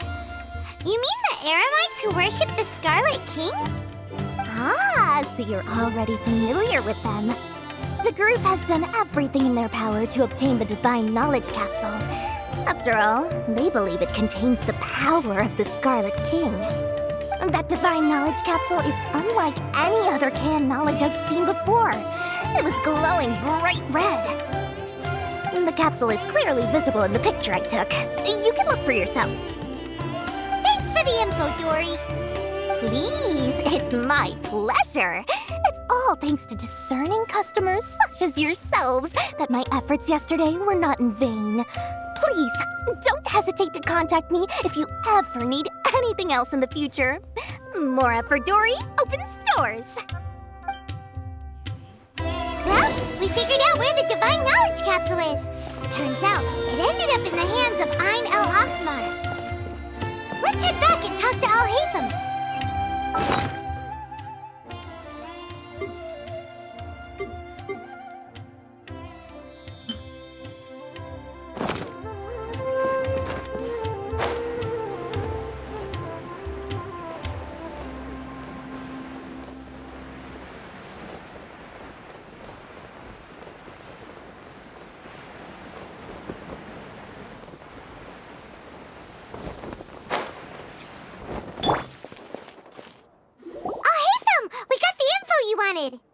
Really? All right. Let's hear it. Dory even gave us evidence to verify the intel. Have a look. Huh, look at that. Clear as day. It must have taken some guts just to infiltrate the scene of the Eremites' transaction. But then to get close enough to take a picture like this. Bold move, Dory. Very bold move. All right. The person in this picture is indeed Misery, the leader of Ain el-Ahmar, and the glowing red capsule he's holding appears to be the Divine Knowledge Capsule. In which case, if we play our cards right, when we confront them next week, we should be able to force them to show their hand. At first, Paimon didn't get why you were provoking these Ain el-Ahmar guys. But now, it sort of makes sense. Everything's playing right into your hands. After we defeat them, we can finally have a serious talk with their boss and get them to lend us the Divine Knowledge Capsule. Thank you for your time and efforts. Take a few days off while I make some preparations. Let's meet up again on the afternoon of the arranged date, 3 o'clock sharp. See you then.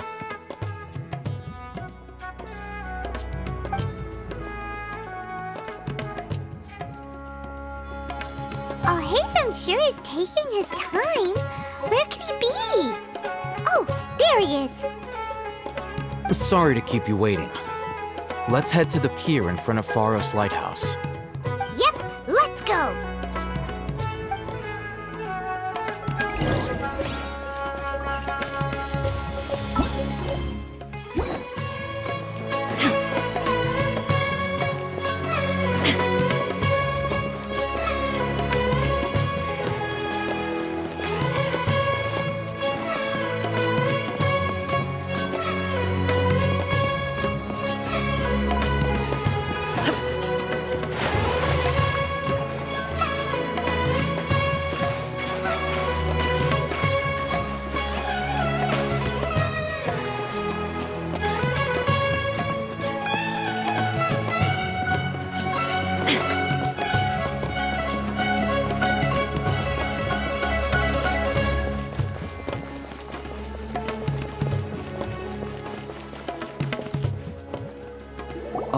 Hatham.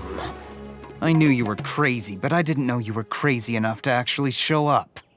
It was I who demanded that these negotiations take place. I was more worried that you might go back on your promise. But to your credit, it appears that you're sticking to your word. This is turning into quite an occasion. I also brought some backup. I assume you don't mind. Backup? Aren't you the brat from the restaurant the other day? You've come to support this lunatic because he helped you out? Fine, your funeral. I'm not going to mince my words. Once we're done with you, you'll be nothing more than fish food. Get 'em, boys!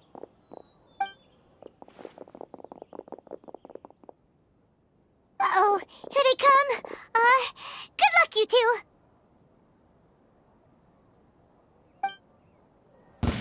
That's close enough. There is no escape.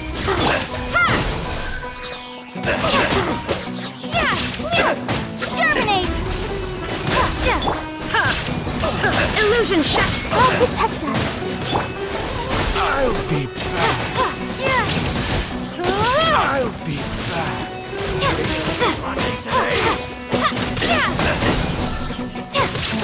Shine down.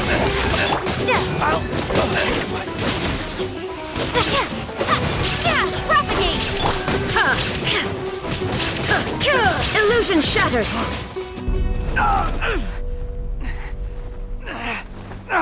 Academia scum!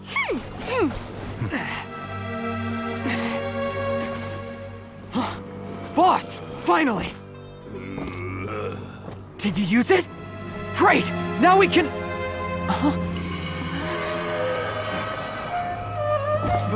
Boss? Boss!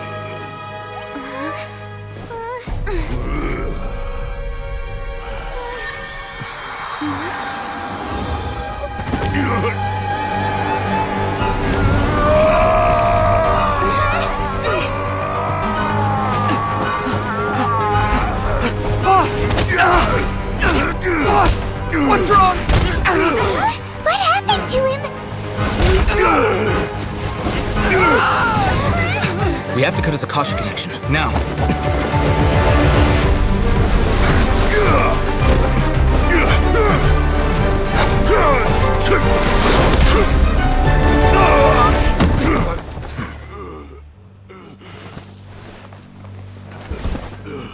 Target acquired. Arrest him!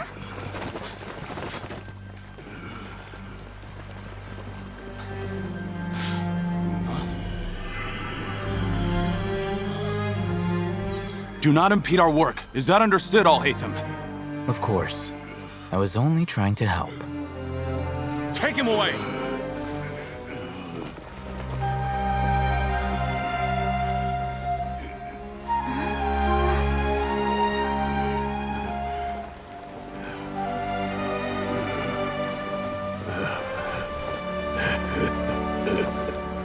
World, forget me. You won this one. What in Tibet just happened? It's like that big guy suddenly lost his mind. It looks like he used the Divine Knowledge Capsule. You mean the Divine Knowledge Capsule did that to him? Oh, yeah. You mean how some researchers go insane after getting knowledge from Irminsul? I've heard of numerous incidents of researchers in Satyavada life going insane. The state that man is now in suggests that this is a similar situation. This Divine Knowledge Capsule does appear to be linked to the gods, but beyond that, it doesn't seem anything like the rumors suggest. Possessing it doesn't grant you divine wisdom or power. Did you hear what he said? World, forget me. What could that possibly mean?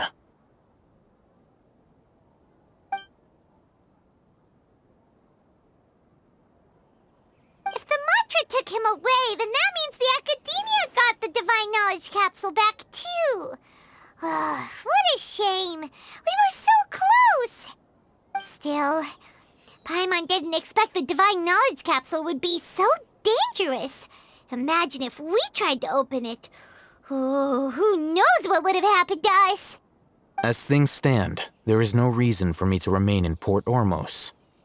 I believe our collaboration has also reached its end. Oh, we were so busy trying to find the Divine Knowledge Capsule that Paimon forgot to ask you something. Since you're a member of the Academia, do you have any idea how we can go about meeting Lesser Lord Kusanali? Truthfully, I don't. Lesser Lord Kusanali appears to exist outside of Sumeru's entire administration. Most of the time, you wouldn't know she exists at all.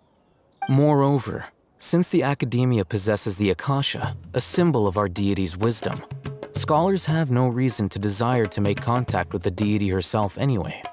Everything about Lesser Lord Kusanali is such a mystery! I'm heading back to the Academia. How about you two? It's almost the day of the Sub-Zero's festival. Maybe we should head back too. We've been rushed off our feet over the past few days, so maybe a little rest and relaxation will do us good. Then we'll part ways here, Alhaitham, until we meet again.